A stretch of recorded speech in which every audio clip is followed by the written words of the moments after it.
Welcome, my friends. How y'all doing? Oh, great to be here. Hope you're doing great. We're just a little bit ahead of the top of the hour, so we're gonna kind of slow play it a bit. I've been a long minute since I've done any of this, so I'm hoping I have the order right. I think we got the chat all set. It is locked in and good to go. I think streaming is good. So let's go ahead and see if we can get this game launched and showing up on stream. Oh, there we go. I think we're gonna be good. All right, I see the menu. I think we're all set. I am checking. I think the headset is good, but I'm gonna mute you guys for just a second on my end so I can go check everything on the output and make sure it all sounds good and everything. Who the heck knows? I'm just glad I got the game to launch. You guys sit tight. We will be right back. We are looking set and on time for an on-time departure, and got about 2 and change minutes left. So I will be right back.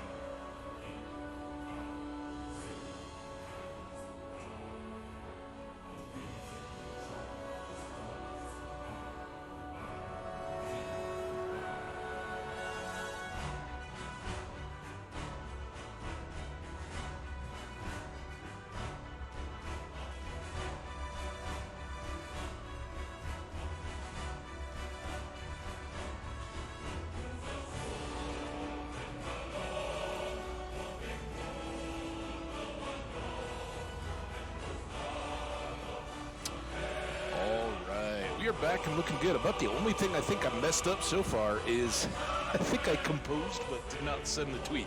No real way to check it. I guess I could check on my phone, but I don't think it's going to be just across all devices that I have composed tweets sent out, right?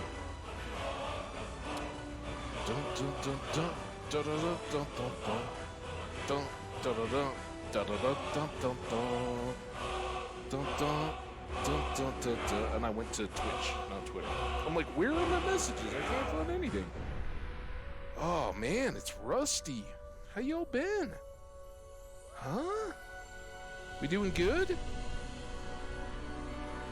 Yeah, I wish there was like a composed tweet.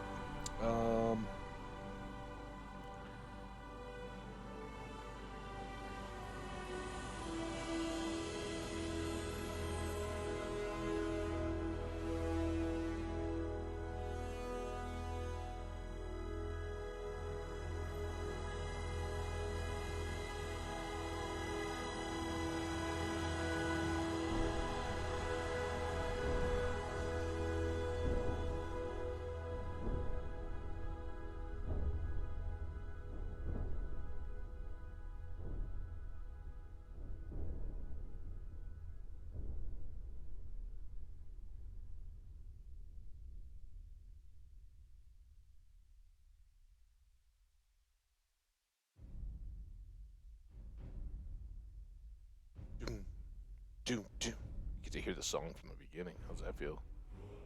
As I type on my phone.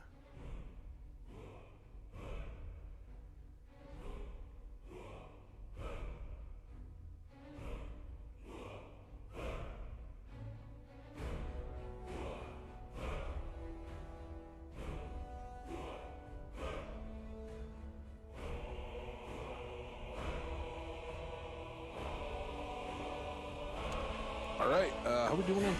It's 2 o'clock. All right, this is how it is. Boop.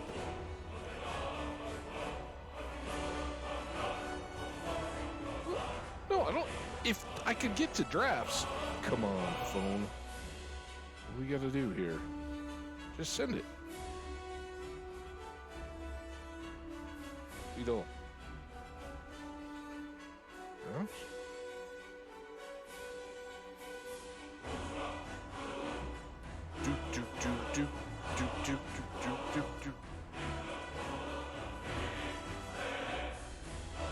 Well, hopefully it's out. Otherwise, who among you needs a tweet, right? You're all following here on Twitter. Wait, Twitch, you know what I mean. Man, it might be rough today. Just saying. All right, let's kill the volume on the phone so it doesn't start ringing. Because apparently spammers are like, oh, you're back in the country? All right, let's go. And speaking of let's go, let's get it. How's everybody doing? Where do we think we are? The old Skyrim roulette. Probably somebody that just like watched a YouTube video. Oh, we're all the way back in Whiterun. Whoa, okay.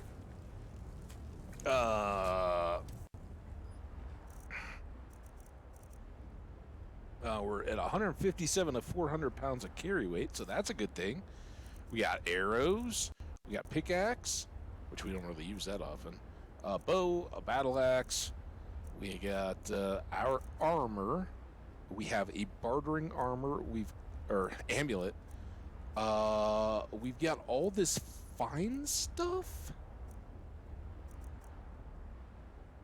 We still have these to wear to the palace. I know we did not go to the palace, right, gang? We were running around. I think the way that we ended up was like at the didn't we go to the Sleeping Giant, talk to well, here, let's do it this way. Corner Rat. So yeah, we learned about Brynjolf. He was mentioned in the documentation that they had in the Thalmor Embassy, right? So we went up, we got the party invitation, we snuck in, got the drunk guy to cause a disturbance. It was all good. Unfortunately, they chased down Malborn, right, for opening the door for us, because somehow, even though we were invisible and had been standing right in front of the dudes and were sneaking, suddenly, abruptly, they're like, oh, hey, there you are. We found you. And I didn't touch anything. Like, I've learned the hard way. You don't open doors. You don't pick chests or anything like that. If you do a thing, they will see you. But if you just kind of move around, and I thought we could just move past them, keep going. But sadly, that was not the case. We had no luck. It got a little bloody.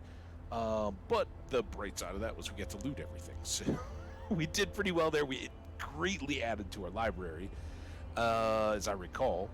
And at the end, we sprung. Oh man, anybody have any idea what that dude's name was? Oh wait. Esbern is the guy. Who's Brynjolf? I learned that they're looking for a blade named Esbern, who Delphine says is an expert on ancient dragon lore. We need to find him before the Thalmor do. And this is some dude in Riften? Because I know Riften was talked about. So we got that. But we're going to focus on Solitude for a little bit. We've ended up with a few different items just in showing up, which you arrive in any city, right? That's how it goes. Oh, here, will you take this thing? Or, oh, I'd really like you to talk to this person. Oh, by the way, here's a 10-pound ship anchor that you got to carry around until you're done with it. So we're very much in the midst of all that. We met the people at the Bard's College. They want us to do a whole bunch of stuff. We talked to the market people, right? There were a spiced wine woman wanted us to go down to the docks. There's a dude that lost his helmet. There's another dude that racked up some gambling debts. There's the guy with the hip bone. That was what I was thinking of. And, of course, the clothes that the lady wants us to wear to the palace whenever we make it all the way through the city. So we have a whole pile of stuff to do in Solitude, and I think we'll basically spend our time around there just kind of soaking it all in, getting back up to speed in the game. I don't know how many quest lines or anything we knock out. It's certainly been a minute for me since we've done any kind of video game combat or Skyrim or anything like that. I've been just loving it on my vacation. The highlight of everything, of course, is watching gathering with friends and people you care about, right? But seeing one of your great friends get married, be so happy and have it all come off well was outstanding. It was a real highlight. And of course, everything about Costa Rica. First time there, Totally different than I expected. But that was a great thing. I think I understood. It was incredibly biologically diverse. I did not expect that. Oh yeah, we're going down in the dry season. All that would be quite so Baja California style, and that dry season in places like, I mean, of course, everybody watches, like the wildebeest migration across Africa, right? And you see, in the dry season, all the trees and everything are bare. So they have to migrate because there's nothing left to eat, right? Well, dry season here is much the same. You could very much tell where human habitation was because trees still had green leaves, and again, so much biodiversity, absolutely staggering. All the things that I don't know. Anyway, I don't want to get too far. I want you guys to stick around. But I have a ready answer to what the Elder Gleam actually is. Or the Elder Green? Is that it? The Gildergreen and the Elder Green, right? The tree up there that was dead. We got a sapling for it. I think I found that tree. It was amazing. That and so many more story type things to be untapped as we go here. But for now, I don't want this to be sitting around talking. I want to be playing. I missed good old Red Toes here. Red Toes. I thought E was how I got off of you. That does not seem to be the case. That's how I crap. It's not shift. Oh no. How do I get off the... Whoa! Oh, okay. Shh. That's why I moved away. Isn't it E? Yeah, now... here I am jamming E. Oh, I don't get it. Hey, what's up, buddy? Yeah, Bjorlam. Your name is really close to the name of the dude of the Hold capitals. I would like that. Where do you want to go? I would like to go to Solitude. Climb and back, and we'll be off. Fantastic. Thanks so much. All right, let's go. Red Toes, keep up. Solitude's famous for its barge college. It's worth a visit if you've never been. Oh, I have been. Some of them can seem just... Ooh.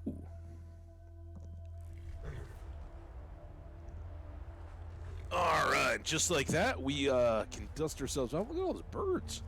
It's crazy. Man, they heard me talking about Costa Rica, I guess. Yeah,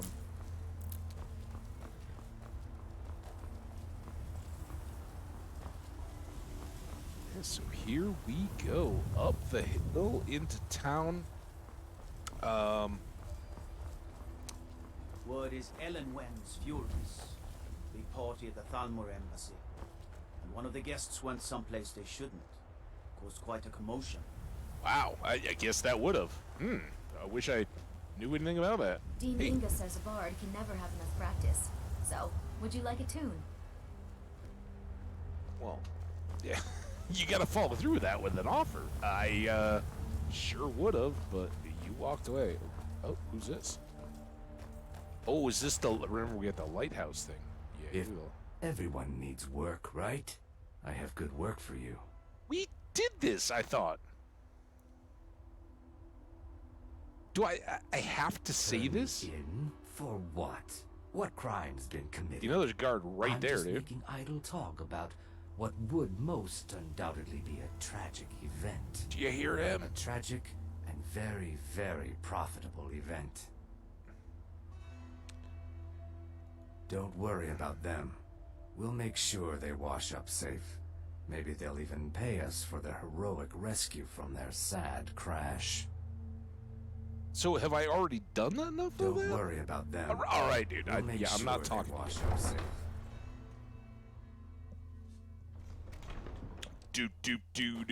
Do. All right, so that was where what's his face got his head lopped off.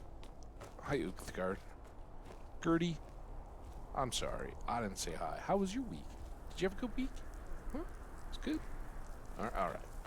She's a little standoffish, literally. why am I in town? Do I have things to do? Coin or two for a veteran? It's not much to ask. Well, let's, here. Oh, hold on. Let's get out of the rain. We'll stand here in this little corner. All right. Gertie, what the heck are we doing? So I think most of the big ones are going to go out of the city, right? Obviously, Riften, investigate the Galder legend. Long ago, the Archmage Galder was murdered, and his 3 sons were hunted down by King Harold's personal battle mage. The entire incident was covered up, their names struck from every record, but the legend survived. Perhaps someone still knows the truth of this ancient tale. All right, I think that one just popped, didn't it? We got like some book or something? I don't know. Tending the Flames. This is the Bard one, though. I've applied to the Bard's College. As part of the application, Headmaster Viarmo wants me to find and bring him King Olaf's verse. So we will endeavor to do that. But like many of these, that's going to take us back out on the road again, right? The Mind of Madness. Dervanin wants me to talk to his master about returning from vacation. To do so, I need to gain entrance to the Pelagius wing of the Blue Palace. And then I just have to gain access to it. So that was the one that we've got the big hip bone for, right? So I may combine that with trying to get rid of the big hip bone. Then we have this put out the fire in the lighthouse. We just talked to that dude again. So that's one. Balance of power. These are the saints and seducers. We've been clearing out those camps a little bit.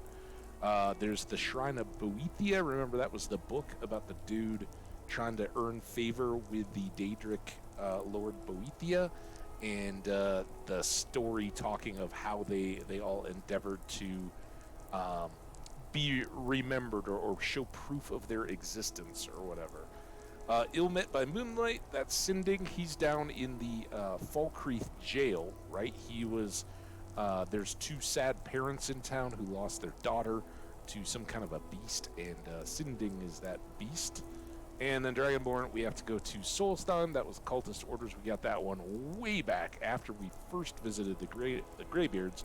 Dawnguard, DLC stuff, that's going to find vampires. MIA, that's Thorald, and that's in the neighborhood here. We'll see if anything draws us that way. And then here we go, miscellaneous. We have to go to the court. That's for the close, I believe. Talk to Ernskar about Oktiev. I have no idea. Convince. Oh, that's the gambling one, right? I didn't recognize the names at all, but I'm guessing. Octave was the dad of the spiced wine lady. She's like, the best thing he ever did was get the recipe for the spiced wine that I'm selling. But he's since settled into, sort of retirement and racked up a bunch of gambling debts. And apparently he owes this Ernskar, although I thought maybe we'd run into him in the Winking Skeever, and we didn't. So I don't know who, what, where Ernskar is, but inevitably at some point we'll bump in and get that one sorted out. We got Vittoria Vici to release the spiced wine shipment, which is down at the docks. That is Octave's daughter. We have to ask Aldous, that's Captain Aldous, for information about Angeline's daughter. Angeline works in the herb shop, right? The apothecary, I guess. And then, oh, wait, I don't know. Speak to Elisif with Terry's outfit on. She's the one of the 2 sisters, I presume, that own the Radiant Raiment garment shop. So we've got an outfit in our inventory that we've got to wear to the court to talk to Elisif. For anybody who doesn't know, Elisif is the widow of the former Jarl of Solitude / King of Skyrim. Not the Emperor per se, but the High King, and he was the one that Ulfric killed with his voice. So, and then we got Noster. He's the one-eyed former soldier who said he was a scout. Used to be respected in the army. There was a battle. He was injured and left for dead by his army, and somebody helped him heal up, but in the process he lost his helmet, and things never went right after that, is what he said. So, and then we have a bounty.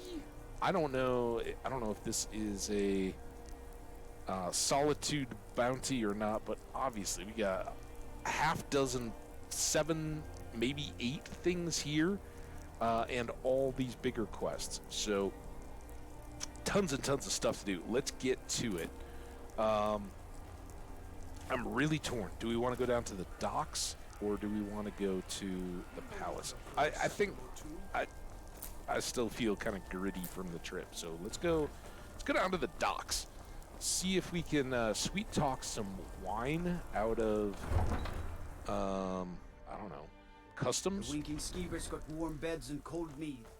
You look like you could use both. Oh well, I could, I think, but we're gonna just go walk on down to the beach. Yeah, it was fascinating going through. Well, not really, but I hadn't been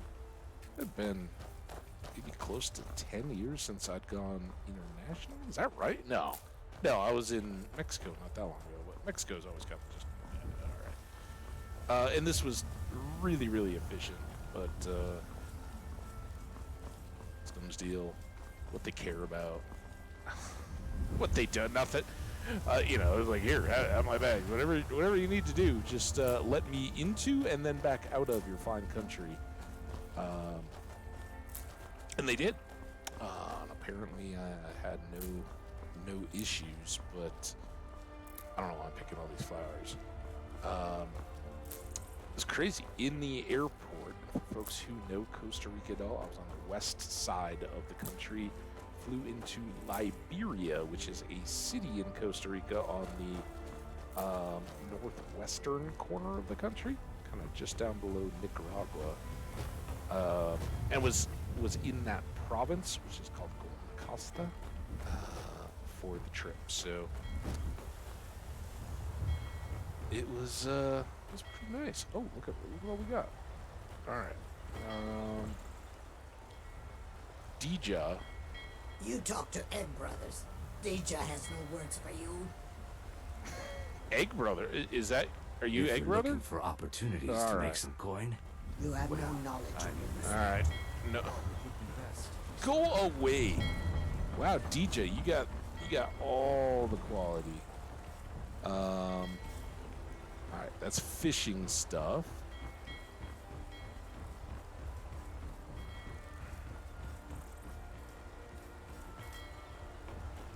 I don't know what's going on here. I guess this is just if you fall off the docks, you can, you can get back up. Games need to have that kind of stuff. It's important for those of us of an adventurous taste. Open the red wave. Do I want to do that? Sounds like a Mountain Dew flavor too, doesn't it?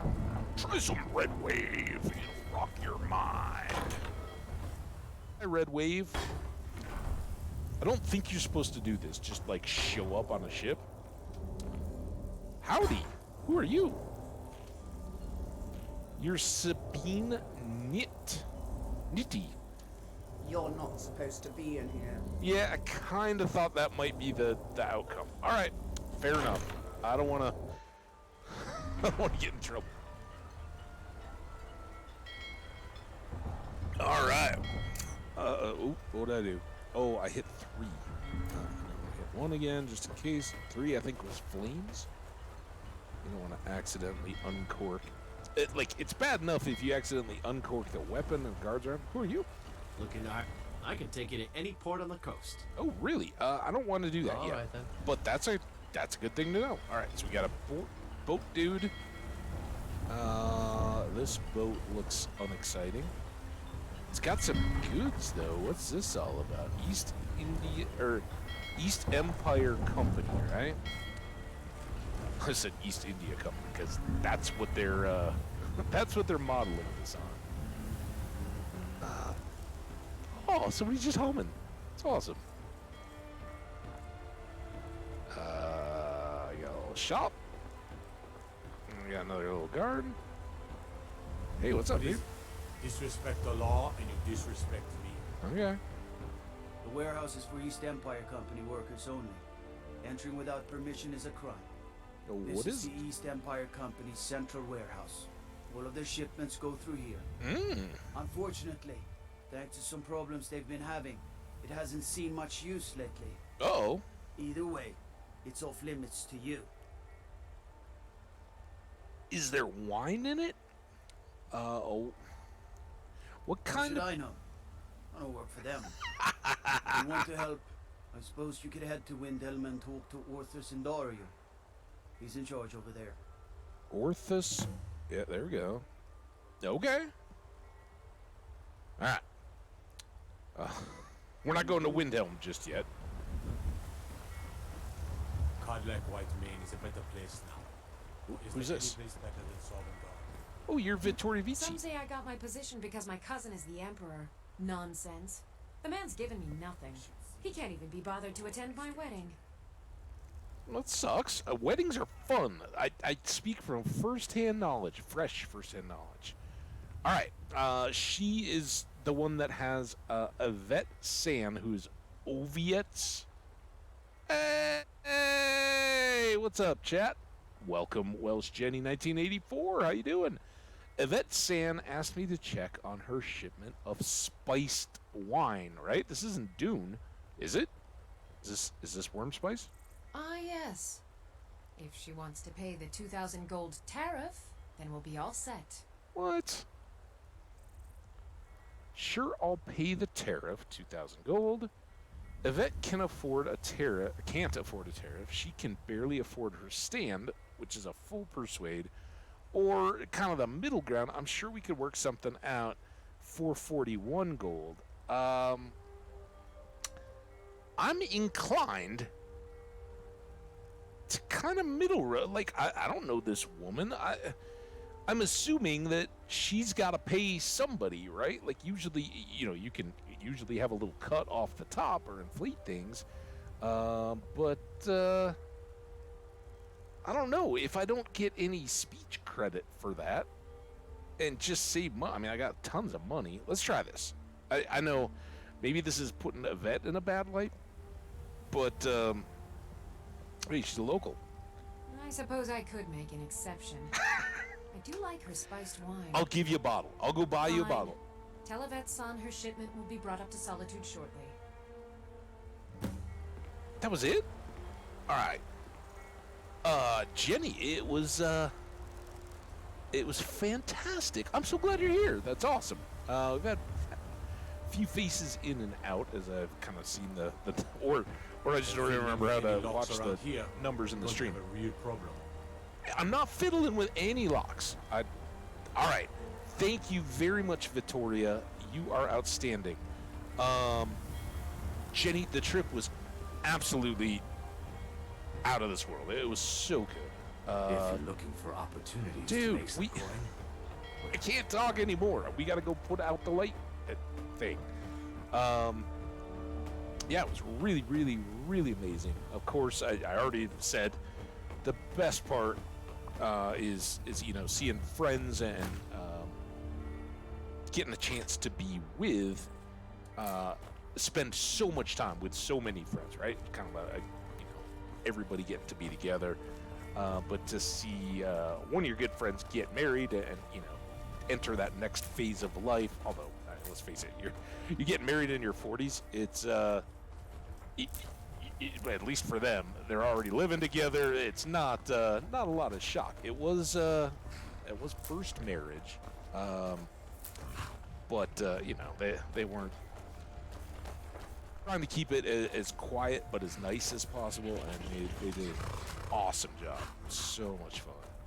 So had a really, really good time. I came back minus any horrible sunburn. I did get I think it was like the second day I you know, I'm trying to be all careful. I got like that 50 SPF. Like, don't mess with me, son. But you know, I don't want to look pale when I get back completely.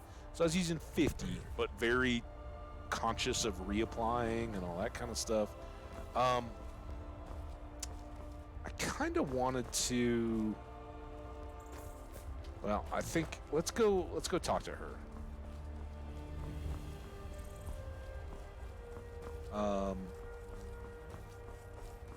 So like the second day out, I'm like, oh yeah, you know, I've got The road to face all Whiterun's that, safe. and one of the girls there had the pump spray stuff, and I'm like, oh, can you just spray my back? That would be fantastic. So, oh, of course.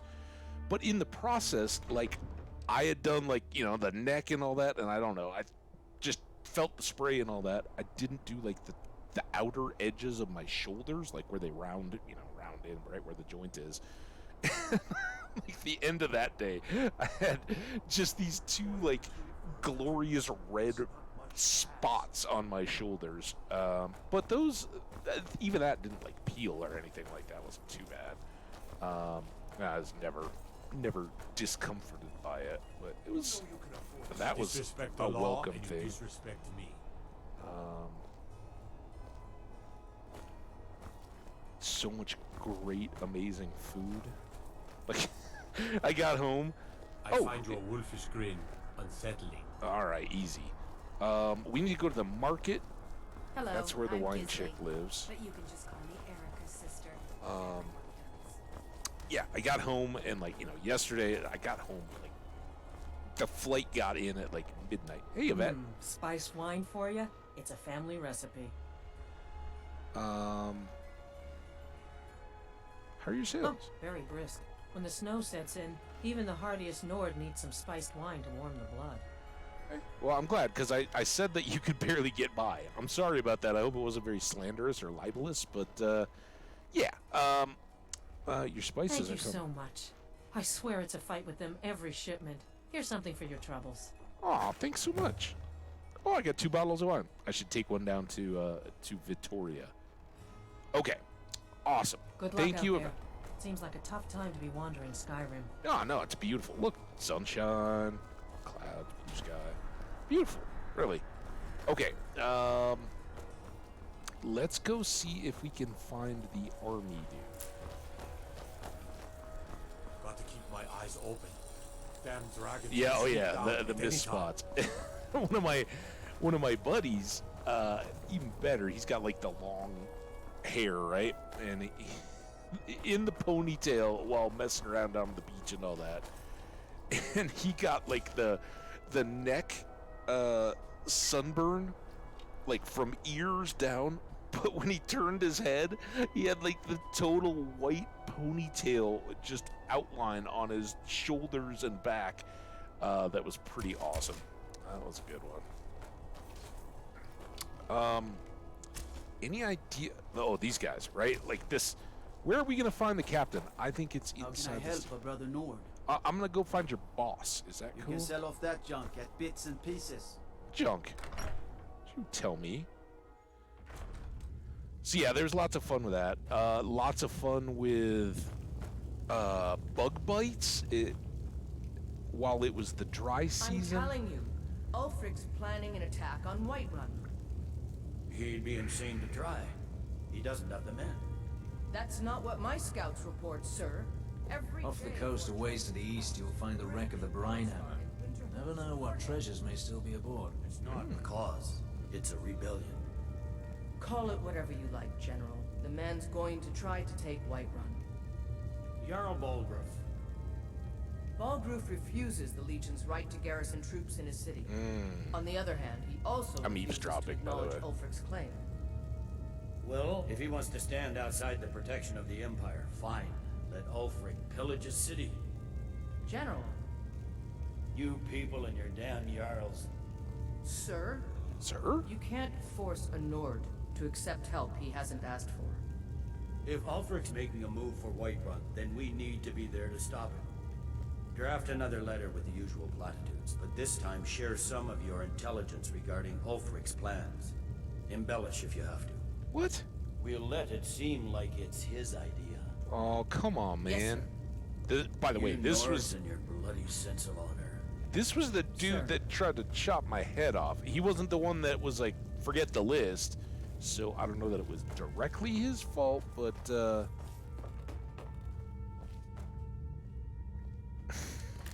I don't know that I've ever been inside Castle Down. I don't really know what's going on here, or what we're likely to find ourselves in the midst of, or when somebody's gonna be like, "Hey, what the heck are you doing here, dude?"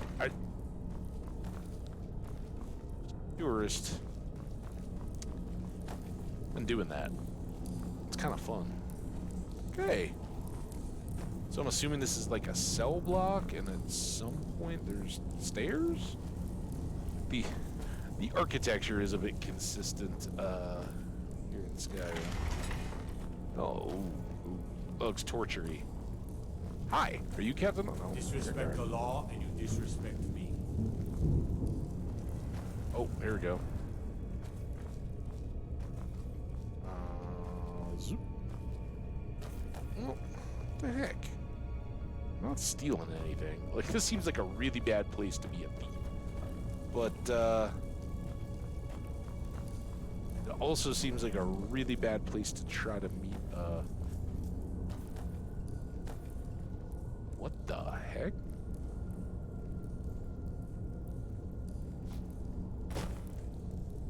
A captain. Yeah, exactly, right? Right? I was just thinking as we were going down these, like, circular, like, reversing, interlocking ramps to get to lower levels, it reminded me of the game Outer Worlds. Oh, look at all these, like... I mean, is this, like, the miasma of the dungeons and just, you know, vapors and there's not good ventilation and all that? Or, is there something afoot here? Sometimes, you know, it's fun to go find a prisoner and just chat, right? Like Victorian era and madhouses and all that, right? It was just kind of like, oh yeah, you're here and people are gonna pay money to come in and see what you get up to in your jail, which is weird. It seems very strange. I mean, I guess like the whole American freak show thing of circuses and all that, but people have better things to do with your lives and go watch people suffer. I can't talk to you. I'm sorry, person. Oh. Was it traitor or was there a name in there?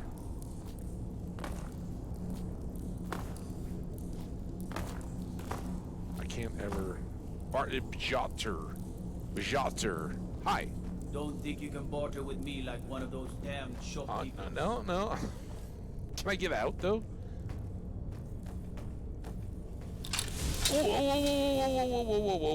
Whoa. Let's just put that away. Gotta remember the buttons. Alright. How do I get out? Okay. I think we came all the way across. One more. Oh, here we go. Pay for the boy. I'm a sword. Yeah, I guess so. Yeah, so let's see, what else trip fun was there? I don't abide fancy clothes, but you look like you might. I hear Radiant Raiment has a large selection. Oh, is she paying you too? Yeah, I got that deal too. Ulfric's planning an attack on The winking Alright, we already heard all got that. warm beds and cold mead. Dry. You look like He doesn't have the men. Alright, I That's think not what we my need to get scouts out of the report, dungeon. sir. I don't know what we're doing. Every day more join his call.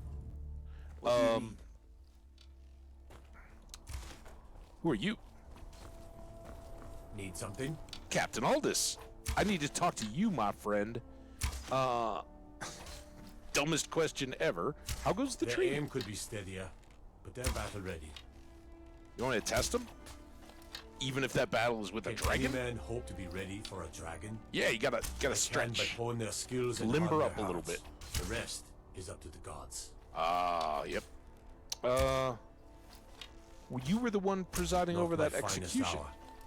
Rogvir is a fine and honorable man. Wow, I didn't expect you to say that.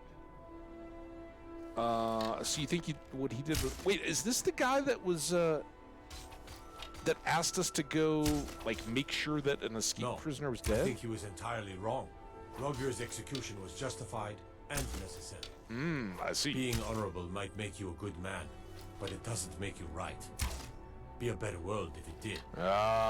Yes. Yes, my friend. All right, well, maybe my friend. Just trying to buddy up a little bit, but apparently that doesn't cut a lot of water with him. Like, hey, man, we remember that time we talked? Don't cut off my head. Captain, remember Angela? I don't know if you know Angela. First name basis, I guess. Angela sent me to ask about her daughter. Do you know, I don't know, one of your soldiers who had a mom named Angela? Does that help? Generally, posting information you need to know only. I hear ya. I think Angela needs to know. Well, wow, that seems like a good one. Hey, dude, here in the middle of your stronghold, if you don't tell me, I'm gonna rough you up. Despite the many guys shooting arrows right now. I think Angela needs to know. I've been trying to find the time and place to let her know. Her daughter was sent to Whiterun. The skirmishes there have been violent. The Whiterun legate, he needed to know the Stormcloak positions. He sent out a party to scout the area. They happened upon a large force. I'm told none of them made it back. Private Morard, Angela's daughter, was in that scouting party. She needs to be told. Oh, man. Dude! Just kicking the can down the road, huh? I see how it is, Captain Aldous. Alright, well, glad we found you. That you're not in the dungeon. Oh, look at this guy. Woo! Someday soon. It's you. Chop, chop. You here today? Chop. Alright. Good work, guys. Where are we? Whoa. This is the college. Ooh, that's kind of cool. I don't think we came in this way. We were over in the town part of... Wait, what is this? Oh, the Emperor's Tower. Come on now. I want those Dang. dead center. The lives of your fellow soldiers are counting on you. Yeah. Aim small, miss small.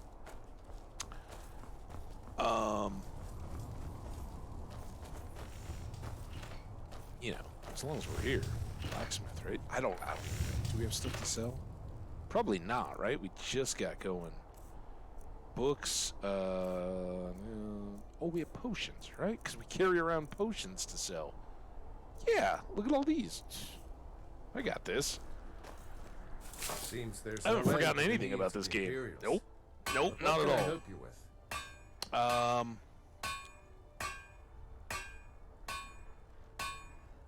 You make armor Almost for... all I have time for these days. Well, that makes sense. The I mean, men war. training here in Solitude, and the troops out in the field, they all need weapons and armor. Mm-hmm.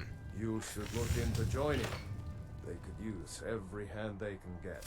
Yeah, I'm kind of remaining on the sidelines, you know? You're pretty dedicated to the Empire. To be honest, no.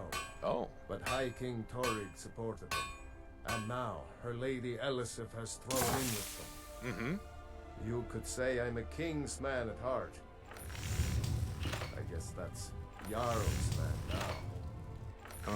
My loyalty lies with Oh, because we haven't had a moot yet, right? So, King's moot. Where Jarl Elisif leads, I follow. I hear ya.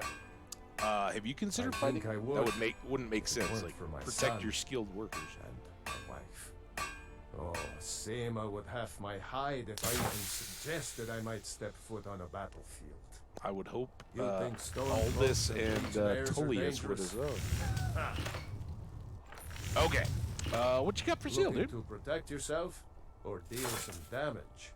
Make some cash. All right, what do you got? A warhammer, weariness, embers. All right, I don't think we're going to be doing a lot of buying here because I have no idea. I think we spent a lot of time getting this armor kind of OP for where we are in the game, which is just fine. And I'm in no real rush to go back through all that again. A week's vacation was not enough time to get past all the enchanting and smithing and all that good stuff. So, Misk. That's what we just looked at. All right, we want to sell potions, right? We want to make some cash. He's got 1111. We'll sell this because it's cheap. Actually, I shouldn't do that. I should sell. Oop. Come on, dude. Are you kidding me? I don't have 1111 potions. All right, but I do have all these. So we'll sell one of those. 432. Oh, come on.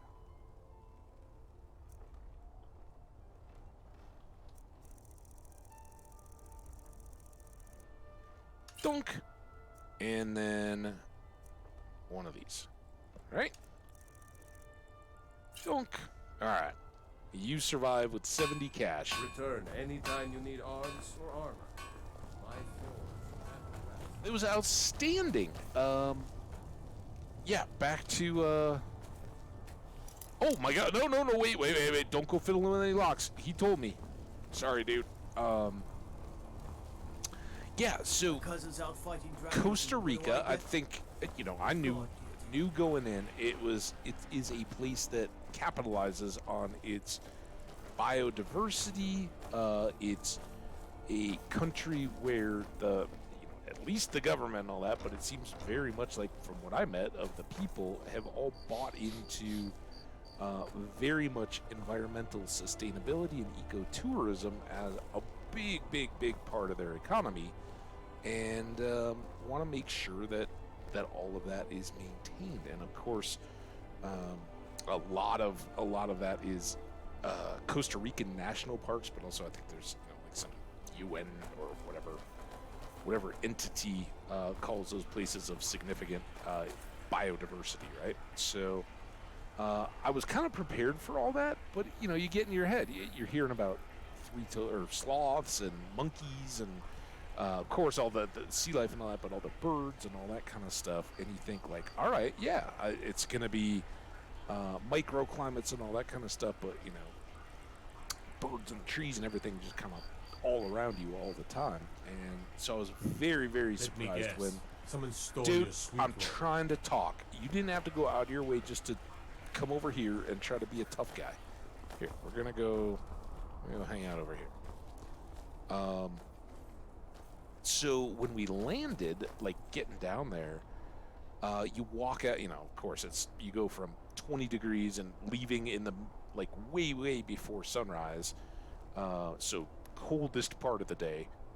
And when you finally go outside again, you're in the tropics, walking outside to 80 to 85 degrees Fahrenheit, always just pegged, right? Like every day, 30 or 31 degrees Celsius, and super humid, all that stuff, right? You just walk out, it's like, oh, this is intense. But even as you were like landing and looking around, it was one of my friends was like, dude, this feels like you're landing in Africa on the the Serengeti, ready to go on safari. Like all the trees were either completely leafless or just a high canopy all by itself in the middle of a grassy area, super flat, with the mountains in the you can see the mountains, but just very dry, scattered cattle and all that. Every bit of grass totally brown, scars from wildfires and all that. You're like, wow, that's not. I knew dry season, but I wasn't. I also knew they have snowy mountains and things that catch the rain, and a lot of times rivers and all that coming down. No, it was very much more like Baja California, which is the Mexico peninsula, coming down on the west coast there. To the experience that it's not that desert. This is just half the year when they don't get a lot of water, but it was incredibly unexpected, but still so amazing to be there. And of course, we started at the a resort kind of area that was all inclusive, kind of like a cruise ship on land, right? All the food and all the drinks and all that kind of stuff all wrapped in, and you're seeing employees there, but you're not just seeing normal population and all that, right? You're insulated. It's not Americanized. There were a ton of people there from a lot from the UK that we would sit and chat with. Some from Canada, although we ran into more Canadian folks in the town that we went to after. So it was diverse and mixed, and a lot of people that I wasn't sure if they were coming from Costa Rica or maybe Mexico or Spain. So it wasn't even, that everything was English. It was very bilingual. I think you'd struggle if you were really coming in looking for much other than Spanish or English. The staff were all very bilingual, and that place was like manicured, fully watered. Felt like, even though the trees, a lot of the trees around were leafless, like around the pools and everything, it's just on drip watering systems and all that kind of stuff, and lush, beautiful, all that stuff. But you could see, like, up on the hillsides, because you're kind of in a protected bay area, that there's saguaro type cacti hanging on the hillsides, right? That totally pop because all the jungly stuff has all dropped its leaves for the dry season. So that was amazing. And we were a little sad that there were like no monkeys or anything in the resort itself, which I suspect they may do some part to discourage monkeys from being. I mean, everything I've heard from anybody that lives in an area with wild monkeys, you don't really want them in your nice resort area. They're kind of nuisance animals to have around. So I don't know if it's just the environment or what, but there were none there. Some of the folks went on a jet ski tour one of the mornings and saw and fed some monkeys that were like over across the bay or whatever. That was the morning of the wedding, and knowing my propensity to cook myself like a lobster, I did not get on a jet ski right before the wedding. So I didn't see or interact with the monkeys like that, but they were around. You knew that they were around, and there was other wildlife that you kind of catch glimpses of crossing the roads and all that. Tons of birds, and this was all kind of bungalowy. Like they were all duplex, right? There was 2 cabins kind of per pad, and they were all scattered out. And like once you're inside the gate, like you literally, when you checked out, skipping ahead, you had to get a card and not lose the card, because as soon as you turn in your key, it was like they won't let you out of the gate if you don't have this. Like it was very, very much a deal, which there was no development or anything around. It wasn't like, there's crime or anything like that they had to worry about, because it was so all-inclusive and you didn't have to wear a wristband or anything like that. And it was kind of, I think one of the really nice parts, I don't have kids, but like 2 sets of parents were kind of in my tight friends group that were checking in on how the kids doing and all that kind of stuff. And it was funny, like, the first few nights, it's just constantly checking the phone, like, how are they doing? How are they getting by without us and all that kind of stuff. By the end of the week, it's like, oh, yeah, we have kids. We should maybe check with them. But not having children around, I think was, like, you didn't notice it much when you were first there, other than, you just walk up and have alcohol. And it wasn't, it sounds all kind of racy like that, like, oh, it's adults only, there's people walking around without swimsuits on. No, it was nothing like that. It was all very, very respectable and all that. I guess, for one thing, it's just they provide that of, you're not going to have the family that brings like a bunch of, 6 and under kids that are just screaming and yelling and all that kind of stuff. You go sit at restaurants and all that and never have a family or all that. So it was kind of real. Like when you got back to town at the other place, it was like, oh my God, all these kids people bring their families to this country? What's going on? What's wrong with you people? No, it was cool that when we were like out on the public beach, it was really cool seeing, kids of all various ages having fun, playing football in the beach, UK football or the rest of the world football, and digging sandcastles and all that kind of stuff. It's a different environment, but at the restaurants and all that, you definitely noticed a little bit more, as kids screaming like, oh yeah, we didn't have kids around for all that time. It was kind of nice, but yeah, I don't know. We went from very manicured and all the food is really good. But when you're getting it like, all inclusive, it's like, oh yeah, I'll have the steak. I had some of the best salmon I've ever had. All this stuff, just way regularly more of it than you would think of. But I lived in this bungalow, and mine was like literally on top of the cliff. I'm guessing it was probably 400 to 500 feet above beach level. And so while it was very nice, beautiful rooms, all that kind of stuff, and you had these, I never saw my neighbors once. It was literally like a big switchback road with the carts and the vans and everything that people took for the shuttles. And then I had my own switchback to go up to my cabin area that was at the top. And people, they had apparently the shuttles were way more reliable getting back, and they had like a lounge where you could go wait and have a drink, wait for the shuttle to come by, the next one, and just hop on and it would take you back to your room. I just walked. I was like, Colorado, I'm used to high altitude, but it seriously wrecked my legs. I did not take a camera. I took my phone, and I did take a bunch of pictures, probably not as many. Always in hindsight, I'm like, oh man, I wish I had taken more. And the one thing I really thought I would maybe do early one morning or something like that was take the camera and pull a video of the full walk, like all the way down from my little area and along the beach, which the people that were not up high on the hill, they had the option of either like ride the shuttles all the way across or walk on the beach, which at high tide was a little interesting at low tide, but they either had to like cut across on the beach or get shuttles, whereas I started my day and could kind of pick, like, do I want to go down on what they call the spa side or the pool side, and had friends scattered all over the place. So I had really hoped at one point that early in the morning before it got too hot, I would get up, get the video, and just do the walk all the way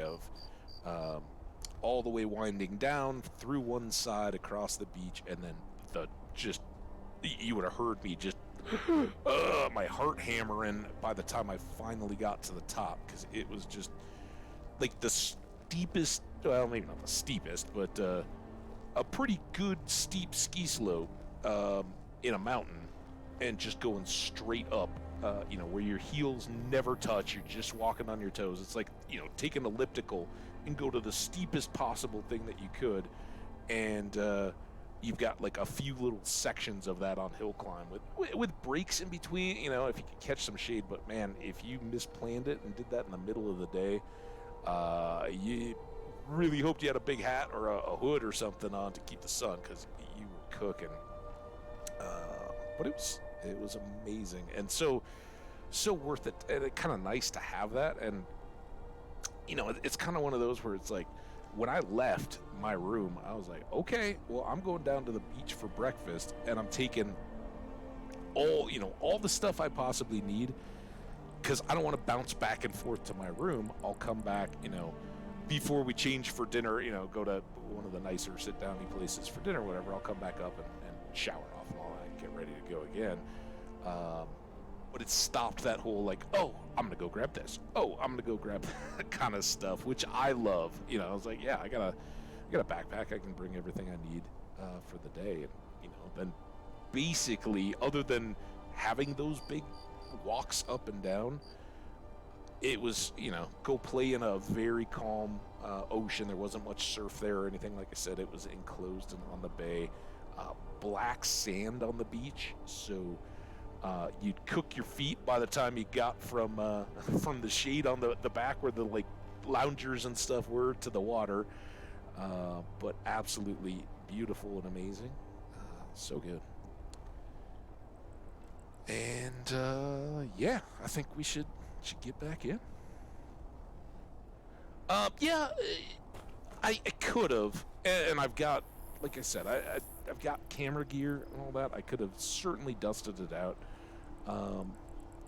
if I'd had even parts of this trip that had just been solo, or even with just a couple people, I think I would have been more inclined to try to, dust all that out. But being that it was about a wedding, and that, we were doing this one resort with everybody there, and then doing a shared condo thing.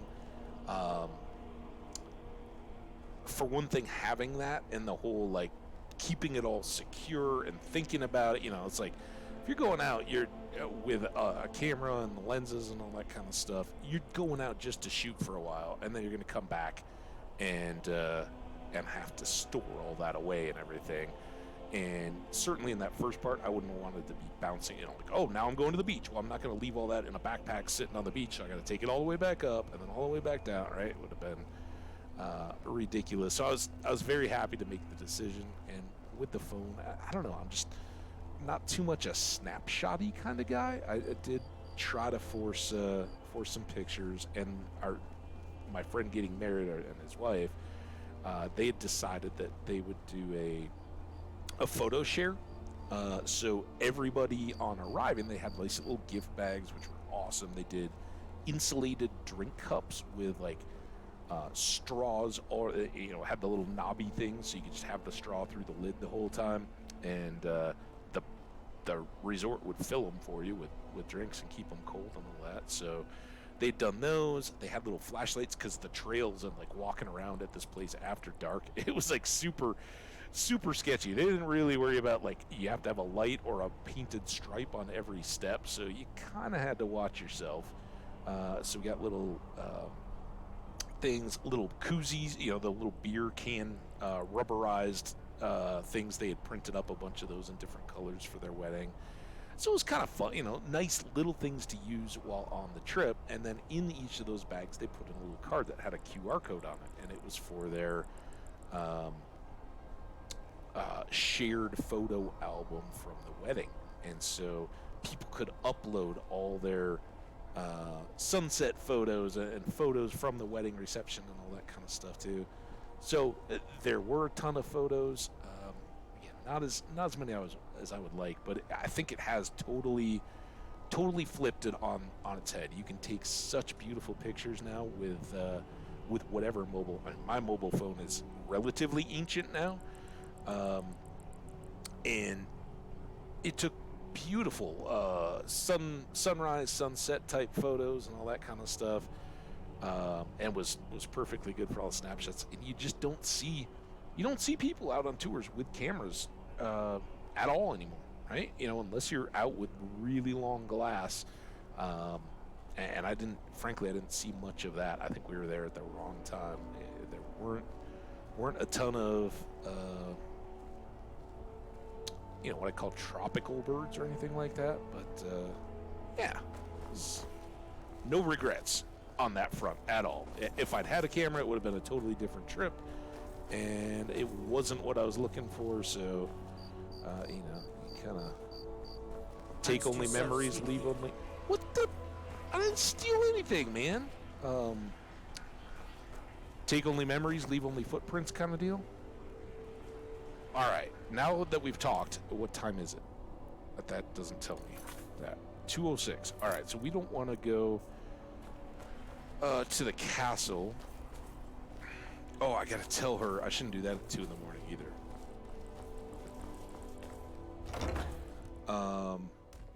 So yeah, after the wedding, which was beautiful. This is an ode to Skyrim's staunch protectors, the Imperials. I almost just ran up to the room. I think I need to pay. Oh, but before we do that, what is this dude's? It starts with an I. No. I need to find the gambling dude. I have no business with you. Leave me. That the man outside owes money to, right? It's not Lizette, who's the bard. I don't think it's the kid. Oh, is it so?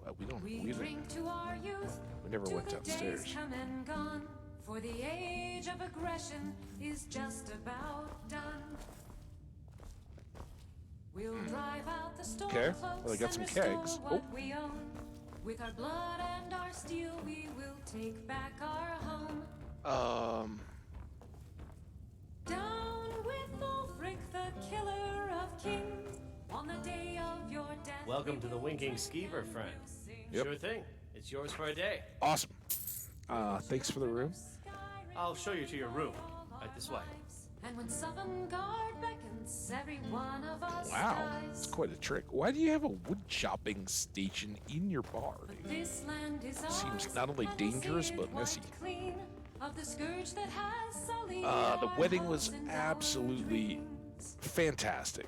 Down with Ulfric, the killer of It was kind of, you know, the on the day of your sunset death, we will drink or and nearing we'll sunset sing. time in the afternoon.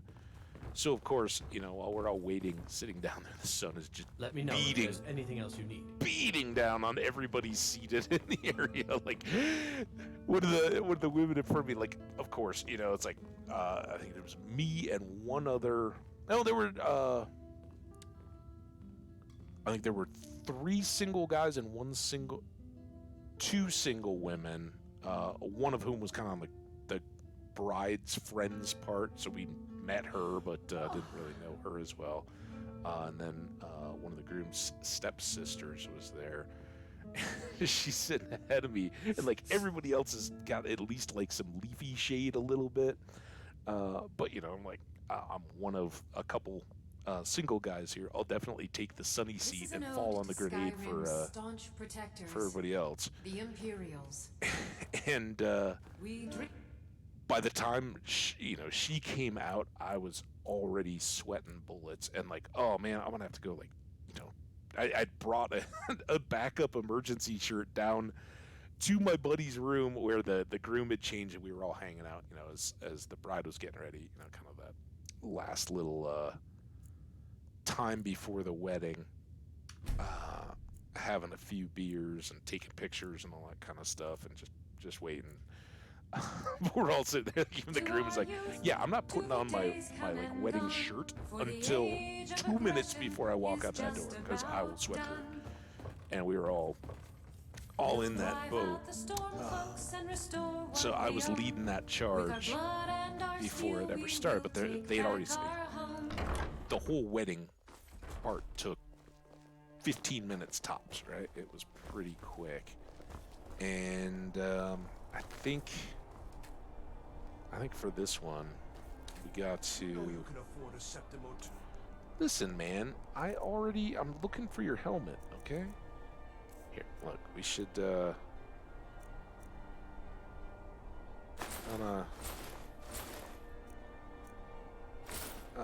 know, it's gonna be a tough one here. Let's get ready. Yeah, it's the fancy shoes, I think You were there for Rogvir's execution. People to see and places to go, huh? Yeah, Later, Bean, is this? No, we need. Hello, I'm Gisley. We need to But find can you. just call me Erica's sister. Angeline, can you cut back here, maybe, away from all these mean ladies? Come on, come on, come on.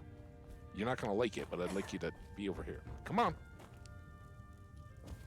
Here, I'm just gonna sit here on this bench and wait for you. You're gonna come in. Here she comes. All right, you want to sit down too? Listen. Oh no, I can't close the door. All right, I'm just gonna tell you then. It's good to see a fresh face. You wouldn't have happened to come from Whiterun, would you? Yeah, I have some news about that, actually. You got Aldous to tell you something. I knew you would. What did he say? Angela, Mrs. Moran, your daughter made the ultimate sacrifice in service in Whiterun. I don't have all the details, but yeah, unfortunately, she died a hero of solitude. I told her. I told her the Imperial Army would kill her. Oh no. that this was a war of Jarls and Imperial generals, and we had no part in it. She just wouldn't hear it. It's usually the way it It goes. was brave of you to come to me with this. I can't thank you for it, not for this. But you have done me a service. I understand. All right, come sit. Take all the time you need. I'm gonna, yeah, there you go. I'm gonna come out here. Come on, Gertie, let's go. We gotta. No. You just keep. Oh, there you go. All right, have a seat. Hello, I'm Gisli. But you can just call me Erica's sister. All right, Everyone listen. does. So yeah, fancy shoes were. I think that was the last Welcome time to I the wore center socks. of the world. Oh my goodness! My Will brother you Eric's room. just stop with your? Like everybody here has sand in their fancy shoes. They're all like they're just perpetually miserable. What's wrong with this place? All right. Well, now that we have our fancy clothes on, I think we're gonna go down. We're gonna probably get a bunch more stuff handed to us, but maybe we'll try to check out this Pelagius wing. It's never all there is to it, right? We're gonna have to bribe somebody or do something. This is the guy. Dervin. Please, take pity on an old man. Oh my goodness. Alright. So yeah, the wedding I had like I don't know, I got some new like walking sport shoe trainer type shoes, right? You know, but dark on top, little sole. And that was the last time I wore socks until I was in Houston, ready to fly into Denver, and switch shoes again and put on some socks there because it was going to be. It wasn't terrible, but it was chilly enough to want socks when I got home. Although I had pants in my carry-on ready to switch out into those, and I just wore shorts. Put on a few layers on top, and it was all good last night. But yeah, for the wedding, socks and comfy shoes. Did wear long pants, and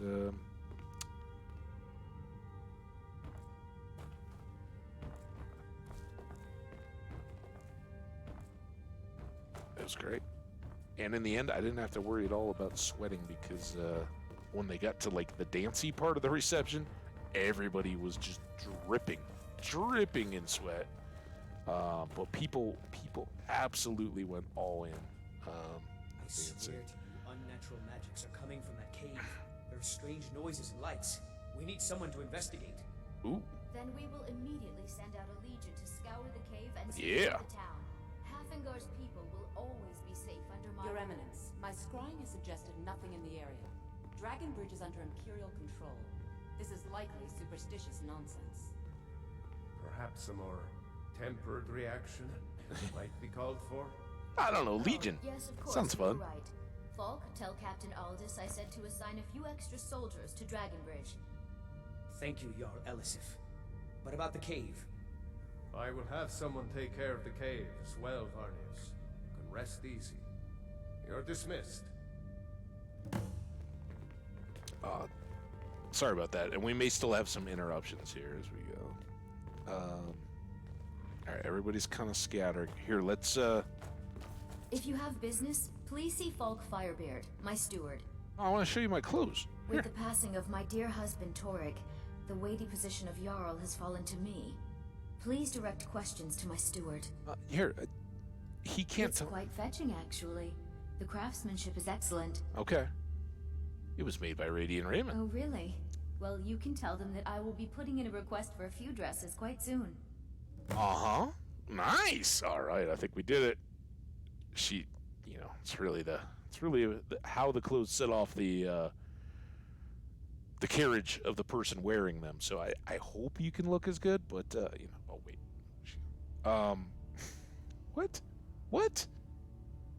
What? No, none of those. Do you need some? Oh, I thought that matter was handled. I think Falk is taking care of that. All right, we should probably talk to him about it since she told us. All right, I'm not going to ask the silly questions, right? Be well. Like, pray hey, for solitude and my husband. Did your husband just recently get murdered? That is a good way to introduce yourself. All right, your guard. Please address all questions to the steward, Falk Firebeard. Dude, his name is Bearclaw. That's like my favorite breakfast pastry. My duty is to keep the Jarl safe, not play nursemaid to you sycophants. Little almond paste, some shaved almonds over the top, little light icing. Keep your weapon out of your hands, and we'll get along just fine. That's fine, dude. The Jarl has advised me not to talk about which court attendants I like to punch in the face. More's the pity. More is the pity, Bulgier Bearclaw. Can you be my companion? Dang it. Can I sit in the... Probably gets Be killed. quick. I have little patience for mundane concerns. Wait, was there a Sibyl? Or was that a different Sibyl? Do you have business? If I with the needed court? something from you, you would know it. Oh. Again, what the heck, people? What's your problem? Nothing. I'm busy, and I don't like being bothered unless I'm expecting something from you. Well, then it wouldn't be Oh, bothering, don't give would me it? that look. Fine. I suppose I can find some menial task to set your mind Ooh. on. All right. We have something of a vampire problem. Ooh. Bodies have been found with blood drained. I know of a den nearby you can wipe out as a precaution. Fantastic. All I right. don't expect you to be capable of even that. Oh, well, I like to exceed expectations anyway. Destruction magic, skill training, and how long have you I been? was a member of the court during the reign of Torig's father. It was Torig who appointed me to the position. Wait. So his kid appointed you to... What? Doesn't even make sense. And... Are you man or mer? I think we need some I compliment like to in think here. I've aged well. Yeah. I'm certainly wiser than I once Ooh. was. And I know when one should speak, and when one should hold their tongue. Wait, so my flattery? Is that working?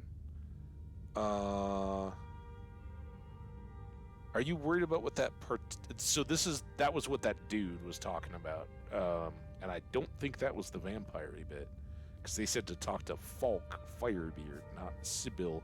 I like how everybody's got the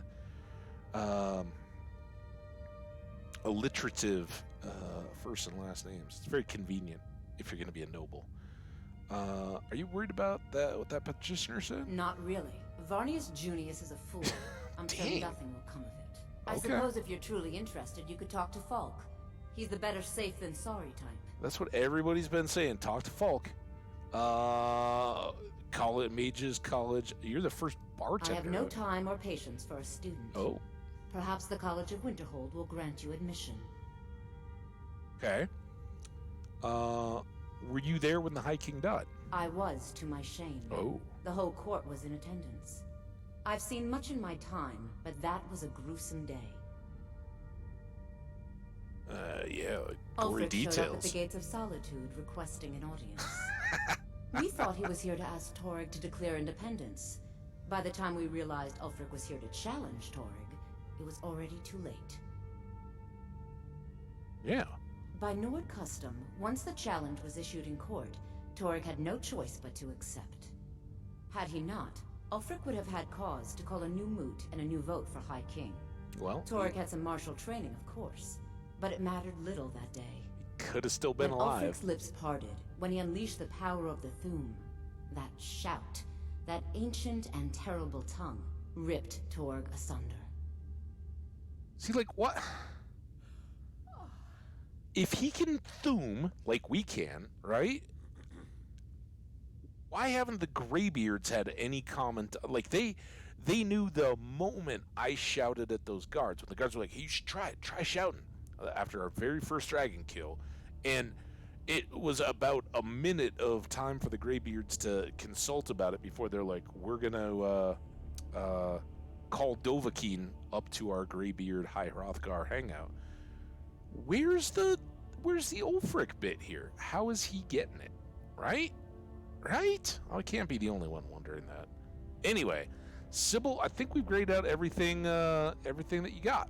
I could buy stuff from you, but yeah. So, you wish to master the arcane arts? What the? No. Vampires are clever hunters. More clever than you, definitely. Do you have business with the court? I think I do. Good grief. I am the Jarl Oh my Steward. gosh, look at all his If stuff. you have court business to tend to. I haven't talk forgotten to where I me. was at in Vacation Tales either. So, you folks sit tight. I hear you're looking for some help with Wolf Skull Cave. At least that's what everybody says. Talk to Falk. Falk's the guy. You mean the Dragon Bridge issue? Apparently. I'll be honest with you. I was planning to let that go. Varnius is a bit jumpy at the best of times. That's interesting. Sybil said you were better safe than Zarga. Weird happenings near Wolf Skull Cave. Travelers disappearing, odd lights. I suspect wild animals, or perhaps bandits. I don't think it's worth our time with the war going on. But if you want to clear out the cave, I'll make sure you're repaid for your work. Gertie and I love jumping in caves. Why is it called the Wolf Skull Cave? The cave has a bad history. Oh, here we go. Long ago, Potema the Wolf Queen used it for necromantic rituals. That's where it got the name. That was over 500 years ago. See. Nothing much down there now. But everyone's always convinced the cave is haunted. So have you been down there? Yeah, that. Do we want general politics? Or questiness? I guess let's go the questy. Absolutely not. That wing has been sealed for hundreds of years. I told you guys we were going to have to do something. And for good reason. They say the ghost of Pelagius the Mad still haunted wing. Ghost or not, there are reminders of his dark rule that are best left buried away. Feel free to return to me with questions. The Blue Palace is an open forum. Except for the wing with its knot. Oh my god. Alright, chill. Do you have business with the court? The Jarl is not to be disturbed with common affairs. Of course he does. What sort of a question is that? Well, you kind of had to... You've been listening to Eriker. Who's Eriker? There's been loose talk among some of the Thanes. Oh. I suspect he's the cause of it. Oh, he was the... You'll pay those rumors no He was the D-bag at the party that was trying to hit on the waitress so inappropriately. Is the Jarl by right. And here in Skyrim, if nothing else, we respect the traditions of our fathers' fathers. You do well to remember that. Can I replace that guy as Thane, by the way? What would that entail, Falk? What will happen to Elisif if the Empire wins the war? I assume they're talking about the Civil War, right? If you're in the Empire side, you don't even really consider it a war, right? You're like, oh, it's just some rebels. We just gotta crush them out. That remains to be seen. By rights, she has a legitimate claim as High Queen of Skyrim. But we must have the support of the other Jarls for that claim to have any meaning. Should they accept her rule, we will have peace. Okay. Feel free to return to me with questions. The Blue Palace is an open forum. Okay. So that's the guy from the party, remember? He's the jerk face. And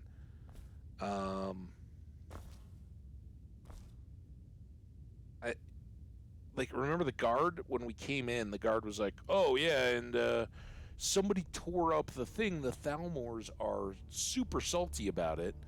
Like, anybody that was there has to know it was me, right? Like, there were only 6 people at the party. The bartender and me went missing, and I guess this guy's an idiot. At your service. Hi, Thane Bryling. Who are you? I can always find time to share a word with a warrior. Oh, awesome. Are you a warrior? You want to be a companion? Many condemn the Stormcloaks, but I refuse. There is honor in fighting for what you believe. Well, like Captain Aldous said, you can respect, but... This god-forsaken war is dividing our people and destroying our land. Bryling, I'm kinda with you. Ready? All right, let's brace ourselves. This is gonna be painful, I have a feeling. Bryling's obsession with honor and tradition is quaint, but politically irrelevant.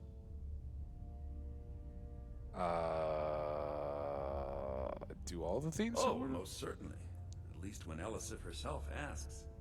If you're inquiring whether we have concerns about her age and inexperience, let me put it this way. The Thanes have every confidence in General Tullius's leadership. Imperial, I was going to say Empire. Imperial bought and paid for, huh? You're kind of one of those Battleborns. So what's your place in this court? I'm a Thane. In the future, you may want to gain that information before talking with someone. Risk of looking like an idiot and all that. I think we know who. If you don't know who the idiot in the room is, I pal. must return to the court. I simply can't make do without me. I have little patience for mundane concerns. Okay, so clearly this was not the place to get into the wing. Who are you? Una. Watch your feet. We just clean there. Oh. Wait. So you're a maid, but you get to just chill out in the annex of the throne room when you're on break? I guess that's nice. Nice work. Not in your life. It's dangerous in there. And Falk doesn't even like me and Erdy going in every year to clean out the spiders. Ooh. You get a once a year? Falk asked me to check it out. If you really want to. Just be careful of the ghost. That was easy. He snuck up on me once and scared me sick. It took a week for me to feel better. If Erdy caught me chatting, I'd never hear the end of it. That was easy. Is this the guy? Seriously, would anybody doubt that this is the guy that's going around all dressed up as a ghost and trying to scare the maids as they're cleaning in the closed wing? Like, yeah. Oh, all right. Okay, enough of politicians and all that. Let's just can we find a quiet corner here? All right. So, as I was saying, on the trip, my buddy, there were 1, 2, 3, 4. Am I forgetting anybody?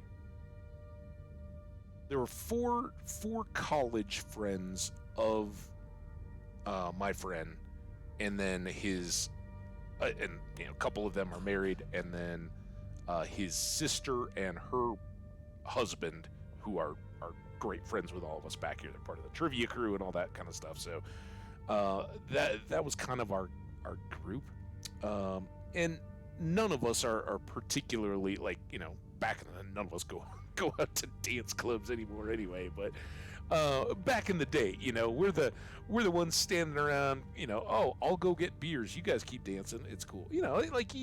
You step up. You go out there for a while and all that. But it's not like we were the ones that were like, oh yeah, let's go out dancing specifically. Like, hey, let's go out to the bars and all that kind of stuff. Sure, we'll get some food. We'll try to find people to chat with, all that kind of stuff. But not the most enthusiastic of dancers of all time, right?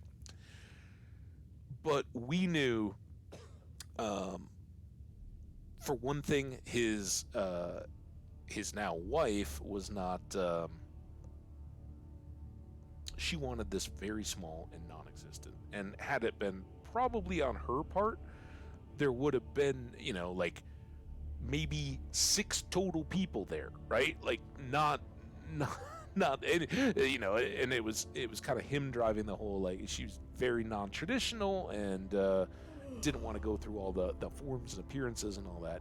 He much more traditional, so it was kind of odd that it's the guy that was kind of pushing for it. Yeah, we're gonna have some of this kind of stuff as we go about. But we knew, she's very musical, very much. Hey, if we're going, we're gonna go dancing and all that. And they spent quite a bit of their budget on a DJ and all that to make it fun and nice and all that. And I gotta say, people went all out on the whole dancing thing. Like friends of mine that I've never seen dance like that, never. And it was so hot and so humid, and we got parents of the bride and groom going big. It gradually some people scattered more and more to the sidelines because it was ungodly hot. It was just rivers of sweat, and like we were all saying, we could have been hammered at this wedding with all the free booze that we were being given, but between just the endless bottles of water that night and all the sweating from the dancing, it was like, nope. Nobody felt bad at all the next morning. It was amazing how you could get through it. So that was outstanding, and it was so cool, that all seeing that nobody held back, and the wives and all were into it, and we kind of overstepped the bride's the bride's contingent on the let's whoop up the dancing. Not that it was any deal like that, but it was I think a little unexpected that we're gonna go for as long as the DJ's there, and as long as it's a party, we'll be going. So that was the wedding. It was absolutely wonderful. And then again, they've already have a house and all that. They've been living together for a long time, and so they were in no immediate hurry to just we're out that night for our honeymoon. In fact, the next day they had hired a coach or a bus, a tour bus kind of thing, to get I think 16 of us from this resort to the surf town of Tamarindo, which is on the west coast again. And according to my friend who had first been there about 12 years ago, not 2012, he said it's amazing how much it's grown up even in that time. But it didn't, compared to where we had been, it felt it was still touristy, right? Like the restaurants and all that kind of stuff. And you can use US dollars, you can use cojones, which is the currency. No, not cojones, colones, right? I don't know. So you could pay in either one, and with cards and all that, super. It's just like you have some U.S. cash to throw at people. I got some change, right? And that was what they said. Like, oh, if you pay in U.S. dollars, you're gonna get back colones, and be prepared for that. So I got a little bit of money back. I hung on to 100 colones, which is about a fifth or just less of a US dollar. So somewhere between a dime and a quarter on US coins, and that was fun. So we had a blast, and the two were super contrasted.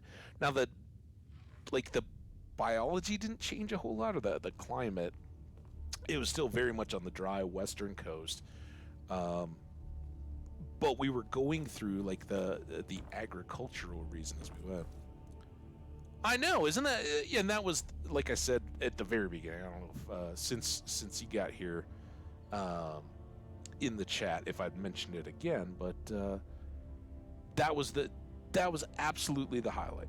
More than I was considering pictures or anything like that. The wedding and just seeing how happy they were, and that they had a good time doing all that was the highlight, right? And knowing that it went well, and as far as I know, everybody got down there without too many headaches. Everybody got back. I think one of the parents had a little bout with some illness and all that. I think the bride, after the wedding, I wasn't there when it happened, but on one of the beach days, she because the beach is beautiful and massive, big curve, more than the length of the town, but there's a lot of volcanic rock kind of just scattered, right? And there's some outcroppings where it's like, oh, look at all that big rocky area, and then there's others that are just what would be big boulders, but they're mostly buried in the sand, and you really can't see them, especially if the tide's wherever, relative to the tide, wherever they are. And she kicked one of those and kind of went down and roughed up her knee a little bit, but no major injuries, no major drama, anything like that. I think everybody made it through relatively unscathed, other than a few bug bites a few cases of sunburn here and there, but it was nice. All right, let's figure this out. So I think this is the key. So let's quick here, Gertie, just you turn around this time, not me. All right, so bonk, bonk. We want our there and there. And then we still have the two-hand necklace. We never switched that to help us with the sails, right? All right. So, we have a ghost to battle.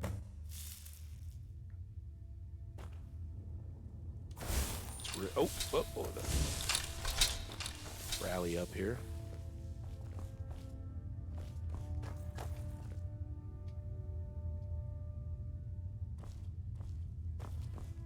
We ain't afraid of ghosts, right, Gertie? Ow.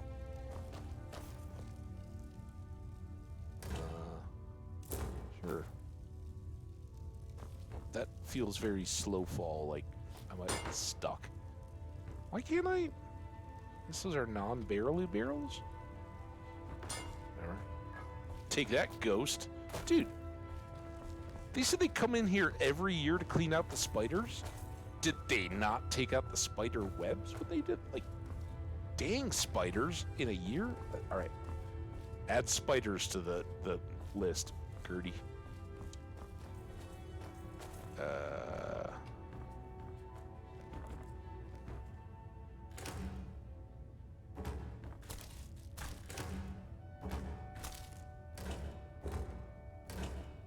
Come on.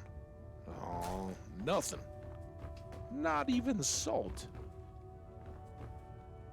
Coming? Oh. Take that, though. Oh, should I have...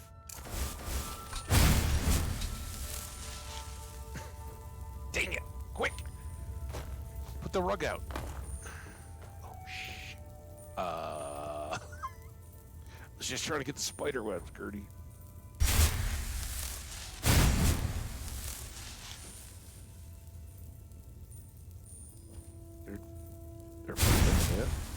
Oh my god!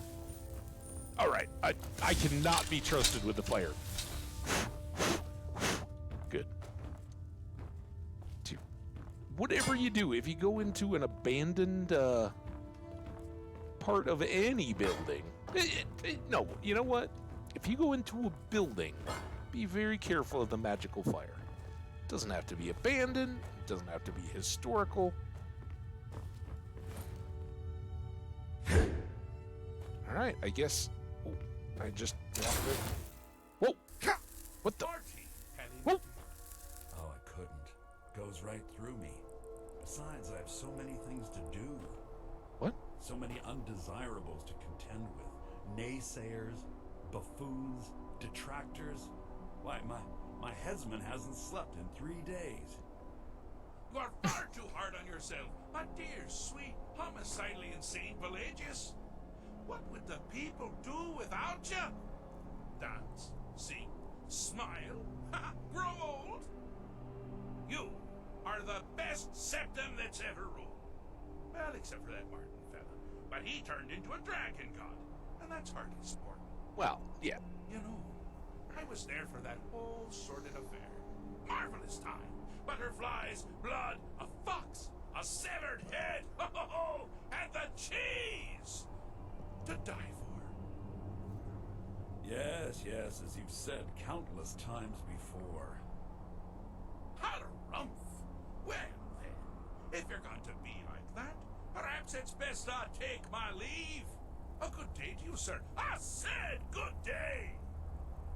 Yes, go. Leave me to my ceaseless responsibilities and burdens.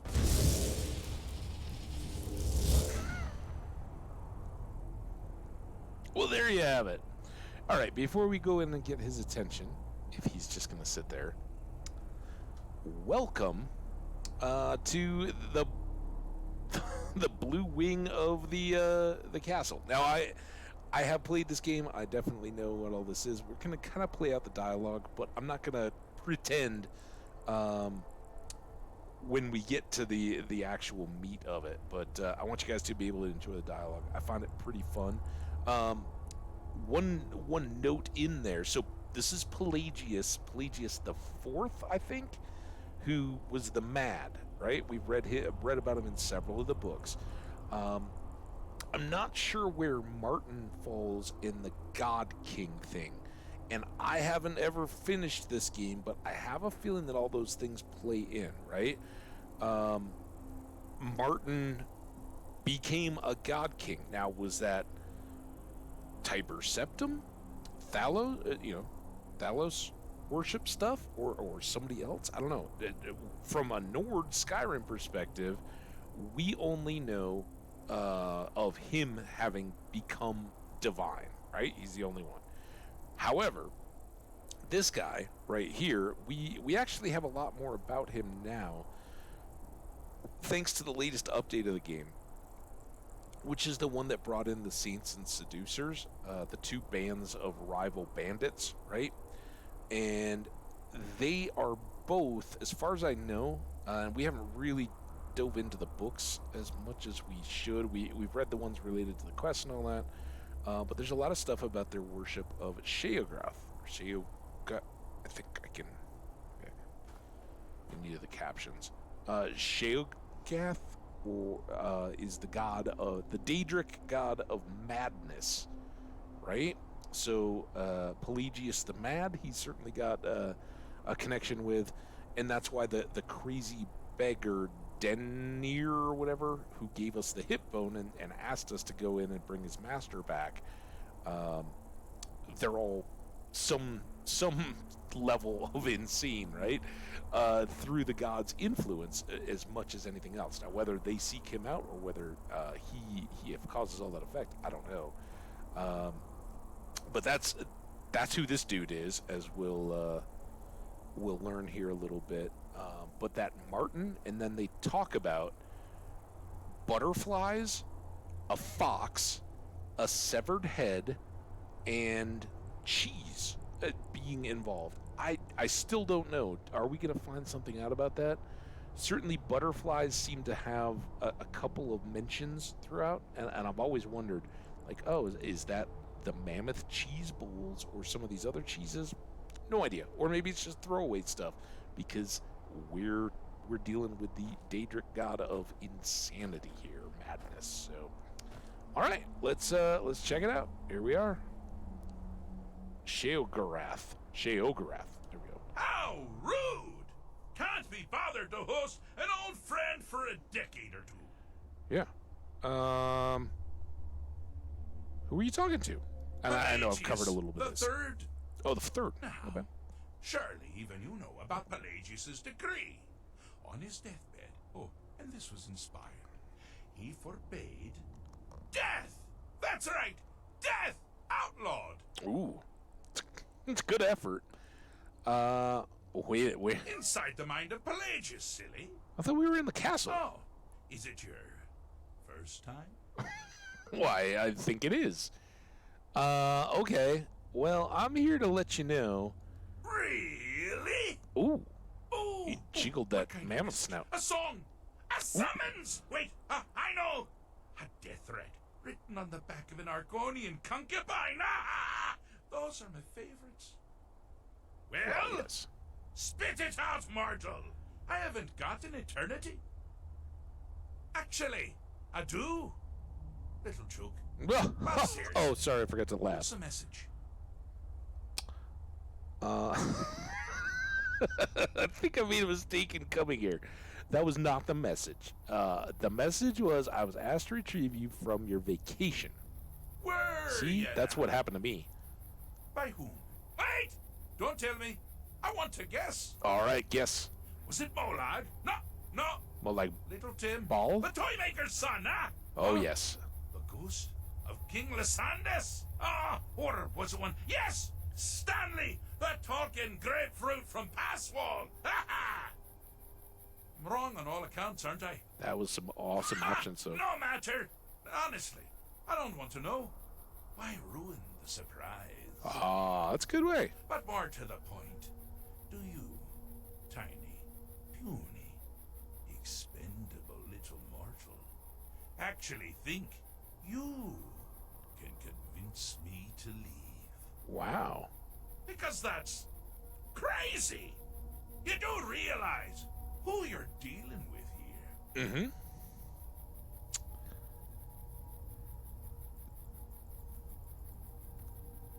So I don't like these, and I'm always down to get more dialogue, and this, this feels like the slamming the door on it. This one he'll probably counter me with no. I'm like the behind them all, and this just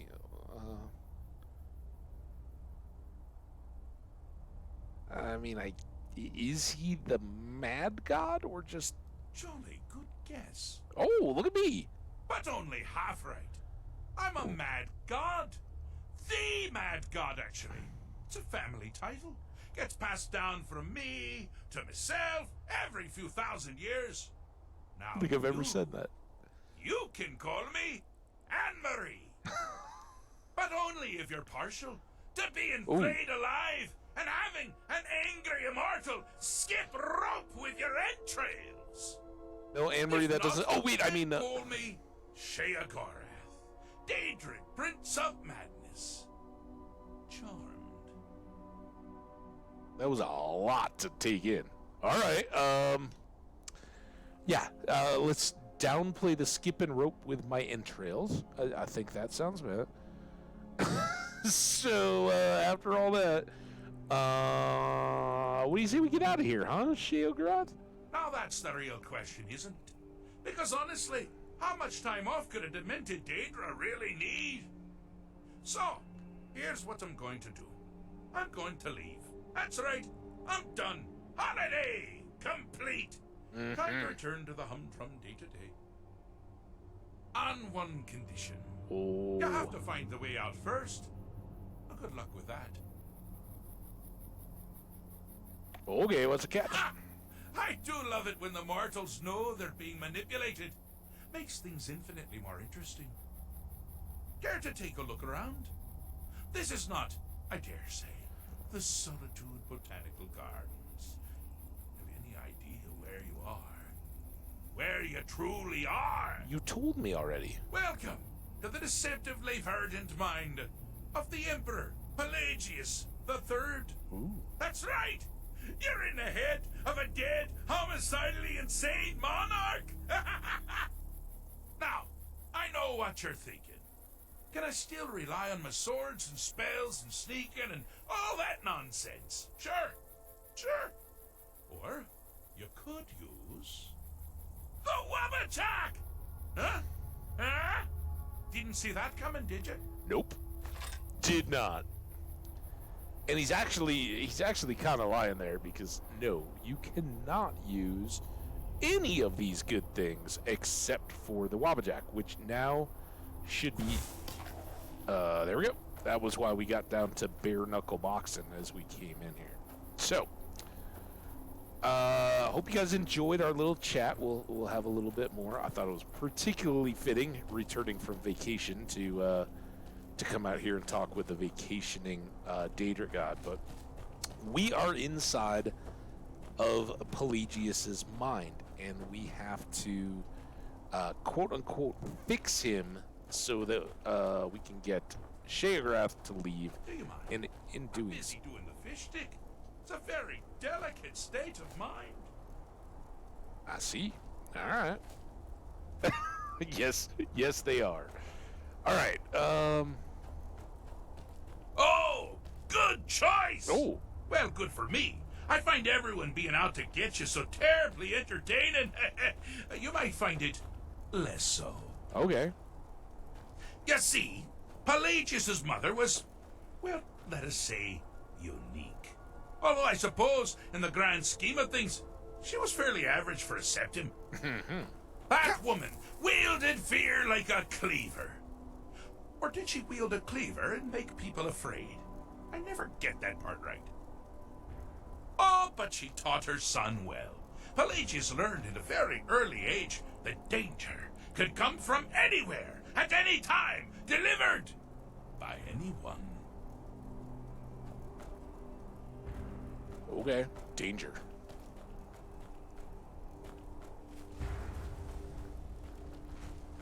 All right.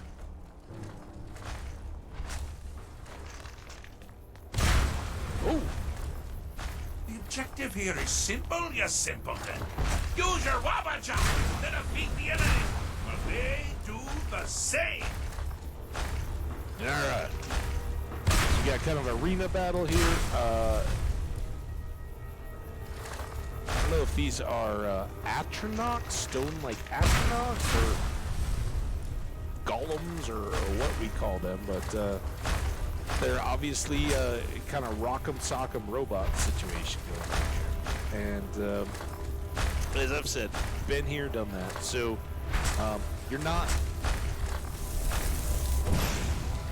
meant to fight them. You can hang out there as long as you want, and you're not really meant to do that. This is the opponent, who I believe is Your Pelagius. creature doesn't appear to be faring any better than before. Anything change? Yep. So he kind of coaches us through, and you can, blast around if you want. But ultimately, it is these two. Oh, I thought you'd never figure it out. With the threat gone, Pelagius is under the delusion that he's safe, which means you helped him out. Sure. And we're that much closer to home. Okay. Well, I've never really understood the whole wolves eating him thing, but basically, these are the two end points for the manifestations down there. So you just have to, you can use either one. I think I've always just shot that one and it works. So there we go. We have solved the puzzle.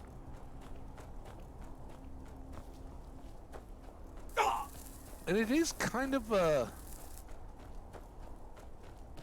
it's certainly memorable, right? Because of the corny accents and the dialogue and all that. That's just like, what?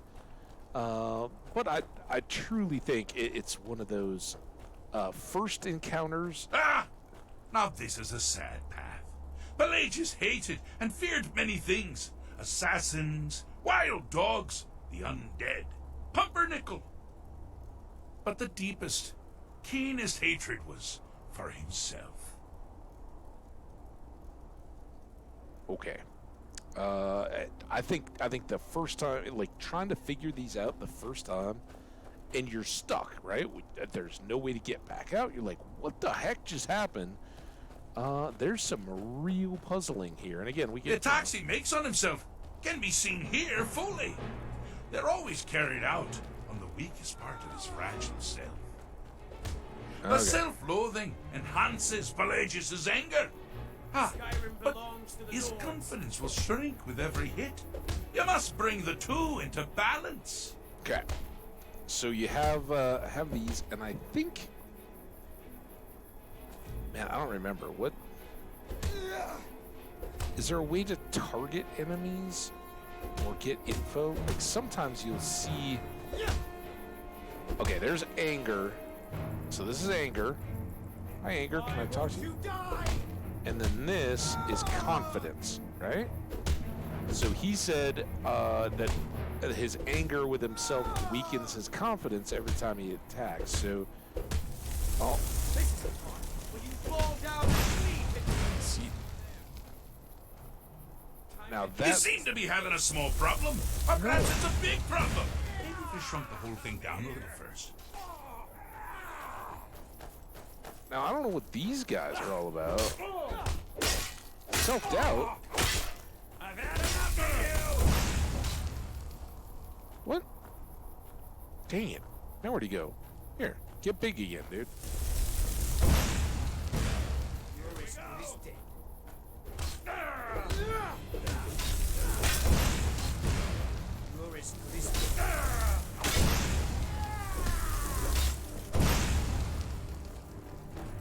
I don't.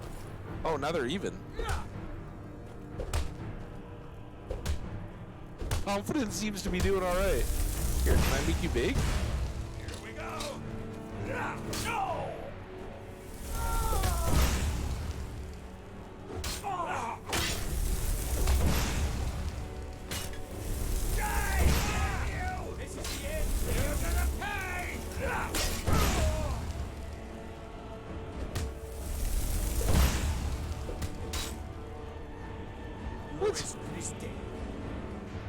Like, it feels like he's done.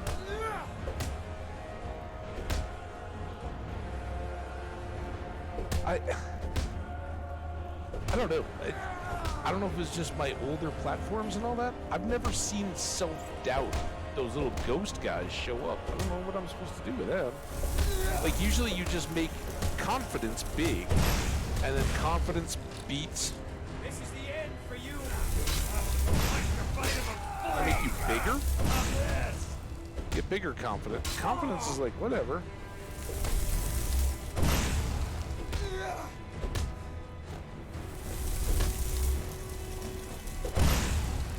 Go away. Oh, now that one must have hurt.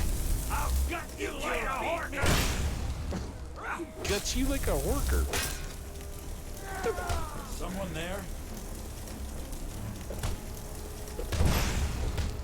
Here we go. Well, this seems unlike I've ever seen it before.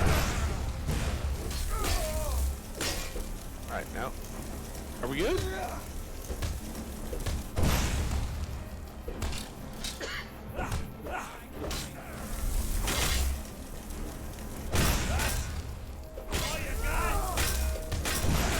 Come on, confidence. You got this. Let's go, dude.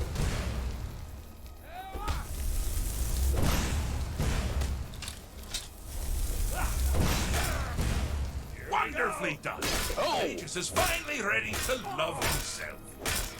Here we go. Ah!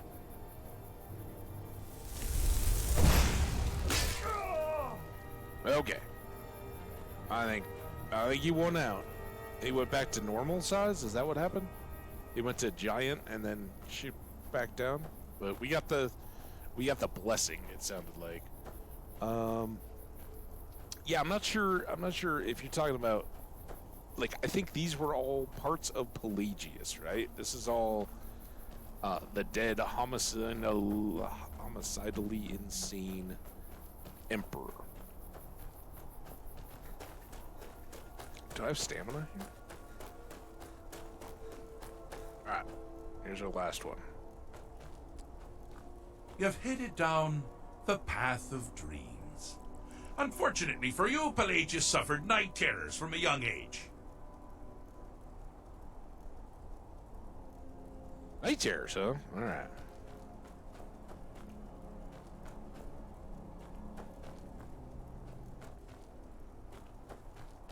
All you need to do is find something to wake our poor Pelagius up.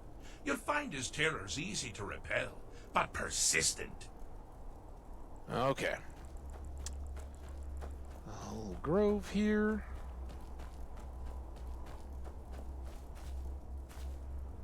What's up, my buddy? Can't talk to him, he's asleep. But when all else fails, wabba-jack him. Oh. Night terror. Oh, I missed. Oh, God.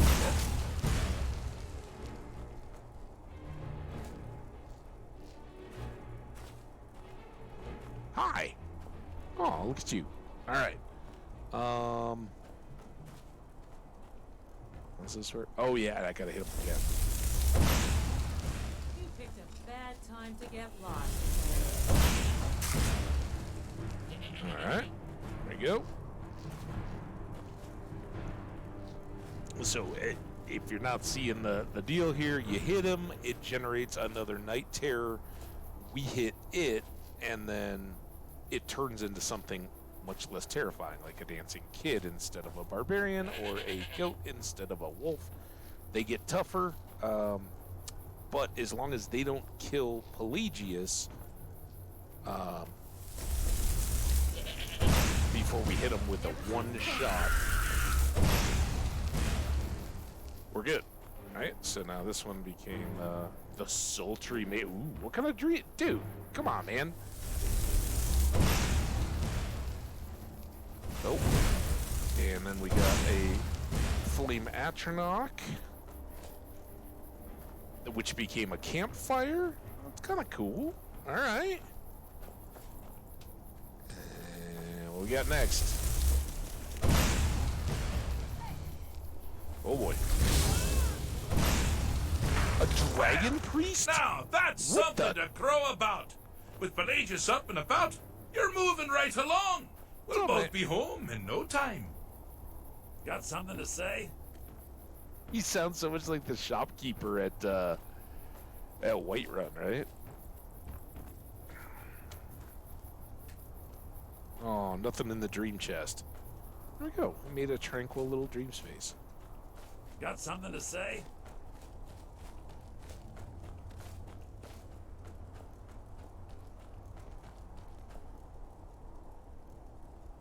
I am inside his head. So we walked into the wing of the palace, and that's where this Sheograth, right, the Daedric god of madness, had a little portal set up, you know, whatever it is. But he at least tells us that we're inside the mind of the dead king. Whether it's a realm of oblivion or what, who knows? But taken at its word, we are inside the dead emperor's head. Fish stick. It's a very delicate state of mind. Yeah, you said that, but okay. So we think we had 3 challenges. We got them. We played the Rock'em Sock'em robots. Won that one. We played the confidence, hit him enough times to become a giant and crush out his self-doubt and anger. And then we beat all of his night terrors. So, yay!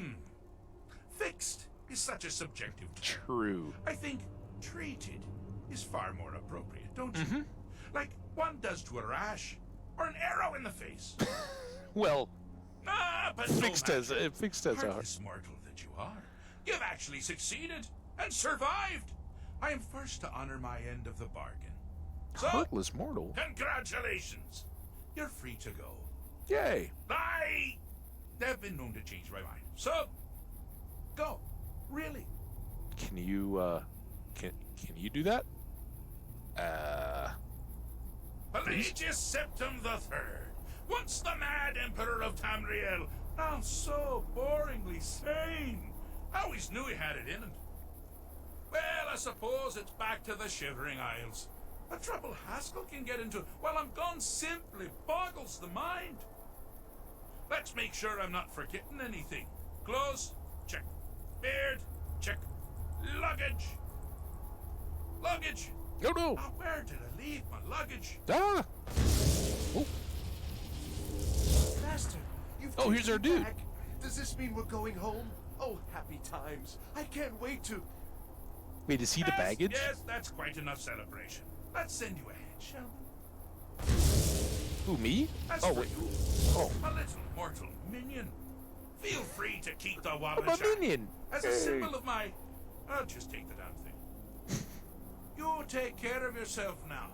And if you ever find yourself up in New Sheo, do look me up. We can share a strawberry tart. Ah, Ooh. ta-ta! Ta-ta. Toodles. I have no control over that. All right. Woo. Hope you enjoyed the little vacation to the Mad Emperor's brain. We did it. And I think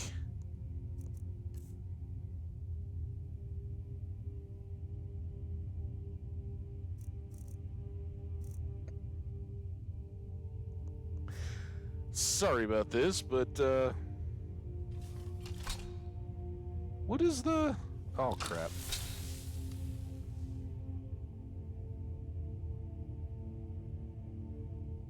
Do I have fine clothes on me?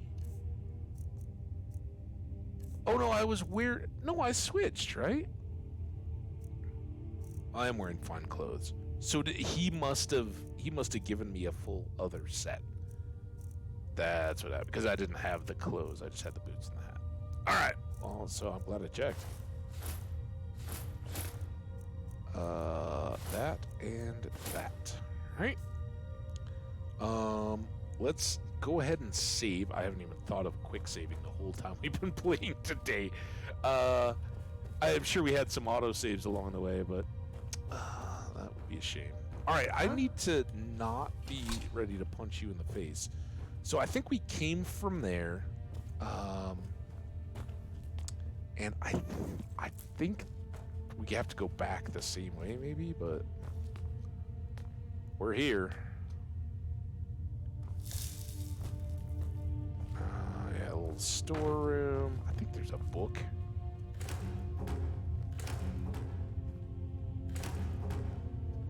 I'm not gonna search too hard. As I remember, it's mostly just. Oh, here we go. Book. Thief of Virtue. I think we already have that, don't we? I don't think we've read it yet. Huh? Look. Here. Surfeit of Thieves. Do we have this one yet? Did not. All right, let's read a story, huh? So I'm very confused, Jenny. If it is not too complex, is the bit with the I'm busy doing the fish stick, is that a British humor thing? I just figured they were like, oh yeah, we're just gonna throw some stuff together. Is that a reference to anything? I don't know. Love to know if somebody gets that and is like, oh, okay. I mean, some of it I think I probably just pick up and accept. Kind of like not along. It's all there, but wait till. There's somebody in there that has a very Arnold Schwarzenegger, Vienna or Austrian type accent that's just awful. That's the one that we get. Bethesda known for using voice actors that, yeah, they're interesting. Oh yeah. I'm with you. Okay, that's what I always accepted. This looks interesting, said Indic, his eyes narrowing to observe the black caravan making its way to the spires of the secluded castle. A gaudy alien coat of arms marked each carriage, the lacquer glistening in the light of the moons. Why do you suppose they are? Wow. Oh my gosh. All right, it's been a long time since I've read aloud, considering I spent I don't know, a 12-hour day, probably 9 of it reading on planes and airports and all that. I think I'd be better off, but that's the difference. Reading silently and then trying to get back into this whole reading aloud. Yeah. They're obviously well off, smiled his partner, Haraya. Perhaps some of the new Imperial cult dedicated to the... Wait, hang on. Before I go further, this did not have a date. They're obviously well off, smiled his partner, Haraya. Perhaps some new Imperial cult dedicated to the acquisition of wealth. Ooh. Go into town and find out what you can about the castle. I'll see if I can learn anything about who these strangers are. We meet on this hill. We'll meet on this hill tomorrow night. Okay. Also, speaking of which, Jenny, I know you mentioned at some point in there the crazy weather y'all have been having. I have no idea. You said in 1 week we've had all the seasons, but that's the UK in spring for you. I'm assuming snow and some sunshine and everything in between, or what all you got? And has it been a good week for you? I apologize. I didn't even check in. How's the week? March apparently came in like both a lion and a lamb, and has been unrelenting ever since. But I'm glad you made it. Glad you made it to the onset of spring at least. Okay, so they're gonna split up and try to find out what you can about the castle and the caravan, I presume, right? Haraya had 2 great skills, picking locks and picking information. By dusk of the following day, she had returned to the hill. Indic joined her an hour later. The place is called Ald Olira, she explained. It dates back to the Second Era when a collection of nobles built it to protect themselves during one of the epidemics. None of us can relate to that. They didn't want any of the diseased masses to get into their midst and spread the plague, so they built up quite a sophisticated security system for the time. Of course, it's mostly fallen into ruin, but I have a good idea about what kinds of locks and traps might still be operational. What did you find out? It wasn't nearly so successful, frowned Indik. No one seemed to have any idea about the group, even that there that were even those that were here.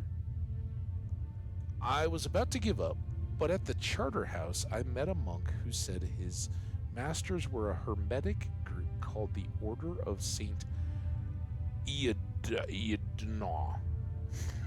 I talked to him for some time. This fellow named of Paratheon, and it seems they're having some sort of a ritual feast tonight. Are they wealthy? Asked Haraya impatiently. Embarrassingly so, according to the fellow, but they're only at the castle for tonight. I have my picks on me, winked Haraya. Opportunity has smiled on us. She drew a diagram of the character. Wow. Let me start over again. Oh, hang on. This is going to give me a good break. Rain, snow, sun, got a lovely... Ooh. 7 to 12 inches of snow. Bang! That is I presume, I don't know, Wales. I know in the UK, that's like shut stuff down. It's melted now, and we have constant rain, but more snow on the weekend. Wow. Yeah, we dodged some of that. We've been in a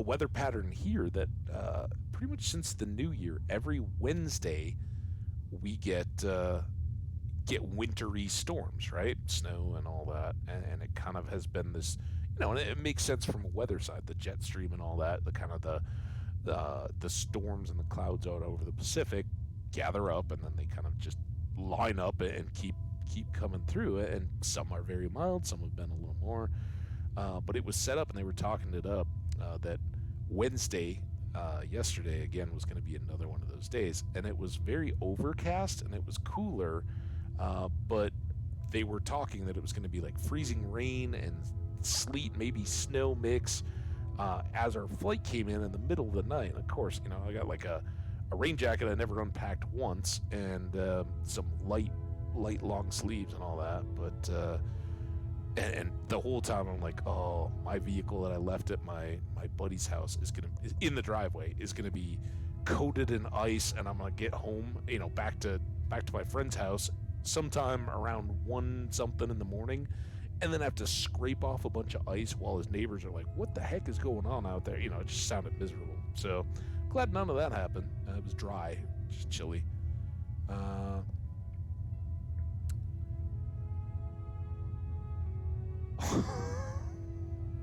Happy birthday, Charlie! I'm so glad you got braces for your birthday. Although maybe that was the deal. I don't remember braces.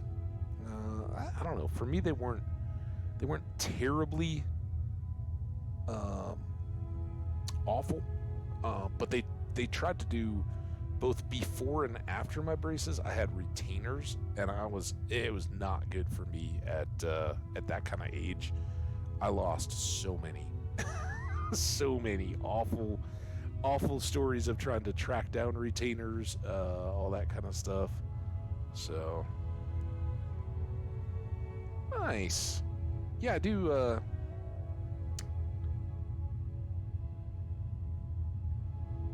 What did the Minecraft? Yeah, what did the Minecraft cake have on it? Was it like a creeper cake?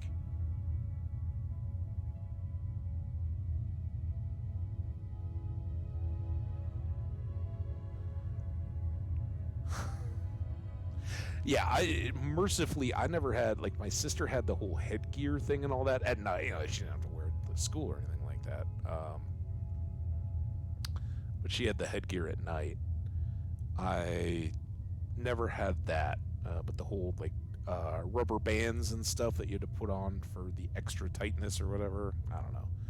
Mercifully, that's a long distance memory now. But I know some of my friends' kids and all that are going through it now. Payoff for life, right? Anyway, let's get back to this story, right? So we've got Haraya and Indik are about to thief up a dinner party. She drew a diagram of the castle in the dirt. The main hall and kitchen were near the front gate, and the stables and secured armory were in the back. The thieves had a system that never failed. Haraya would find a way into the castle and collect as much loot as possible, while Indik provided the distraction. He waited until his partner had scaled the wall before rapping at the gate. Perhaps this time he would be a bard or lost adventurer. The details were most fun to improvise. Haraya heard Indik talking to the woman who came to the gate, but she was too far away to hear the words exchanged. He was evidently successful. A moment later, she heard the door shut. The man had charm. She would give him that. Only a few of the traps and locks to the armory had been set. Undoubtedly, many of the keys had been lost in time. Whatever servants had been in charge of securing the Order's treasure had brought a few new locks to fix. It took extra time to maneuver the intricate hasps and bolts of the new traps before proceeding to the old but still working systems. But Haraya found her heart beating with anticipation. Whatever lay beyond the door, she thought, must be of sufficient value to merit such protection. When at last the door swung quietly open, the thief found her avaricious dreams paled to reality. A mountain of golden treasure, ancient relics glimmering with untapped magicka, weaponry of matchless quality, gemstones the size of her fist, row after row of strange potions, and stacks of valuable documents and scrolls. She was so enthralled by the sight, she did not hear the man beyond her approach. "You must be Lady Trest," said the voice, and she jumped. It was a monk in a black hooded robe intricately woven with silver and gold threads. For a moment she could not speak. This was the sort of encounter that Indik loved, but she could think to do nothing but nod her head with what she hoped looked like certainty. "I'm afraid I'm a little lost," she stammered. "I can see that," the man laughed. "That's the armory. I'll show you the way to the dining hall. We were afraid you weren't going to arrive. The feast is nearly over." Haraya followed the monk across the courtyard to the double doors leading to the dining hall. A robe identical to the one he was wearing hung on a hook outside, and he handed it to her with a knowing smile. She slipped it on. She mimicked him as she lowered her hood over her head and entered the hall. Torches illuminated the figures within around the large table. Each wore the uniform black robe that covered all features, and from the look of things, the feast was over. Empty plates, platters, and glasses filled every inch of the wood, with only the faintest spots and dribbles of the food remaining. It was a breaking of a fast, it seemed. For a moment, Haraya stopped to think about poor lost Lady Trest, who had missed her opportunity for gluttony. I was going to say her golden opportunity for gluttony. The only unusual item on the table was its centerpiece, a huge golden hourglass which was on its last minute's worth of sand. Though each person looked alike, some were sleeping, some were chatting merrily to one another, and one was playing a lute. Indik's lute, she noticed, and then noticed Indik's ring on the man's finger. Haraya was suddenly grateful for the anonymity of the hood. Perhaps Indik would not realize that it was she, and that she had blundered. "Trest," said the young man to the assembled, who had turned as one to her and burst into applause. The conscious members of the order arose to kiss her hand and introduce themselves. Erdla, Swellick, Kyler. The names got stranger. Taniop, Hittelditz, Neuterop. She couldn't help laughing. I understand. It's all backwards. Your real names are Aldrin, Celius, Relic, Poinot, Stillith, Parathion. Of course, said the young man. Won't you have a seat? I don't know which of those names are weirder, actually. Say, giggled Haraya, getting into the spirit of the mask and taking an empty chair. I suppose that when the hourglass runs out, the backwards names all go back to normal. That's correct, Trest, said the woman next to her. It's just one of our order's little amusements. This castle seemed like the appropriately ironic venue for our feast, devised as it was to shun the plague victims who were, in their way, a walking dead. Mariah felt herself lightheaded from the odor of the torches and bumped into the sleeping man next to her. He fell face forward onto the table. Poor Isrock Zrif, said a neighboring man, helping to prop up the body. He's given us so much. Oh, nice. Thank you. Side interruption. I will check that. As you've heard many times in Minecraft with, oh my gosh, all the names are going to escape me. Fiuk, right? Fiuk is the one that normally tweets pictures of his Minecraft world, I think. So yeah, I will check that after the stream because I don't have much access here. Araya stumbled to her feet and began walking uncertainly for the front gate. Where are you going, Trest? Asked one of the figures, his voice taking on an unpleasant mocking quality. My name isn't Trest, she mumbled, gripping Indic's arm. I'm sorry, partner. We need to go.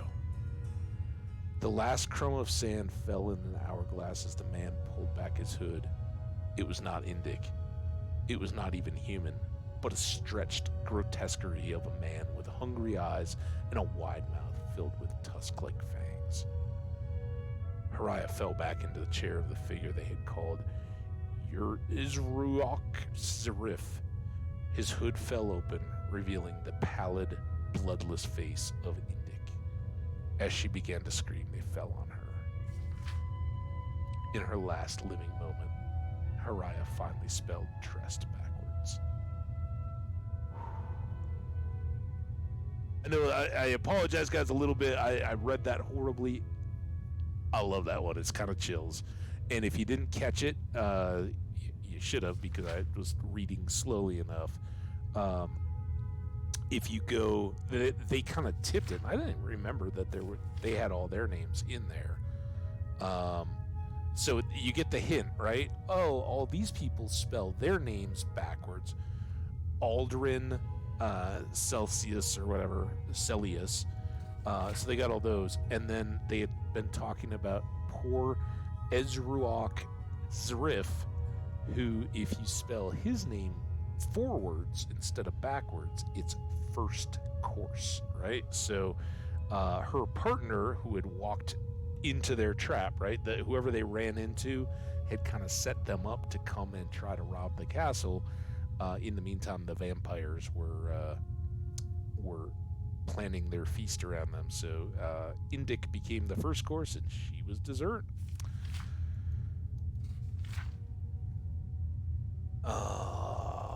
Nice. All right. Well, and we got a lockpicking benefit, which personally I prefer, and especially for our leveling, that's better that we get a lockpick book that's new than I just walked and take that in the head. First of all, what a terrible place to hang a cast iron pot. Second of all, don't walk into that.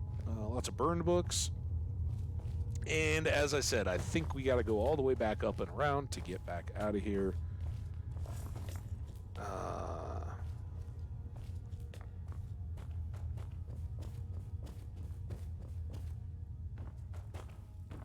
Right through the spider webs. Get them in the hair and everything so they just feel like you got spiders everywhere on you when you walk through. Alright, so here we are back in the original room. We had to go back through that hallway, and as we can see, we've cleared out, gotten Pelagius's mind right, so hopefully the Blue Palace is now available, or the Pelagius wing of the Blue Palace is now available for cleaning and use. I don't know who I guess we gotta go talk to the dude. Darrenir or whatever, Darrenin. And I don't think there was anybody else here that we needed to talk to, was there? Turn that off. I don't even know. Oh, that's the Riften quest. Boop.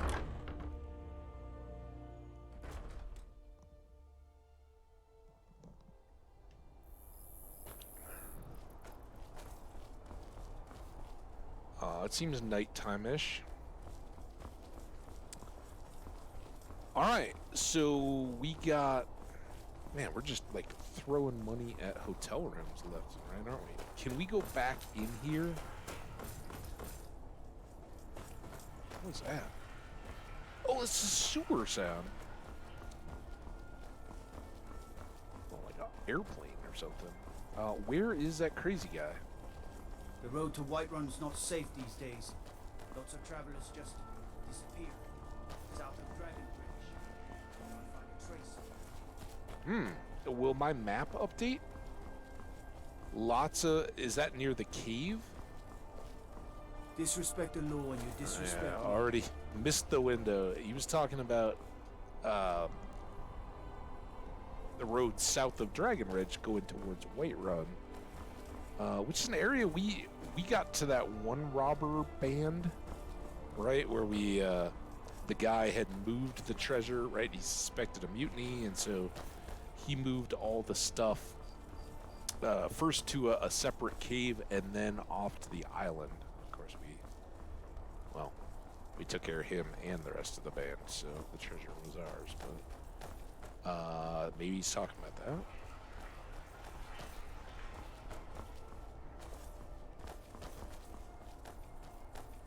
Nope. Where is The Emperor's cousin, Vittorio Vici, is getting married soon. The reception will be public. Anyone in Solitude can attend. Right on. Yeah. Dude, man, I'm in a wedding reception kind of mood. Let's go. All right. I think we're still on the clock. No. Maybe not. I don't know how long we were in there. Welcome to the Winking Skeever, friend. Sure thing. It's yours for a day. Okay. I didn't think I'll show you to your room. Didn't even know that would have been a thing to do, but I didn't think to look. It is the 25th of Frostfall, 4th Era 201. I don't know what New Year's is. Frostfall, I'm thinking, would be kind of early winter, if they even have seasons like ours in the Northern Hemisphere here.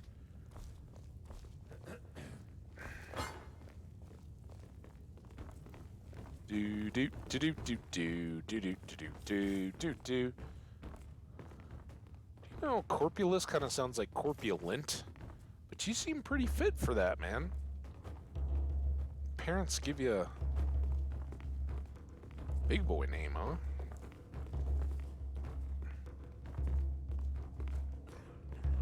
All right. Thanks again, dude. If there's anything else you need? Oh yeah, you wouldn't give it to me, so. Let us go ahead and nap. I don't even know. I don't know if we can get a benefit from just 4 hours of sleep. I mainly wanted the shops to reopen so we can go talk to the Radiant lady. We still haven't found that gambling dude. Ow. Just stubbed my toe, I think.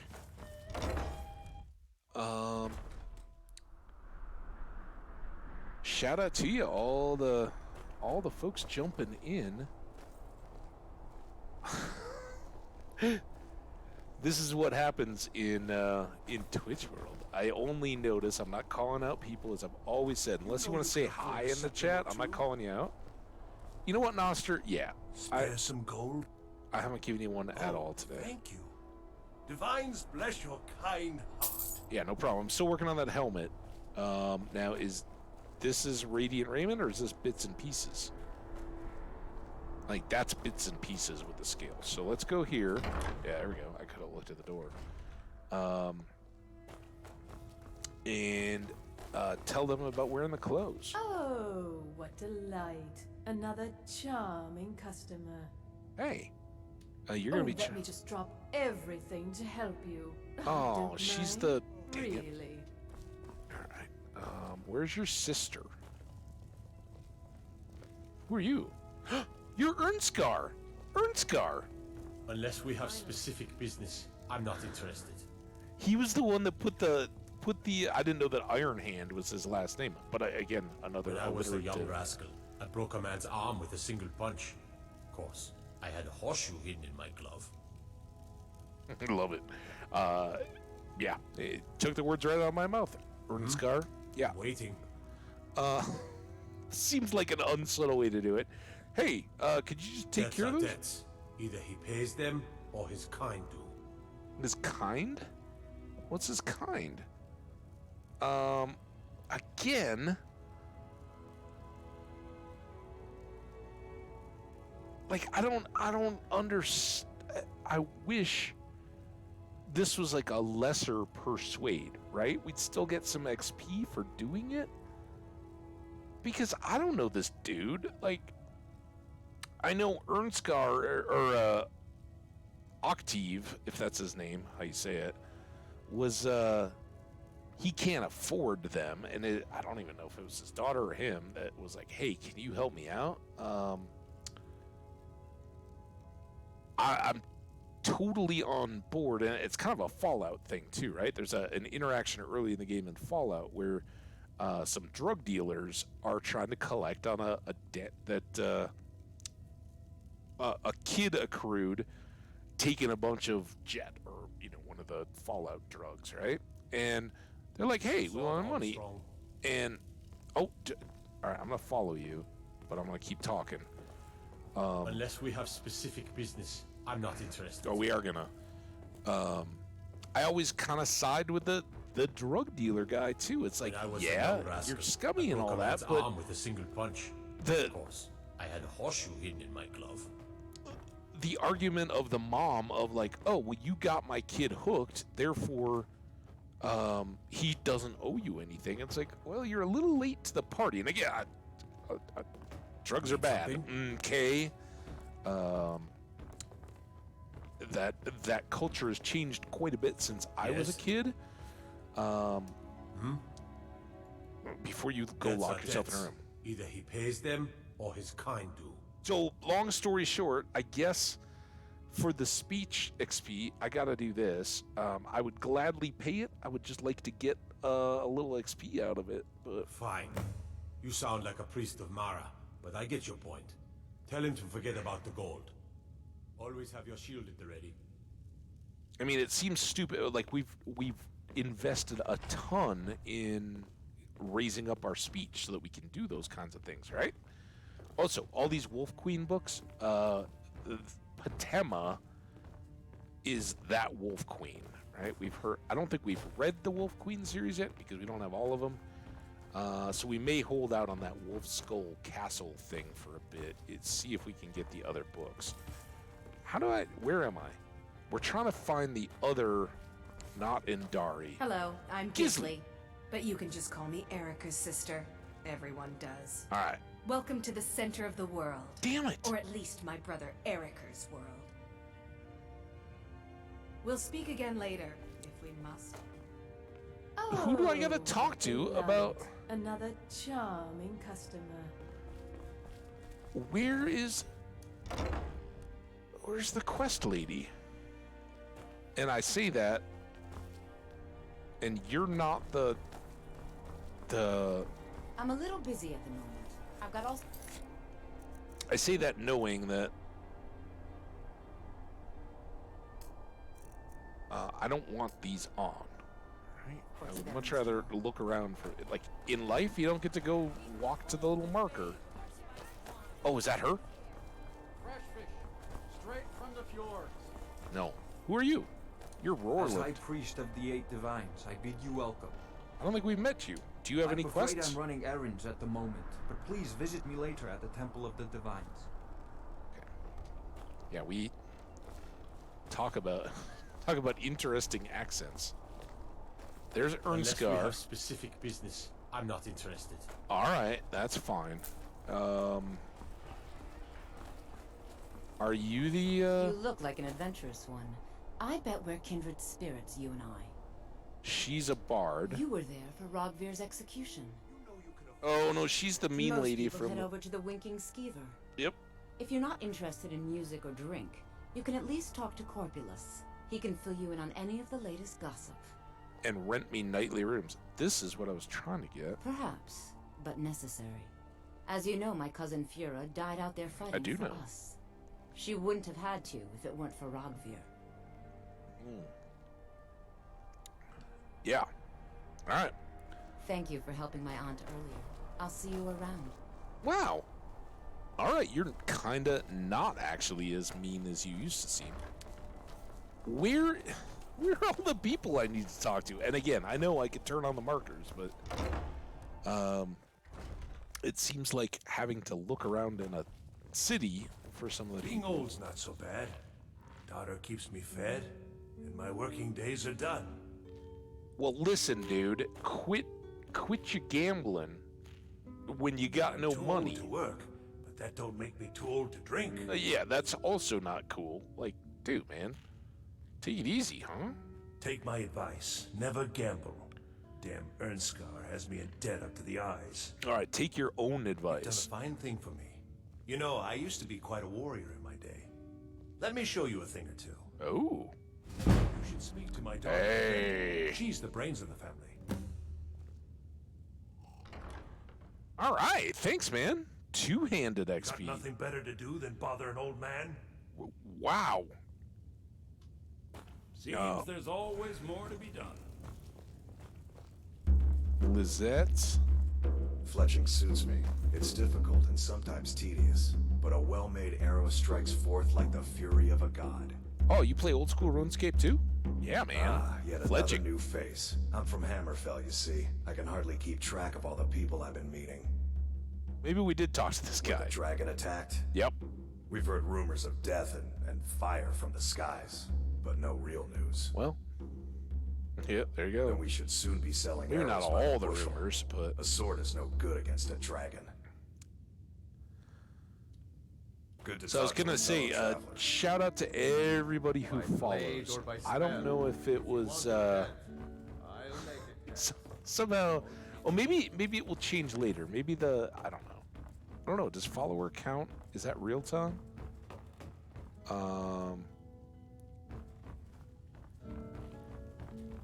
But shout out and congrats if the new follower is truly number 300. I'd say that no, I'd say that you were that was the milestone. We have technically been there. Once upon a time, someone trying to be a cool, I guess, supporter person was like, hey, I just gave you a big gift. And I'm like, what are you talking about? And they're like, look at your follower count. And they like blown us up with a bunch of artificial accounts. And those bled off. And over, I don't know, it was probably close to a year ago.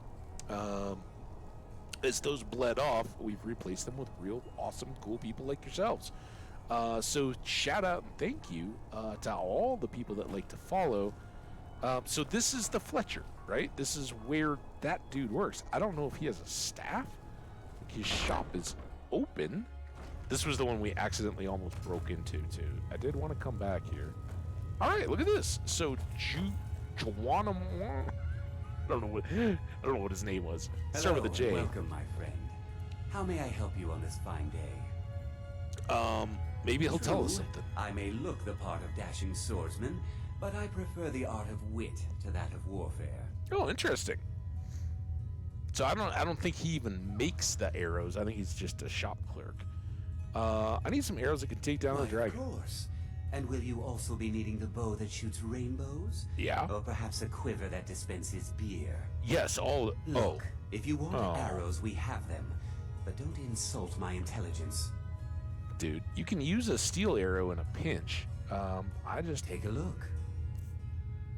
I'd like to load up. Are you kidding me? You're a dedicated arrow shop and you only have 19 ebony arrows?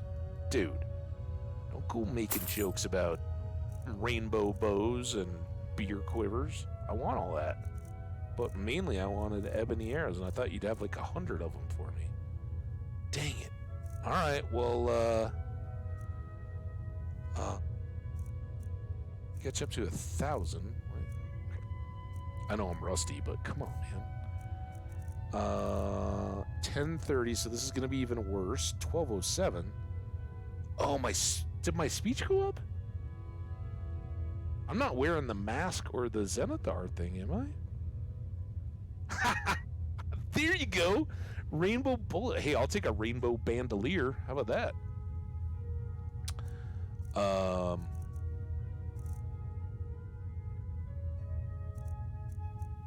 Yeah, I don't think it matters too much that I put on the gear. Just, I don't know, I probably don't even need to carry it anymore.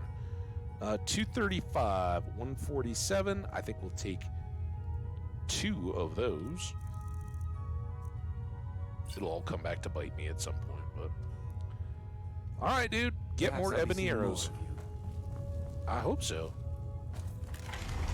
Oh wait, that wasn't outside. What's in here? Anybody? Oh my God, they got a whole... What's going on? How long until somebody's like, you're not allowed to be here? No, I'm not a forger. Yeah, you are so right. I'm sorry, sir. I'm totally lost. How do I get out of here? Here? No. What the... Dude. All right. There.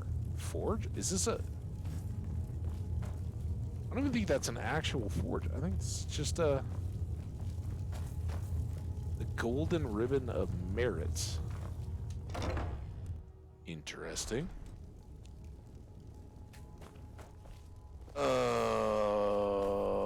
There we go. All right.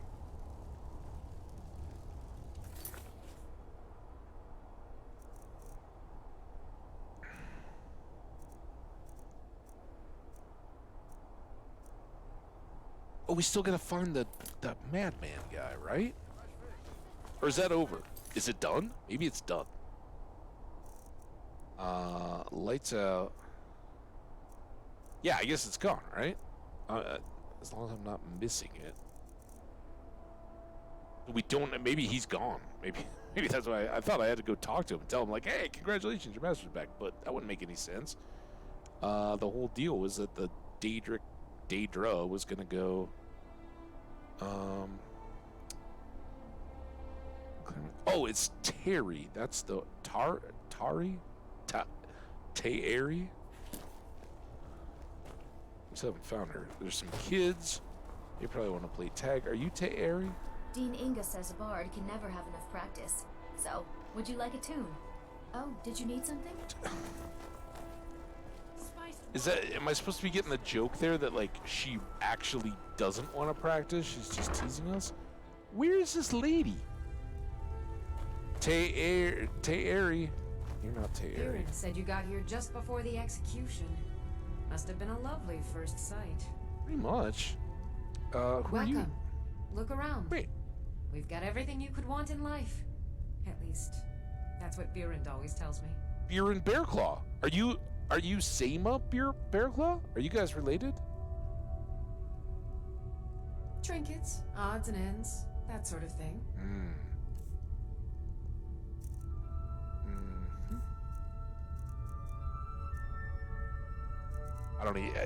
I don't even know why I'm bothering to look. Like now I'm like, I want the Wolf Queen books, but I have no idea which ones we have.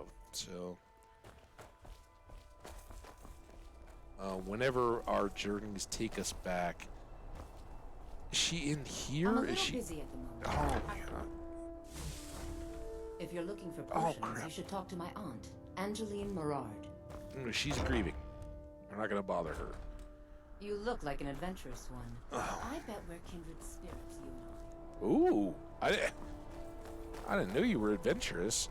Like your cousin? You were there for Rogvir's execution. Oh my, all right. Remember that one lady that was like, "Hey, I'll come adventure with you," but I was like, "Nah, I don't think so. You got a kid and a husband." Fur coming out of your ears? No, dude. I just trimmed the ear hairs. What are you talking about? Te'eri. Jawanan. Fletching suits me.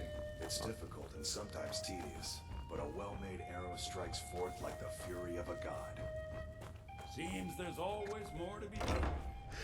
I'm sure that there is the some. Winking Skeever's not just the best inn in Solitude. It's also the only inn in Solitude.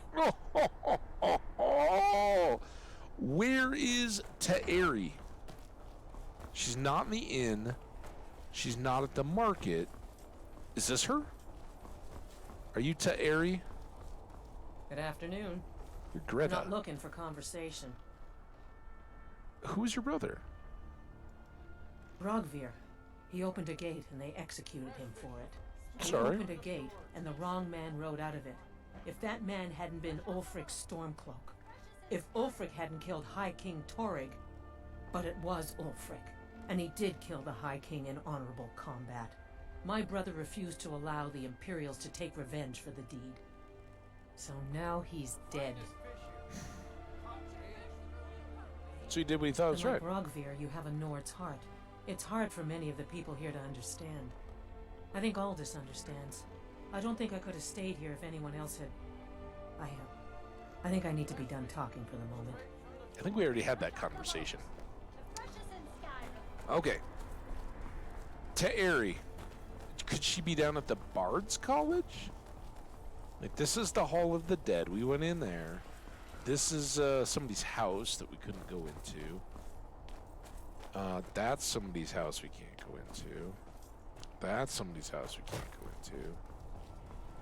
It's like there's a lot of those. Pantia. It's been my honor to perform at the Blue Palace on many occasions. Okay. His late lordship was quite the admirer.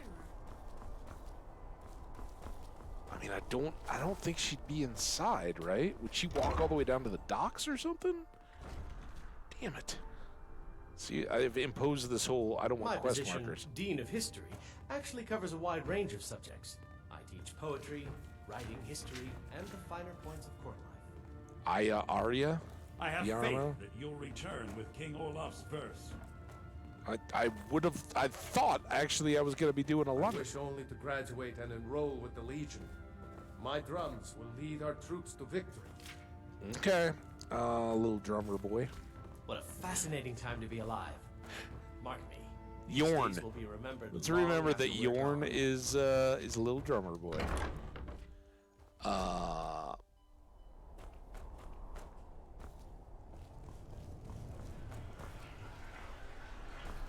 Every time I hear that sewer, I think it's a dragon. Like just the first little, like, oh, here comes a dragon attack. Like, she wouldn't be down here, right? She needed us to go wear the clothes. Why didn't she wear her own clothes?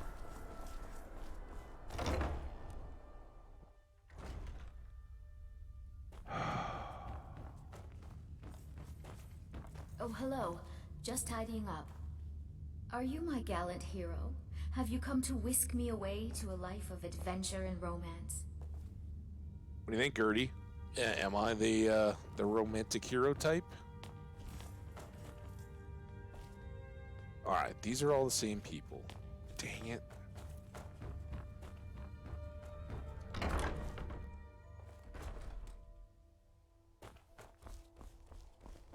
Ebony armor by Izmir. It is a wondrous sight. You, sir, have good taste. A dragon to attack Kyne's Grove. Why? Why there? Is no place safe? We see it all has to do with the burial or the dragon burial sites. I could get into it, but if it's arms or armor you need, see Bayran in Castle Dower. Look at the kids, all not a worry in their heads. They're all just playing tag and hide and seek.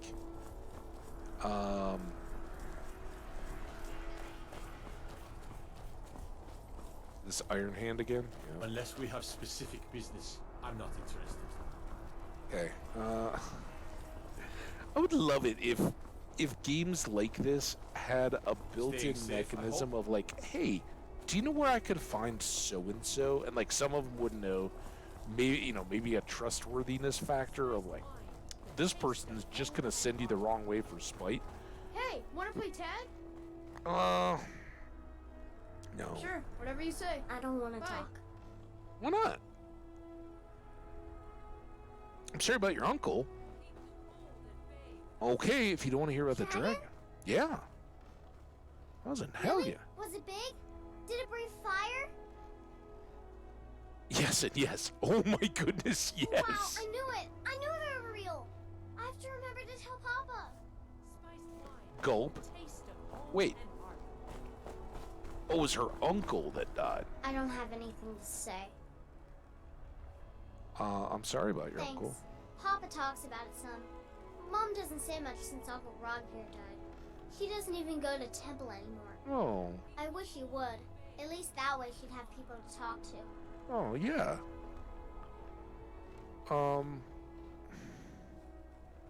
I see the big flashing quest icon above your head. That was nice. Which says that I should say this. You may just have to give her more time, is what I think in real life you should probably say. And, hey, by the way, kiddo, I think you need to keep talking with mom and dad yourself. You would do that? That's great. You should go do it right now. Greta, didn't we just talked to her? Is this her again? Pardon me. You were there for Rogvir's execution. Yeah, what I just did was take a quest from a kid who's not going to pay me anything, right? I'll see you around. And in the midst of not being able to find one person, I was just like, hey, maybe what I should do is search for another person. Although, really, that's probably a pretty good plan. Because, damn it. Damn it. Oh, wait, you're not Greta. As High Priest of the Eight Divines, I bid you welcome. You had a quest marker above your head. I Why? don't buy the fancy clothes, but you look like you might. I hear Radiant Raiments has a large selection. Dude, she really brought off Blessings be everybody. with you. I'm afraid I'm running errands at the moment, but please visit me later at the Temple of the Divines. I'm talking to this guy like, come on, man. I saw the quest marker. I turned it off. She's hiding behind the post. Hey, this is going to be convenient. He's the priest. I'm not looking for conversation. Well, it's about your niece. She did she? She's gonna get a sit down later. Uh-oh. Oh, she really thinks you're messed. Well, I wish it were that simple. Maybe it is. Look, I want to go back, but I won't feel right in there without a tie to Talos. My brother Rogvir wore a symbol of Talos. He kept it hidden on his person. If I had that, I can't go near his body. Would you get it back for me? His body? Where's his body? Thanks. Oh, I think I just mentioned it. I should make sure Sfari's okay. Yeah. Let's just go double check, but I think we walked up here, right? There's no body. That would be weird, right? Like you're in a city and you execute a guy and then just leave his body. But I just walked by the place. I was like, hey, this is the Temple of the Dead. That would be a place where they would put a body, right? Hail, companion. Hail.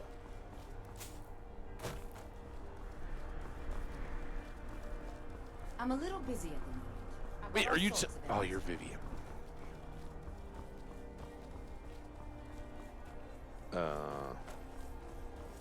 Here. All the dead.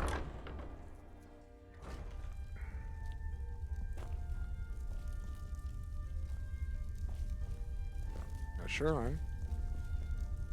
We got some stuff we could steal.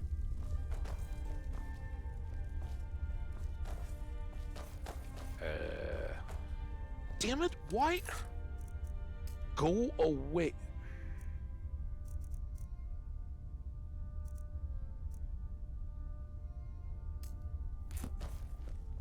I don't know what this is. I want to explore it. I already saw the marker up here. So, I thought that was a person standing up against the wall. After Greta beyond the pillar. Hey, maybe Taria. Taria? Maybe she hangs out in here. Where? Was this like a whole, like, pyramid? Rogvi? No. You're alive. So, is this the same Hall of... Is it a Hall of the Dead in Whiterun, where our buddy Anders, we got him his amulet back, right? Hello, my child. RK, watch over you. Oh, look at this. We actually have the right question. All my life, I practically grew up in the hall. My father and mother were the Sorry, it takes me a really long time to look up. Before me, you see? I believe I was put here to protect this place from the darkness that pervades Solitude. Excuse me. Seriously, there's a darkness? This city has a long history of madness and murder. The Wolf Queen, Pelagius, the death of High King Torek, and now public executions. Mm-hmm. My books tell the stories, I've no doubt. As pretty as its streets are, as jovial as the bards may be, darkness is drawn to solitude. Wait, are you an author? You have books? Can we go back and talk about the book Steer? Or have we noticed that in any books? We got to keep an eye out. Steer, he says, my books tell the story of the darkness in Solitude. Now, I didn't know that. I hope we didn't get a quest there. All right. You mean Rogver? Yeah. Yes, I made an appeal to Captain Aldous. Mm-hmm. He allowed Rogver to have a proper Nord burial, as is the custom in Solitude. It was good. He said he respected him, even though he had to execute him. So, what? Where? May RK bless you with a long life. He is an RK guy. All right. Anders says hi. Or I'll say hi to Anders for you. All right. So we clearly saw that. All that means is that it's not here.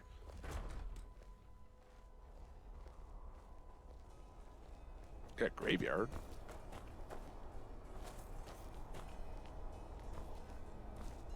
I don't really want to be a, oh, what do they call them? What were the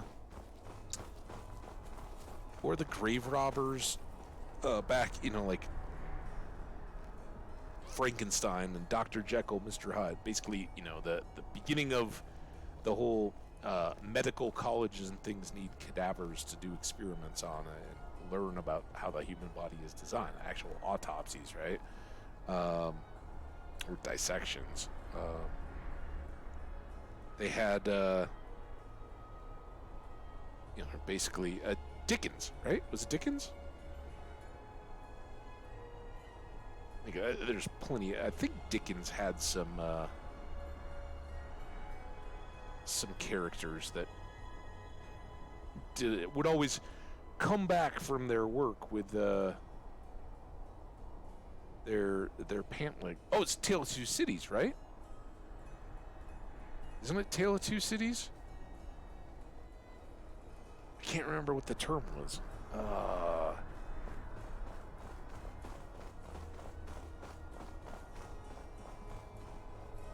You running? You're not running. Who's running? All right, catacombs. Let's go. I figured we would have needed a key or something. Oh.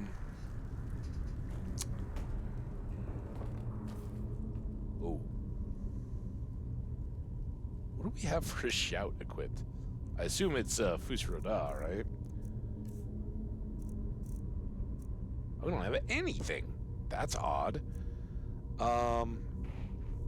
So we do have a full Fusroda, right? We went up to the Greybeards again. We got all 3 of these levels, which is pretty nice. We do have a Fire Breath, an Elemental Fury, a Disarm, which we didn't work, and the Become Ethereal, which means we can't do or take any damage.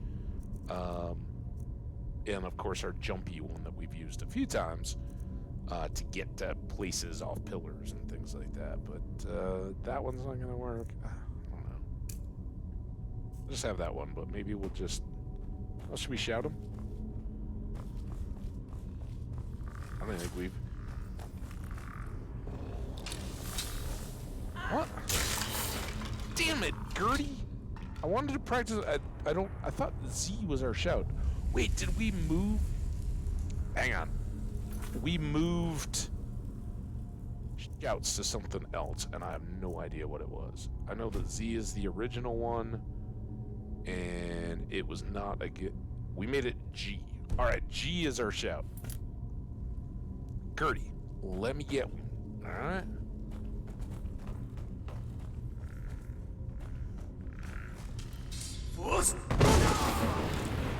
Oh, it didn't. It hurt him a little though.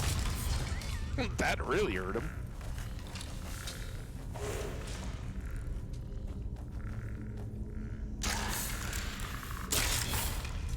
Gertie's taking care of business.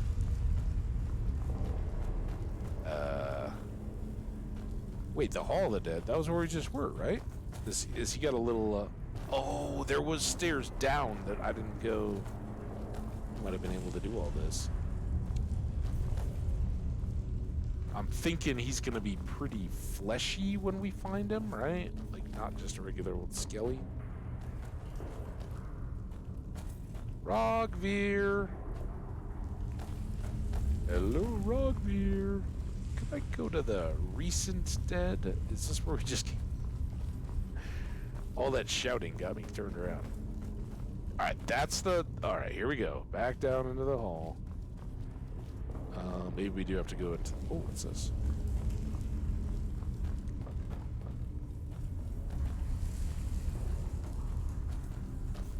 The weight run. How about this? No. Steal from Coffin.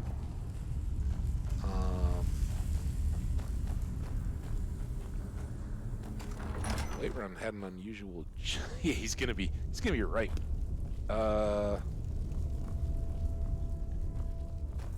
No.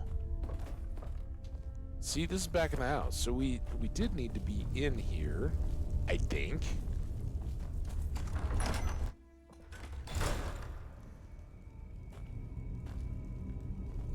But if I was coming from this way... Oh, is it like right here? No.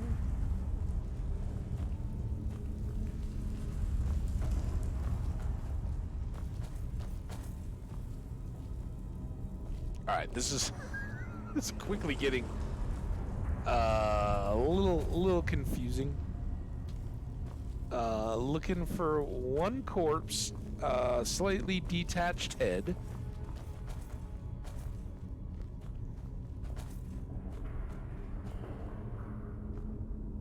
I mean, that seems like the one thing that's not like all the others, but it's empty and I would be stealing.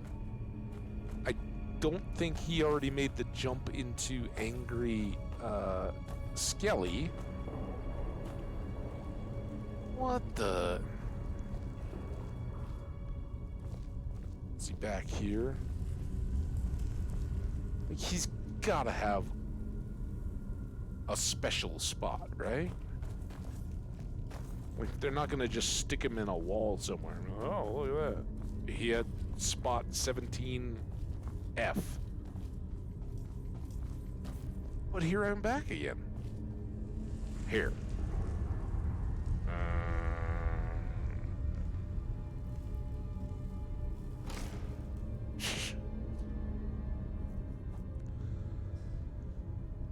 I don't think there's anybody here to see me. We're giving this away, right? This is what oh, look at that one. So that one does say the time between shouts is reduced 20%. Remember the praying at the shrine that said 0%. Well, I guess we gotta steal it. Plot twist. He's alive. You just pop that head right back on again. Good to go. All right. Gertie, don't judge me. This is a crime of necessity, and I mean, he's dead, right? He's not going to use it. Well, oh, there. We'll get out of this crouch. I don't know why I felt the need to crouch, but all right, shh. Don't tell anybody. I gotta go get rid of this stolen goods.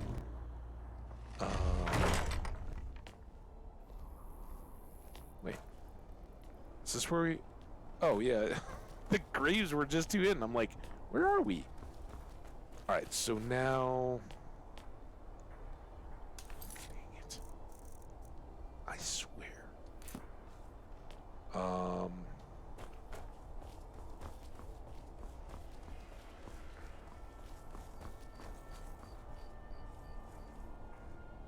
Advar. We're looking for Gertie? Greta?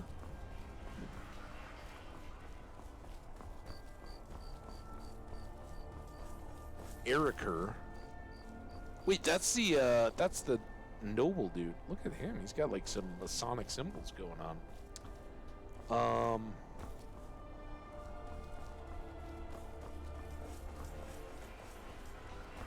It would be nice if these people would update their little Jala's house. Was that the Fletcher? But his name was longer. As far as I know, we're supposed to be talking to a kid. I mean, we want to talk to the aunt. It was Uncle Advar or something, though, right? Can I help you? Maybe. Yeah, all right. All right, Sfario, you watch. Pardon me. Pardon me? I'm not Greta. looking for conversation. Here. Thanks so much. I'll return to Temple. Here's something for your time and effort. I hope that maybe in the future you are more open for conversation because of the temple healing. I should make sure Sfari's okay. Yeah, I should too. Sfari, you good? We good? I don't want to talk. I just... All right. Thanks for Whatever. talking to me. Nope. No problem. We all good here? I think so. I'm afraid if I talk to her again, we're going to totally Mother break says you this. shouldn't talk to people. Do I seem all right? She just straight up didn't finish it. Mother said I didn't talk to people, so I'm not going to talk to you. Have we talked to this guy? I've got some salmon to sell. Oh, you're the fish seller, dude. Plenty of fresh fish for you. All right. These are troubled times. Be on your guard out there. I will. Look after your sister and your daughter. Your daughter and your sister.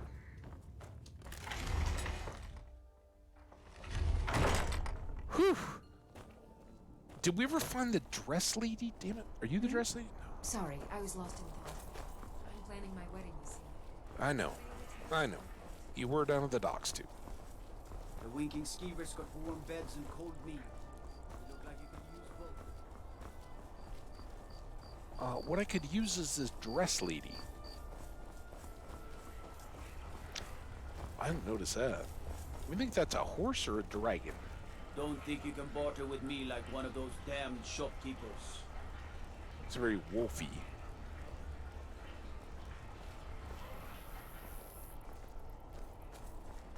Oh, which Patema and the Wolf Queen, right? She set that up. That's still open. Is this still open? Nice. All right. They might be closed. Anything you like? No, I'd like to see your sister, which sounds terrible when I say it like that. Oh,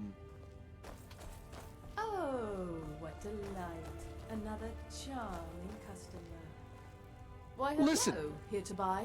If I've you been- have to ask the price, you might be in the wrong store. Been looking all over town for you. And I know I came in here and Iron Hand dude was here, so hi. Speak quickly.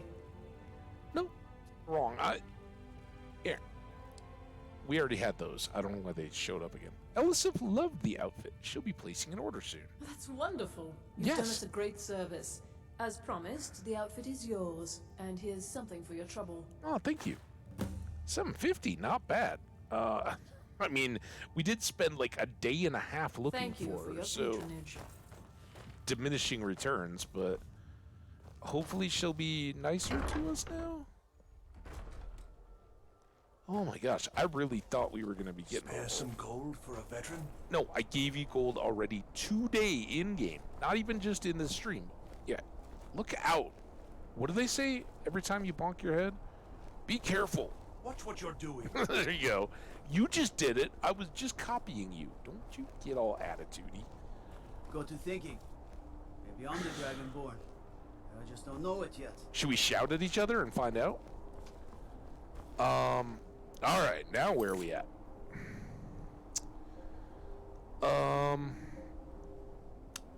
Lighthouse fire. This might be the time to do it. It is nighttime.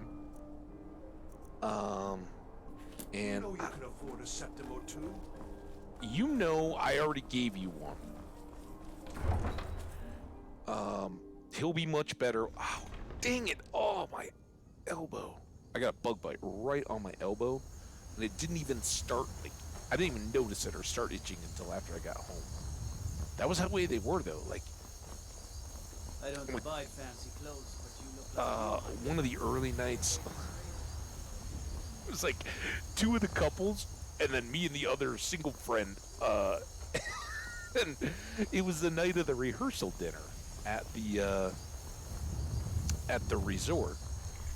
And one of the couples that we were with was the sister and brother-in-law of the group. And because of the people and all that, they had said, like, look, it's going to be parents only for the rehearsal dinner, right? Like, we're not going to, nobody get offended. Like, there were no technically wedding parties. There was no maid of honor or group best man or anything like that. It was like, everybody's an usher. You all get to be included. You can seat yourselves and enjoy it, right? And we're like, that's cool. But anyway, they were having dinner at one of the restaurants, and his sister was like, talk to the people, because we had lunch there that day, and they were like, hey, you know, we're not a part of it. We don't want to be, you know, we don't want to be up in their business or anything like that, but, you know, that we know that they're having the rehearsal dinner here. Would it be possible if we could just eat at the restaurant on the same night? And, you know, it was kind of the nicest of the places. There were a couple indoor. It was kind of weird. Like, and in fact, technically it wasn't the nicest. There was like an Italian restaurant and a hibachi place, hibachi and sushi, that were the two, like, kind of furthest back from the water and fully indoor type restaurants. And they were kind of like, you know, as the resort was talking about, like, dress codes and all that, they were like the nicest. They were the ones that were like, you have to wear closed-toed shoes, you have to have pants and a collared shirt and all that kind of stuff. This one was kind of the in-between. It was like you had to have a collared shirt, or at least, you know, like no t-shirts kind of stuff. And I think there was something, I don't know. It ended up being very fun. We were all wearing shorts. I'm just kind of going here. I kind of know the lighthouse is out on this island or this point somewhere, and that's player knowledge. I don't know how to fake that really. I don't know if that's it. I think the road I think it's up higher, because it should have a big light in it. We might have gone by it when we were following what's-his-face out of the embassy. Yeah,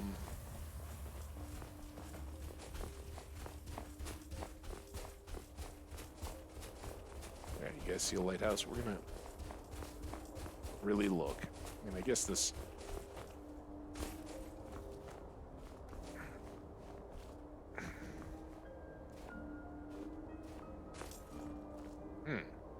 Lighthouse?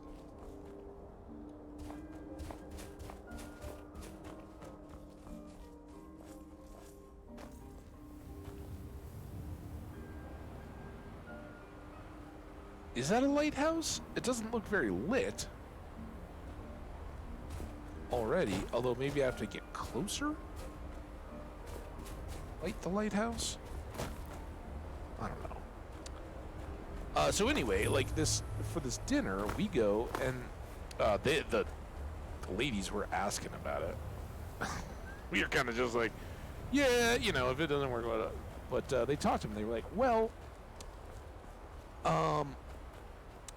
because of the dinner and all that, we can't take any reservations inside, but we do a bottle service kind of deal. All right, I think this is it, right?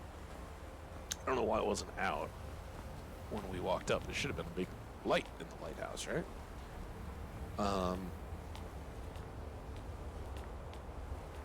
So the deal was like, oh yeah, you can sit outside at this restaurant, but they sold it kind of as like the couple's romantic deal, and in order to get one of those reservations, you had to buy a bottle of wine. Well, they were totally cool about it for a 6-top, right? Restaurant speak. For a table of 6, they were like, yeah, you need to buy a bottle of wine. The girls were like, yeah, we'll have this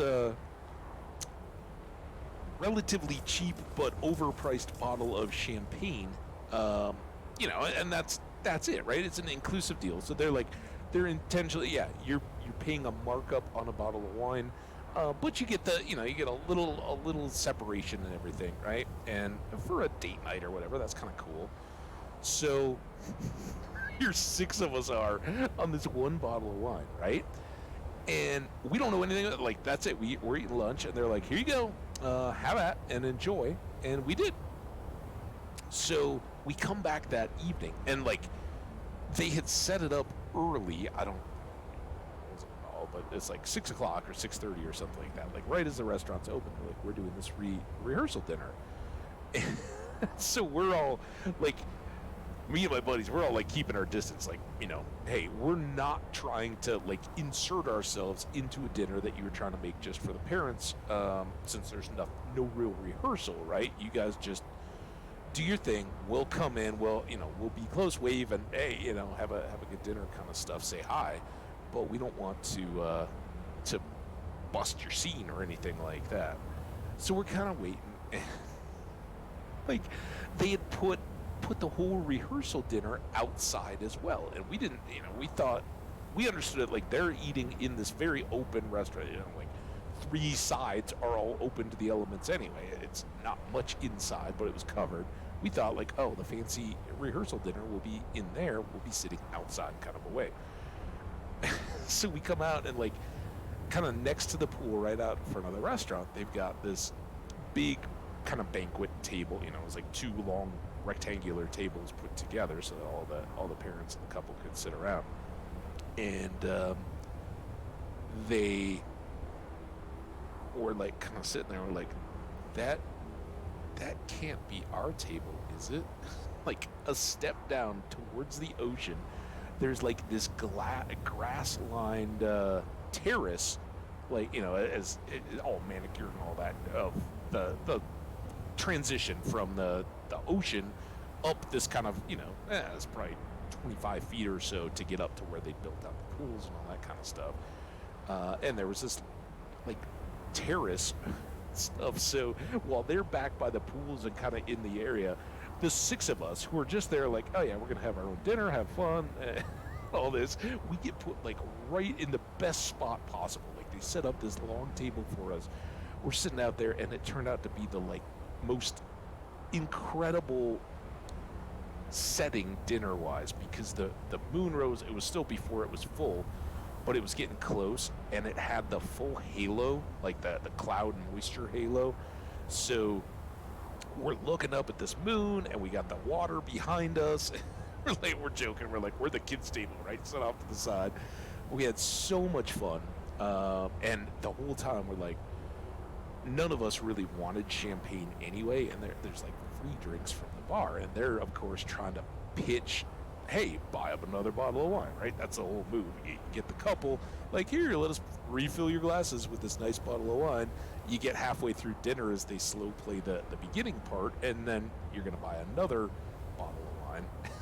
We didn't do any of that. We got like the very moderately priced champagne option. And then as they're coming out, they're like, do you want us to open that for you now? We're like, nah, maybe we wait till dinner. And they were we're just in agony of how do we deal with this. Well, of course, we're like, listen, we understand you guys did us a huge favor, and like I think the restaurant and everybody did very well, because rather than buying a bottle of wine, we each kicked like an American 20 just as a tip on top of it, because it was so nice. The guy was a great server. He totally took care of us. The food was outstanding, and the setting could not have been better. But we had like our total upstage of, and they just couldn't have put that big a group down on this little terrace, but we like totally one up the whole rehearsal dinner having just this immaculate setting. It was so funny. But they sounded like they were having a good time. We probably went for like 3 hours at our dinner, and they probably went for 4. Like we'd already left and gone and hung out with everybody else by that point. And they were still laughing and joking and drinking and all that. I think they had wine flowing and all that. But yeah, it was so good, and that was another real highlight meal and experience. But we were seated on the grass, and the next morning, like we all, well, like the guys that were sitting on the backside, I think some of the chairs where 2 of the girls and 1 of the guys were seated were kind of up on flagstones, maybe, so maybe they didn't get as much.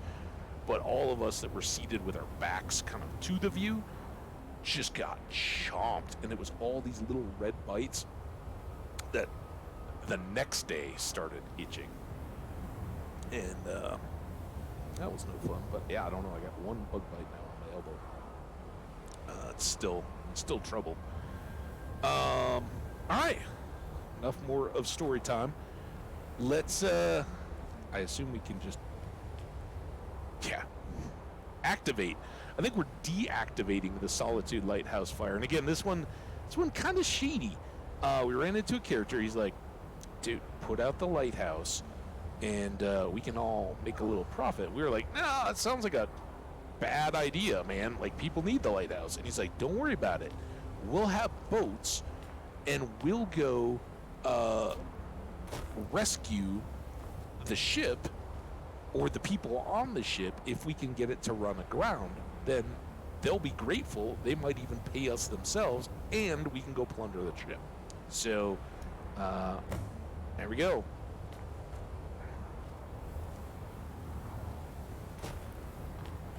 So now we gotta go find this dude again. And where did we last see it? Was he still on the docks, or was he back up in the city? Had we run into him up there again?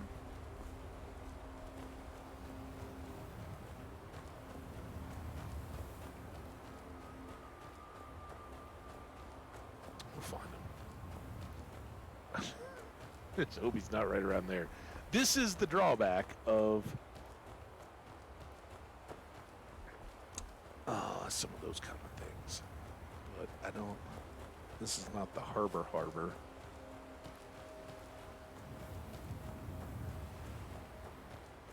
Do do do do do do do do do do do do do do do do do do do. So yeah, I guess we're a little bit villainous.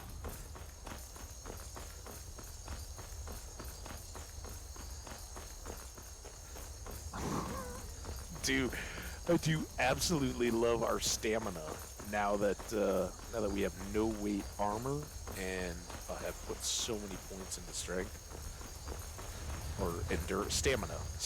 That's what it is, right? It's dark down here. Look at this. This just refuses to end. All right. And look at how quick it respawns.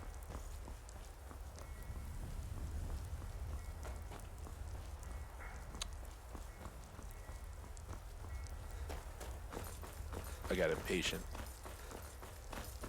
I don't know why. I'm like, oh, we're almost up to the carriage. We can make it. That's not where we're going. Like, we can't then take a mini carriage up to the town.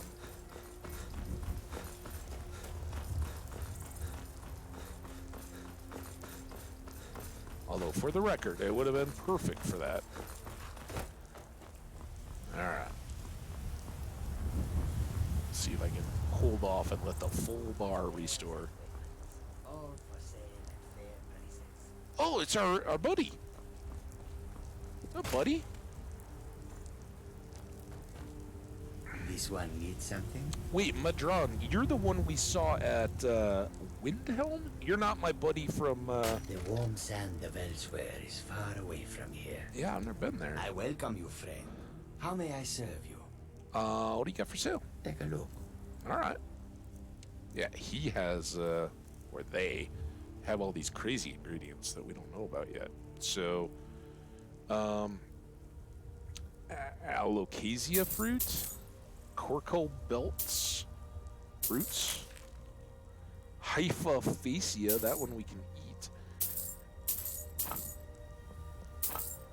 Salt, script jerky, always good for a snack. And then, oh man, that one hey, you're only 1,400? Do you have books? Nothing, let's see, here's where I think we already have some of those.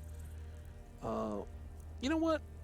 We spent some time in his mind. Let's buy that. We'll read about Sheograth. And then I want to sell potions to get that money back. And I never went back up. Remember, somebody got, like,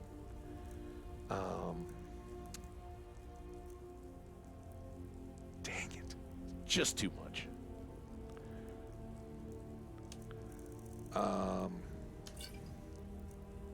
210. Everything is just a bit too much. Dunk. And do that. Alright. Thanks, buddy. And then what was the one that we wanted to eat? Haifa's something? It was down towards the bottom, I know that. Scourge jerky, hypophacia, right? Frenzy and ravage stamina. All right. All right. On to find the Argonian. Jarira.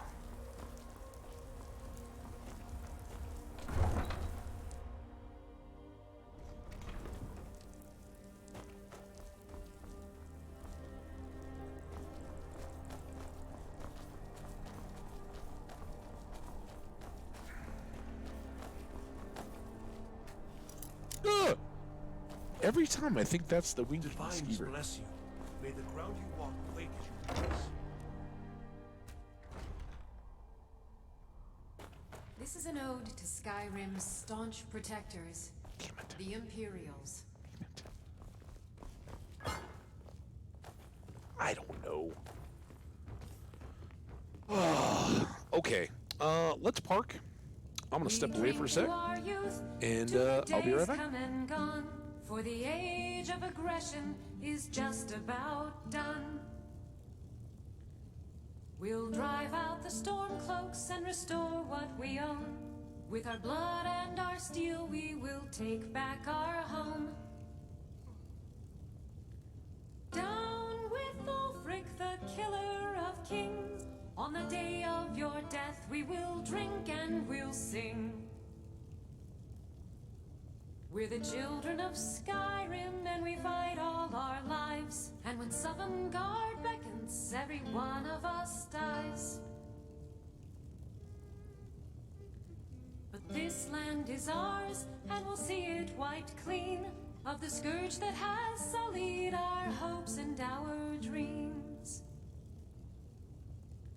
Down with Ulfric, the killer of kings. On the day of your death, we will drink and we'll sing.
All right. Yeah, didn't time that very well. I'm not back into the cycle of things like, oh, all right, I got a half hour. Should I make it now? I wasn't ready to face a Jari Raw hunt.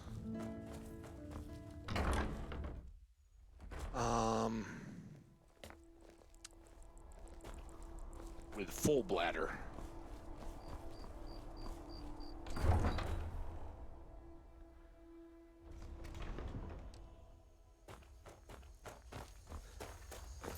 Man, other than all that Wabbajack nonsense, we haven't done anything combat-y today, have we? Kinda stinks.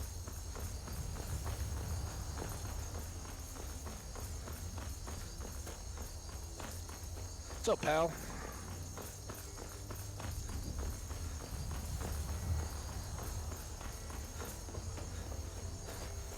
Hey, here you are. Looks like you had no trouble. Ooh, you noticed. Durr, I put out the lighthouse fire. The Ice Runner has failed to dock on time. Without the lighthouse, the Ice Runner will have swung wide of the western shoal and run aground on the eastern coast. I don't even My know what that sister means. Dija will be at the wreck with our Black Blood marauders.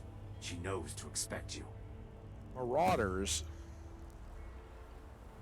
Alright, hold on. Before we look at any maps. Wait, now that time it doesn't go. Oh, because this isn't a... Alright. The wreck of the Ice Runner. Alright. Get moving. Map.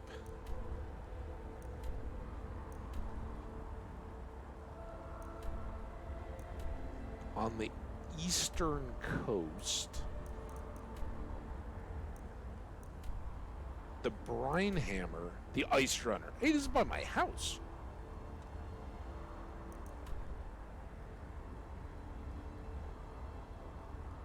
All right, let's. I'd kind of like to get this one. I think we've knocked out a good Fulgunther. What the heck is Fulgunther?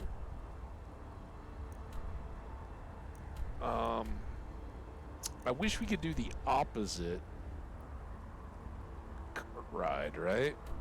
But I'll see if I can't delay any patrols out there. Okay. Gertie.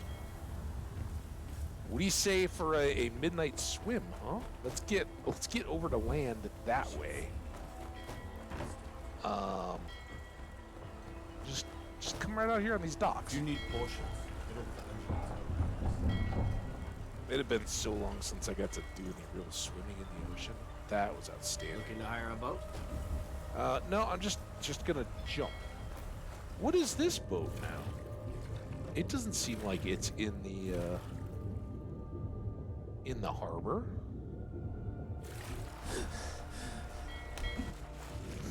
You see me jump out? I'm like a whale. Oh, I did not see any whales. We did see some porpoises, dolphins, and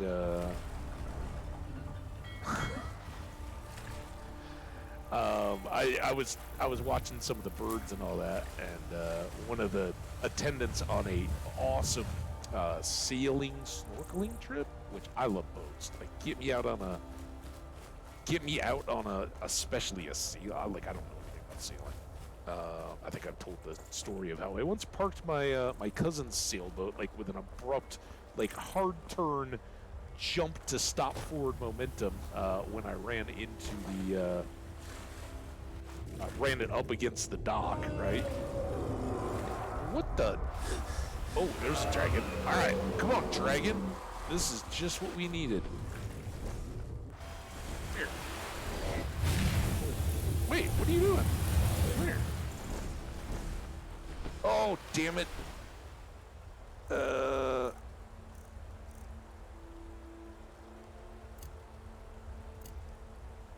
I bet it was, Alright, everything else... Oh, no. We need, Here, we'll go 7 there, and then that one will be done. And then down here, we'll go... 8?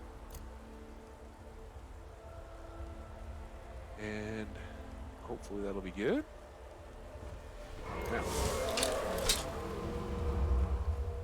Wait, what? Come back here.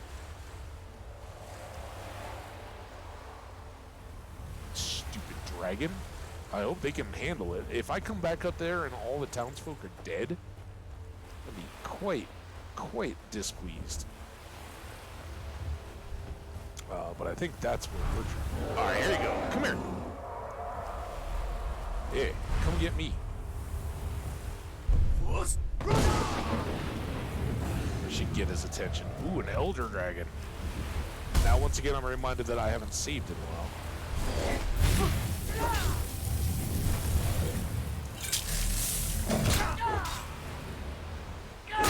He seemed very flashy. Get him! Get him! Oh man, now what do I gotta do? Come here. Come back here. Hey, come here.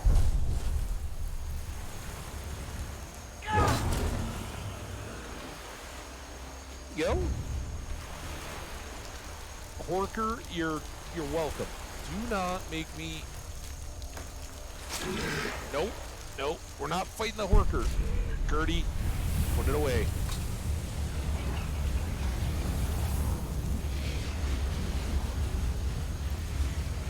I get it? Alright, there we go. Alright, come on, Gertie. Leave the Horkers. They're fine.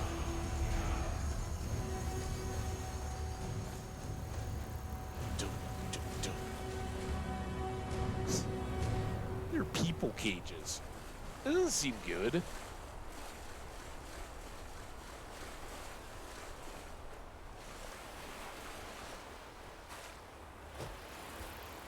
Dude, I don't like that all this vile banditry is happening right next to my house. Can we not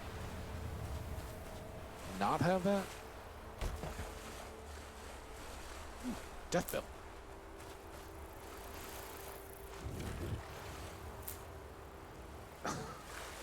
I've definitely been away long enough. I'm still back to that old use the Minecraft keys.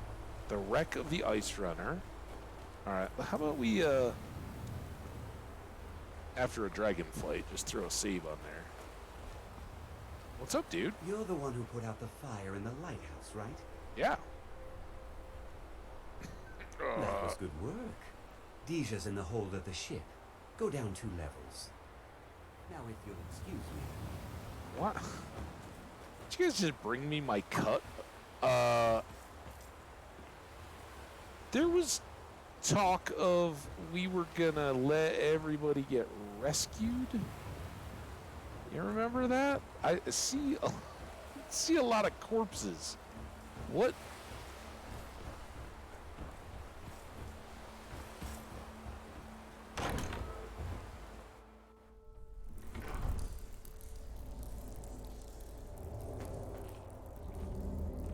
We've been implicated in some kind of crime. Also, yes. They look very magey. Dude, sailor. What do you need? Well, I can tell you one thing I need is to open up all these doors so you guys can't surprise me when inevitably I become a... Yeah, just go down to the very bottom of the ship. You'll make it out fine, right? Ooh, we got books, though. Alright, hold on. Dude! I think you guys went out of your way to kill everybody. Alright.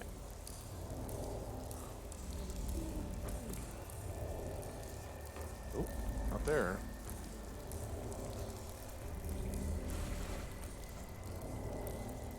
In here, right? Hi. Hi. Okay. Oh, here we go. My brother told me you were coming. I'm supposed to give you what you've earned. Yeah, let me guess. Nope. Ha! I'm afraid the loot's already been moved. You've been useful to the Black Bloods, though. You've earned a quick death. Well, where did you move the... Whoa. Oh, crap. How do I get out of here? Damn it. There.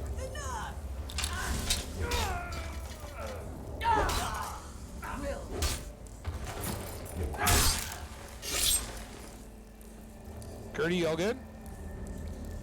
Where is the loot? Yeah, is that on our body or something? Empty chest. Dang it. Take that. No. Oh. Alright, it's vengeance. It's vengeance, Gertie. We kind of knew it would be. We're kind of like an undercover cop, right? We knew this was gonna end up this way, and it just got us temporarily inside the. Did we get any notes or anything? I'm so out of touch. Books. Jot note. There we go. Sister, once you have picked up the packages, send them onto me at Broken Ore Grotto. The fool who did our work at the lighthouse should arrive shortly thereafter and make sure he is taken care of. Yeah, we're cleaning up town. Right? The chat message is still so valid. Plot twist, he's alive, except now I'm the one that's alive. Oh, Mr. Marauder. You guys go. They don't run away. Oh, look at all these books. Gonna be an absolute cornucopia of book fun. Huh? Maybe what we'll do is finish out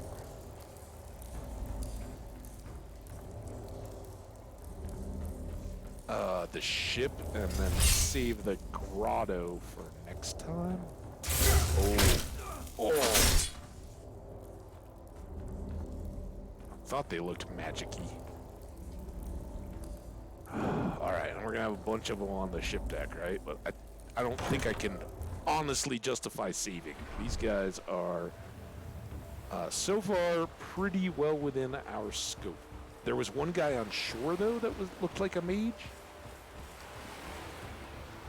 I think I'll use the cover of the building so he doesn't get to just pop at me. Man, what? There he is. Oh, he's a weird dude. They were like half the enemies by the time we got done. Leave Skyrim alive. No, I will. Well, I don't really want to leave Skyrim. That wasn't. Who's leaving? All right. Is that it?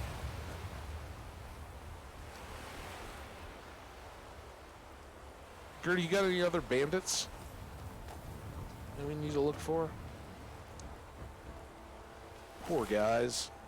I do feel kind of bad about that, but hey, it's a tough world. And in order to get to the heart of this banditry and find out who's beyond it all. I mean, do we think it was Jabri Ra and what's her name? Sister, who is now dead? Or is it let's go deeper.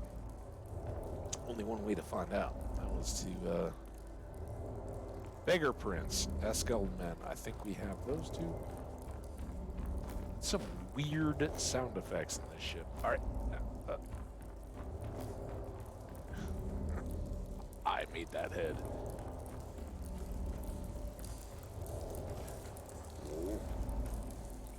Wow.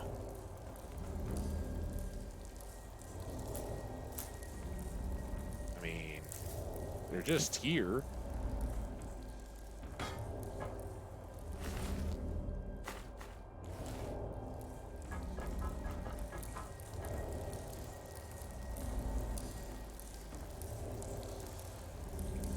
Chances Folly, I know we have. I guess I've looked at that like 8 times.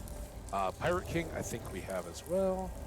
All right, this was the real treasure. Beggar Prince, Cake in the Diamond, Chance, Frontier Conquest, Galarian, Nords, Akavir, Mixed Unit. Are you kidding me? Beggar, Cake, Chance, Frontier, Akavir, Nords, Mixed Unit. I'm sure we have this, right? Oops. What I really want to do is pause and read that last book before we head back out. And I think we actually have a bounty quest. So Lights Out now wants us to go to Broken Ore Grotto, but I think we also had a bounty. Kill the leader of Broken Ore Grotto. Maybe that's Jabri Ra. So we can double our fun here. So that will be what we will kick off tomorrow. I was gonna make this our reading spot, but I don't like that funky sound. So I think we're gonna go up on deck. Out of this foul betrayal. And you know what? No. I'm not going to leave it there. We're going to go to our house, which when you got to look out our window and see this now, can somebody get this wreck out of here? It really stinks. It's like right in my backyard. But what you going to do, huh? Dunk.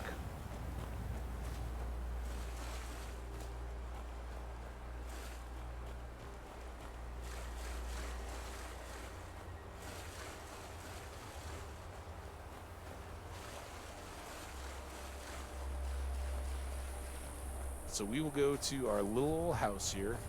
If I can find it. Wait, that's not it. That's the, there it is. That's the abandoned shack or whatever. Said it required a key, so I don't know what's going on there. Here's our stable, dude. What's up, stable man?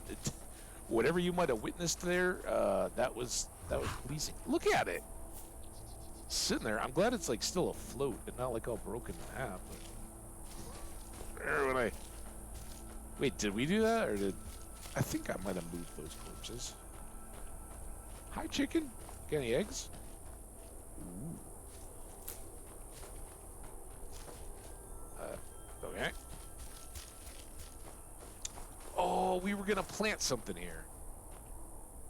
I have no idea what it was, but dang it. Chat, feel free if you guys know. Am I carrying a bit? I'm sure I got rid of whatever it was.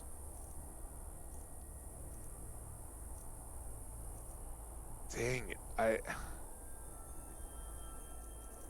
It could have been death bells at the time. It was like I picked something and was like, alright, well, we'll move these somewhere else. But I have no idea what we had decided at that point. And yeah, we can't plant any of the new like the stuff that we got from Mardan, whatever his name is, the Khajiit trader. Those new ingredients we can't grow apparently, so that's a bummer. All right, well, we're gonna cozy on into our little Winstad house here. Lost? It's my freaking house, steward. What do you need, my Thane? What are you asking me if I'm lost for, dude?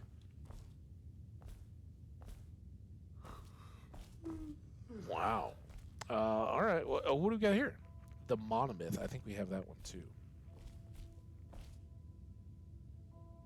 Veggie soup. That sounds kind of awesome. I'm gonna have some of that. Oop, because I can. Food. Ooh, and a little spiced wine. Yeah. All right. Settle in for a nice story time. And again, we read Surfeit of Thieves, earlier today, and now because we took a little vacation in the mind of Pelagius III, or the Pelagius the Mad, or whatever his name was, got to meet Sheogorath. We're gonna read about his blessings. Soup. The blessings of Sheogorath.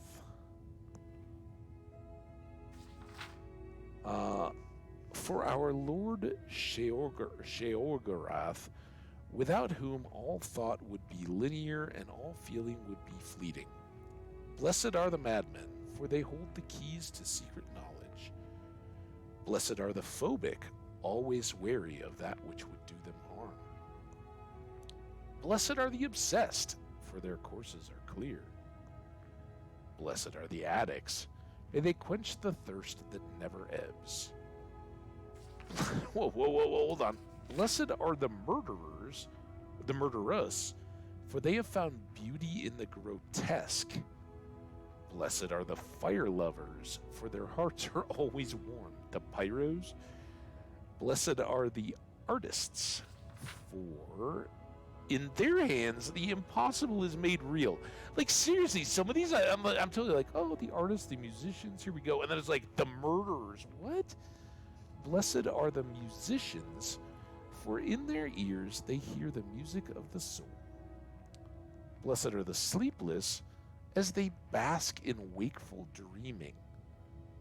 Blessed are the paranoid, ever watchful for our enemies. Blessed are the visionaries, for their eyes see what might be.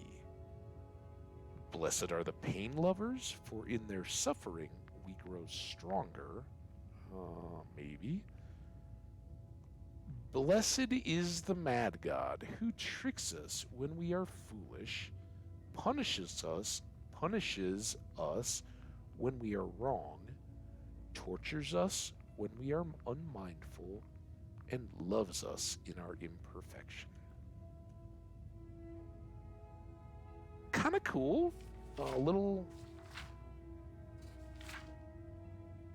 weird. Like, I kind of at the beginning, and I don't know that I've ever read this, I was totally down with, it's kind of like, yeah, that, the insane, the people that are struggling with phobias and obsessions, and the addict one was where it started to turn a little bit, right? Because the first three, I was kind of like, yeah, all right, it's kind of silver linings for people that are suffering, right? Like, if you know someone, we all, in like Minecraft circles particularly, right? But I think throughout gaming, it's a little bit of a disservice, but there's always that, oh, my OCD is flaring, right? And like everybody's a self-diagnosed sufferer of OCD, just because we have things that we get hung up on trying to make look neat and tidy, or we have an inclination towards that. We want it to look nice.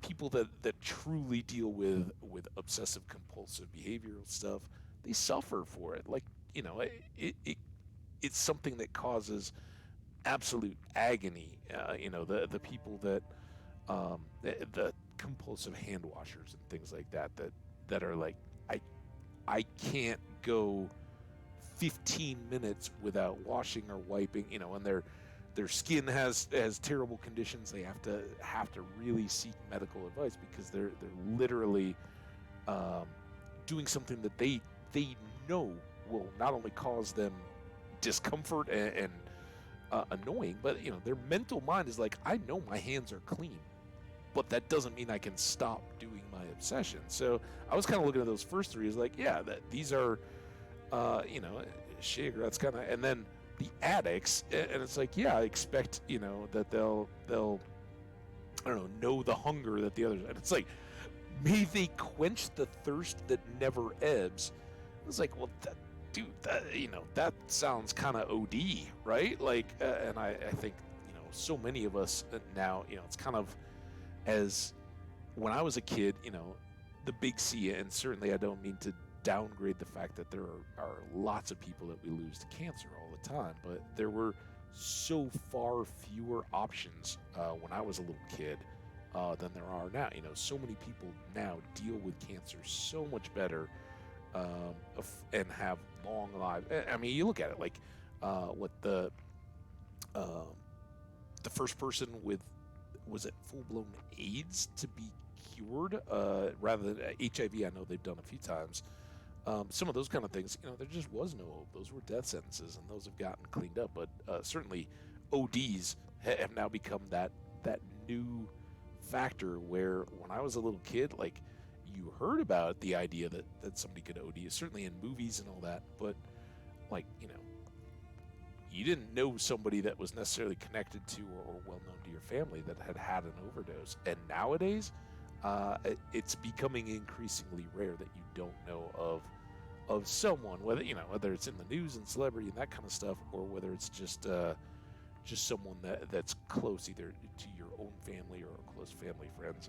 It's tragic. So I was kind of like, wait a minute, and then you get to murderers and fire lovers. Now this one, I don't know, I guess I jumped from here, but blessed are the fire lovers. I went to arsonists, kind of like the pyromaniacs. But in a world like Skyrim, fire lovers could certainly talk to all those artisans and professionals that help bring light to the world and warmth, right? In Skyrim, for sure. Be those the woodcutters or the charcoal burners or even the trades and things that depend on fire, the smiths and all those various things. I don't know. This one just made me want to go back a little bit. Then, of course, artists and musicians, and always, right? There's that idea to make true art.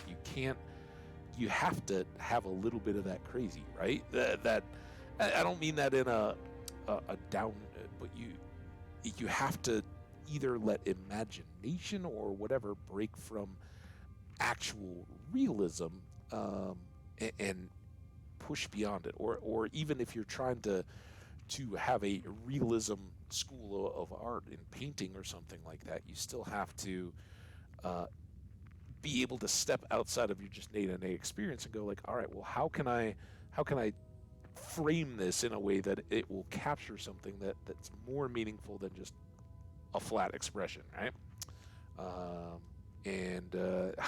I particularly enjoyed that Sleepless because last night my sleep was so jacked up from and not that the time zones were bad. We were only an hour earlier than we normally were, which when you're on a beach vacation, it's nothing.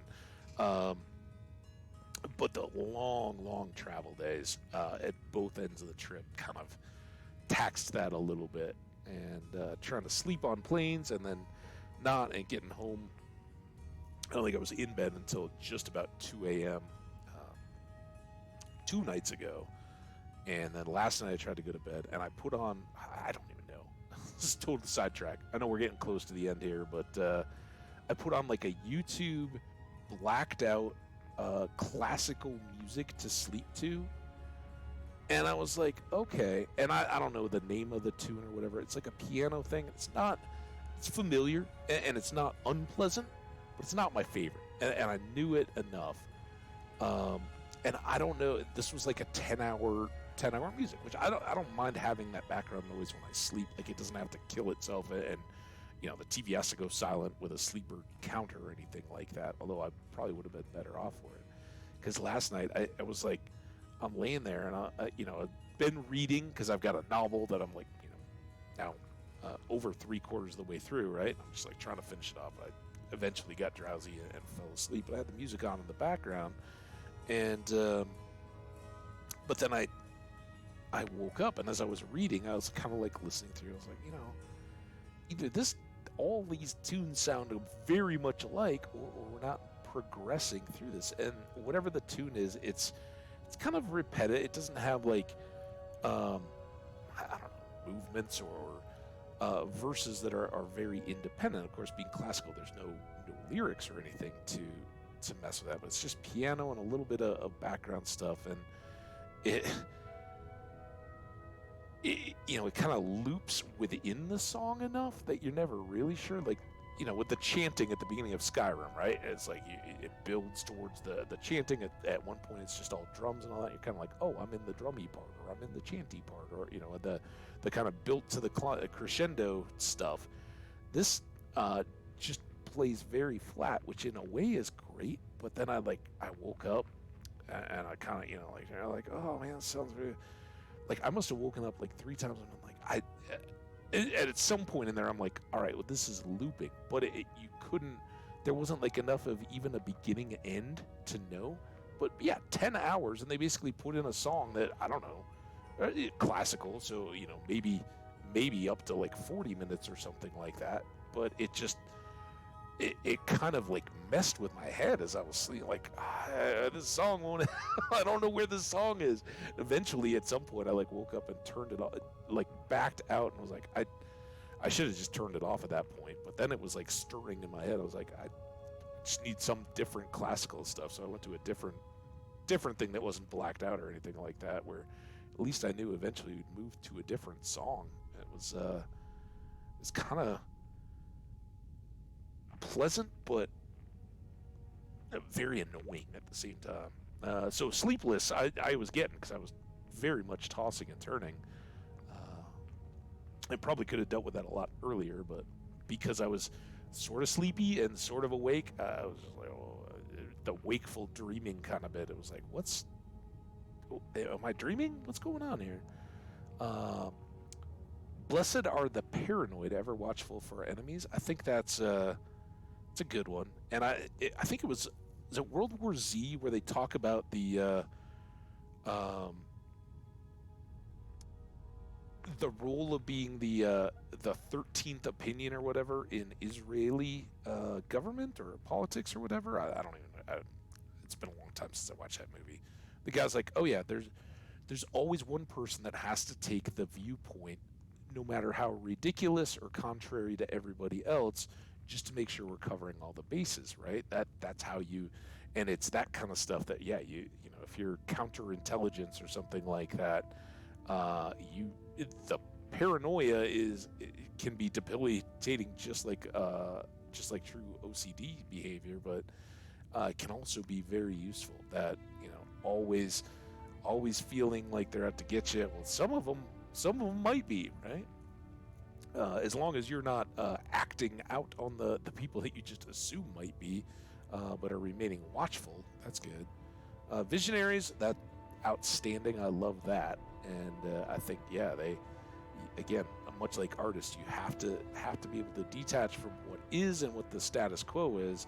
Be a little crazy to be like, no, I'm gonna throw something on such a long shot bet, whether it's resources or capital or whatever, to make some new reality.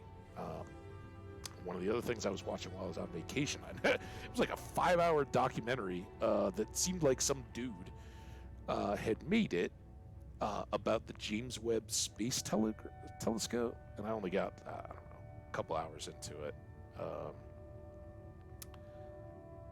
But yeah, the director of NASA at the time that it was first getting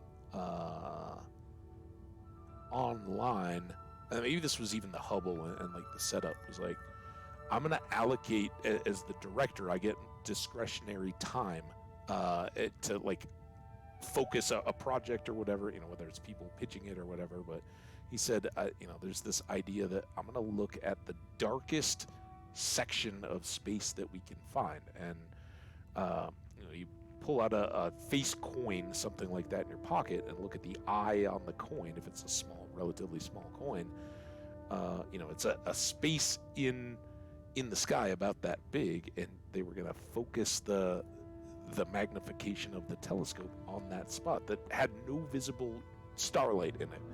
And lo and behold, they found all these galaxies. Well, then, you know, how much more the web could show us of that time. But basically, they had to allocate like 100 hours of uninterrupted time on such a, you know, multi-billion-dollar resource, because for like a low exposure photograph, right? You've all had it where no flash or whatever, and they say, you know, you got to hold still, otherwise you get the ghosty blur kind of effect in the finished photograph. It's got a very long exposure.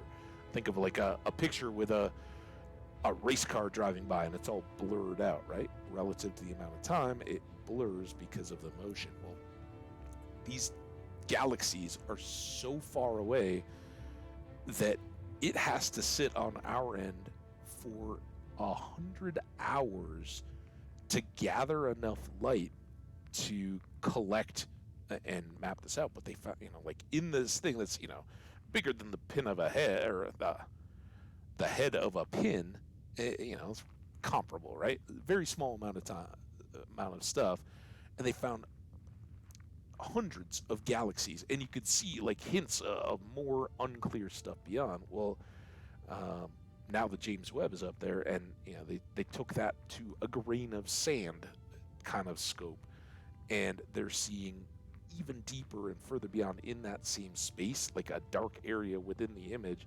See even more, and that's going, you know, back to the earliest that we can see. It's crazy. So cool. And again, somebody has to come up with that, and all the scientists, all the yeah, isn't that crazy?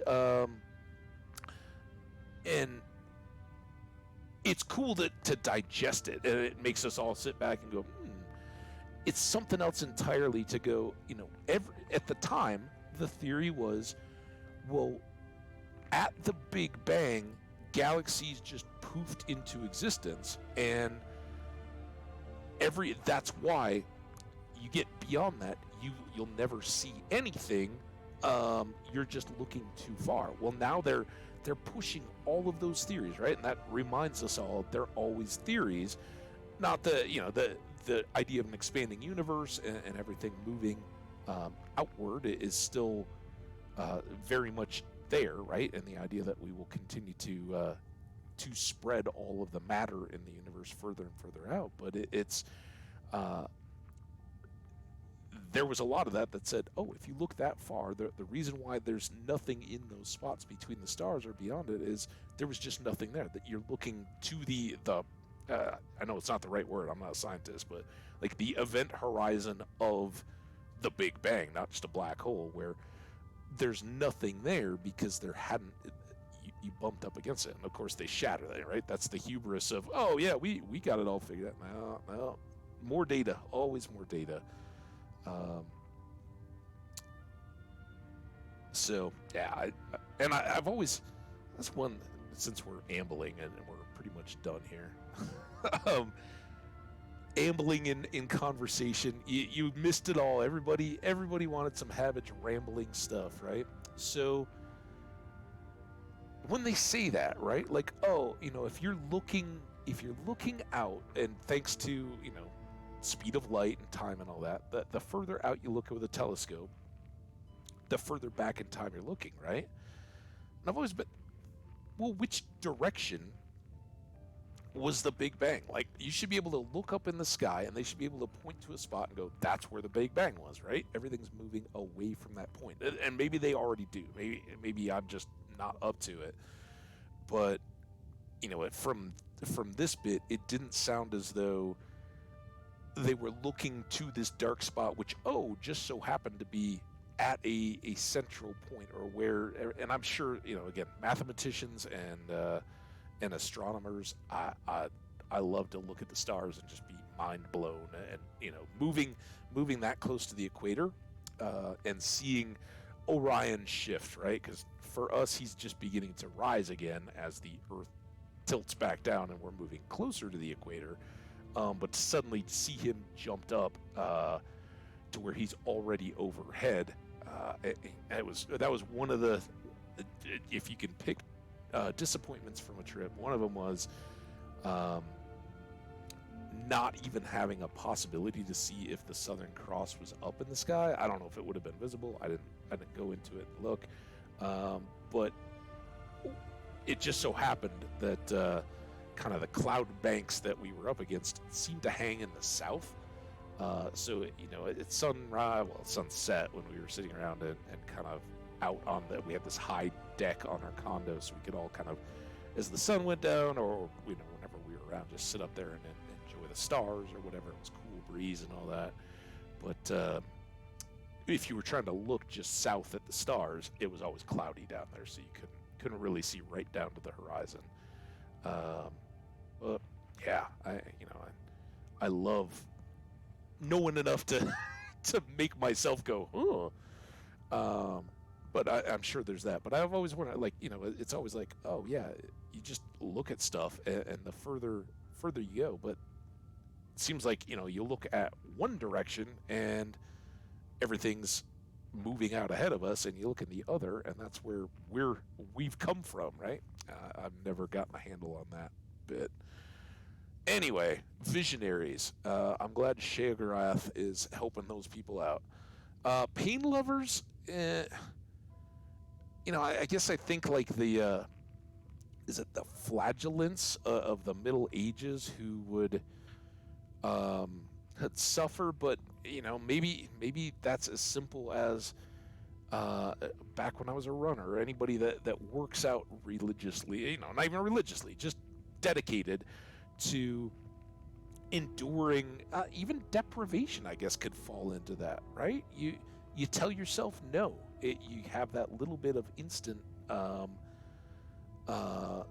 rejection or suffering, like, oh yeah, I'm gonna skip the desserts, right? Because I've been on vacation and eaten way too much, so I'm gonna get a little bit healthier again by going to the store today and getting salads and fresh veggies and all that good stuff, right?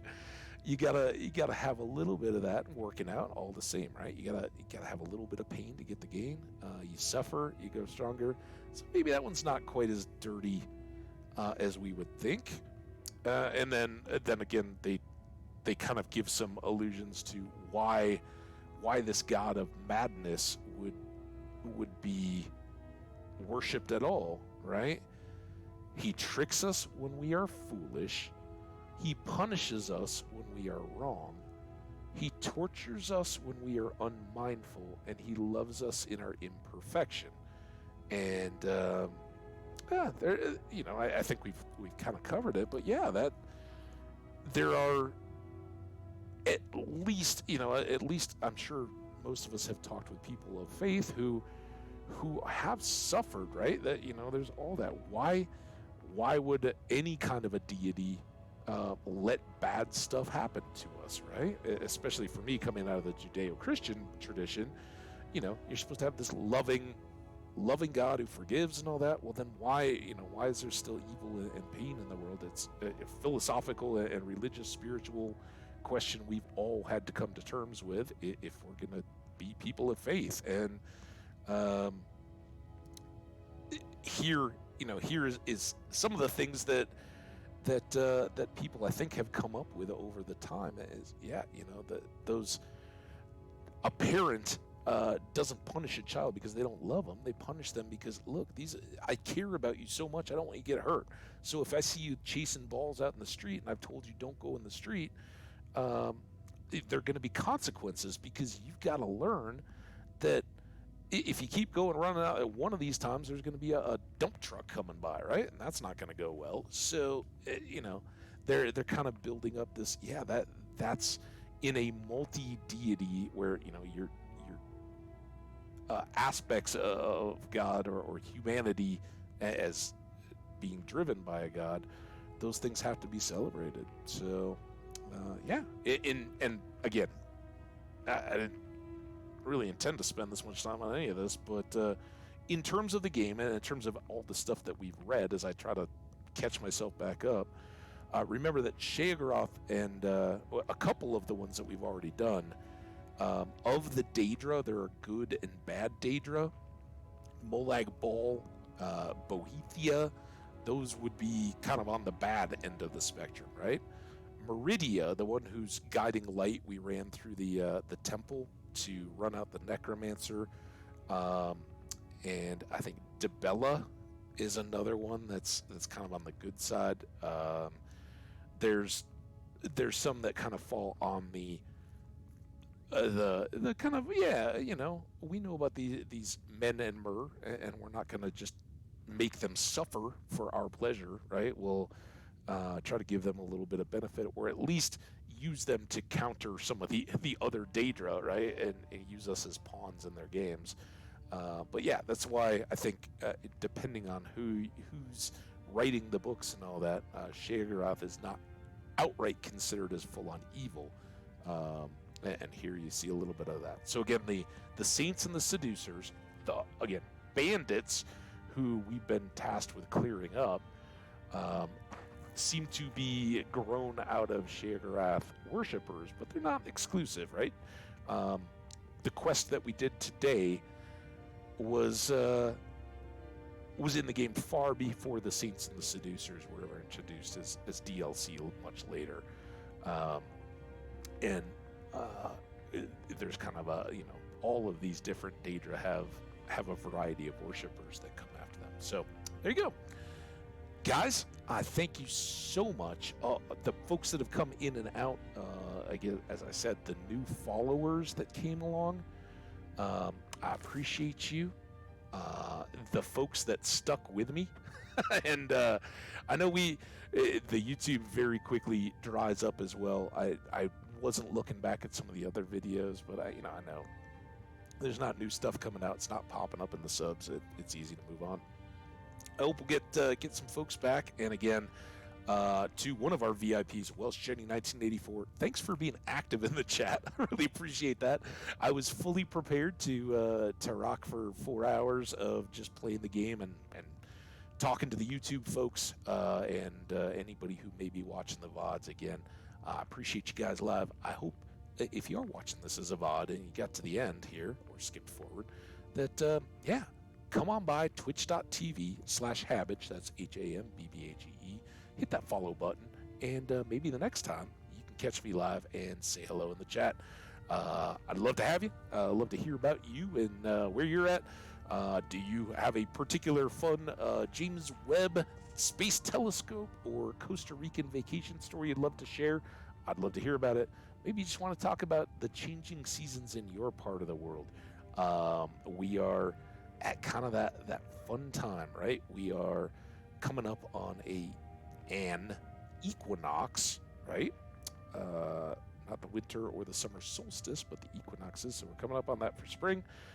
It's outstanding, and we'll hope to here, at least for our northern hemisphere folks, get into some warmer weather, while our southern hemisphere folks get a little bit of a break and get to cool off a little bit. We'll take some of that heat. So anyway, I appreciate you guys.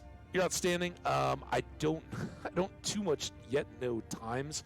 But as you can well imagine, after vacation and all that, there aren't a whole lot of conflicting things, just a bunch of catching up on errands and that kind of stuff. So I'll try to keep you posted in the schedule and on Twitter, but expect another stream. I think it's probably going to be a few 4-hour streams like this until I kind of get soaked back into it, and then at some point the game will take over and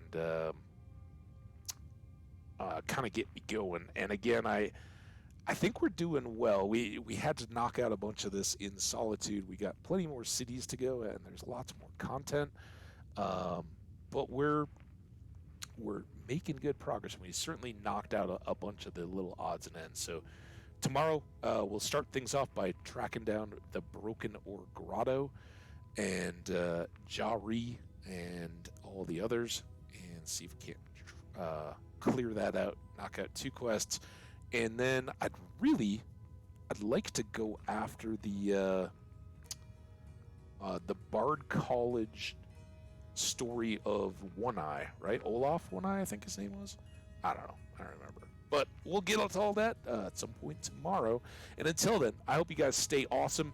Absolutely missed the chat and all of you folks, your comments, and of course, in extension of that, your likes and your subscriptions are always appreciated. So hit that subscribe button over on YouTube. Hit that follow button here on Twitch. We'll see you for the next one. And until then, hey, go have an adventure, right? All right, guys, now I got to do the whole... See, I should have been doing this. All right. Escape. Did we save yet? F5. I can't even see my keyboard anymore. It's gotten too late. Escape. System. Quit. All right. You guys get a black screen. Oh, wait. I still gotta. All right. There's the black screen. No more music. And again, for all you folks, thanks so much for watching. Take care. We'll catch you next time. Bye now.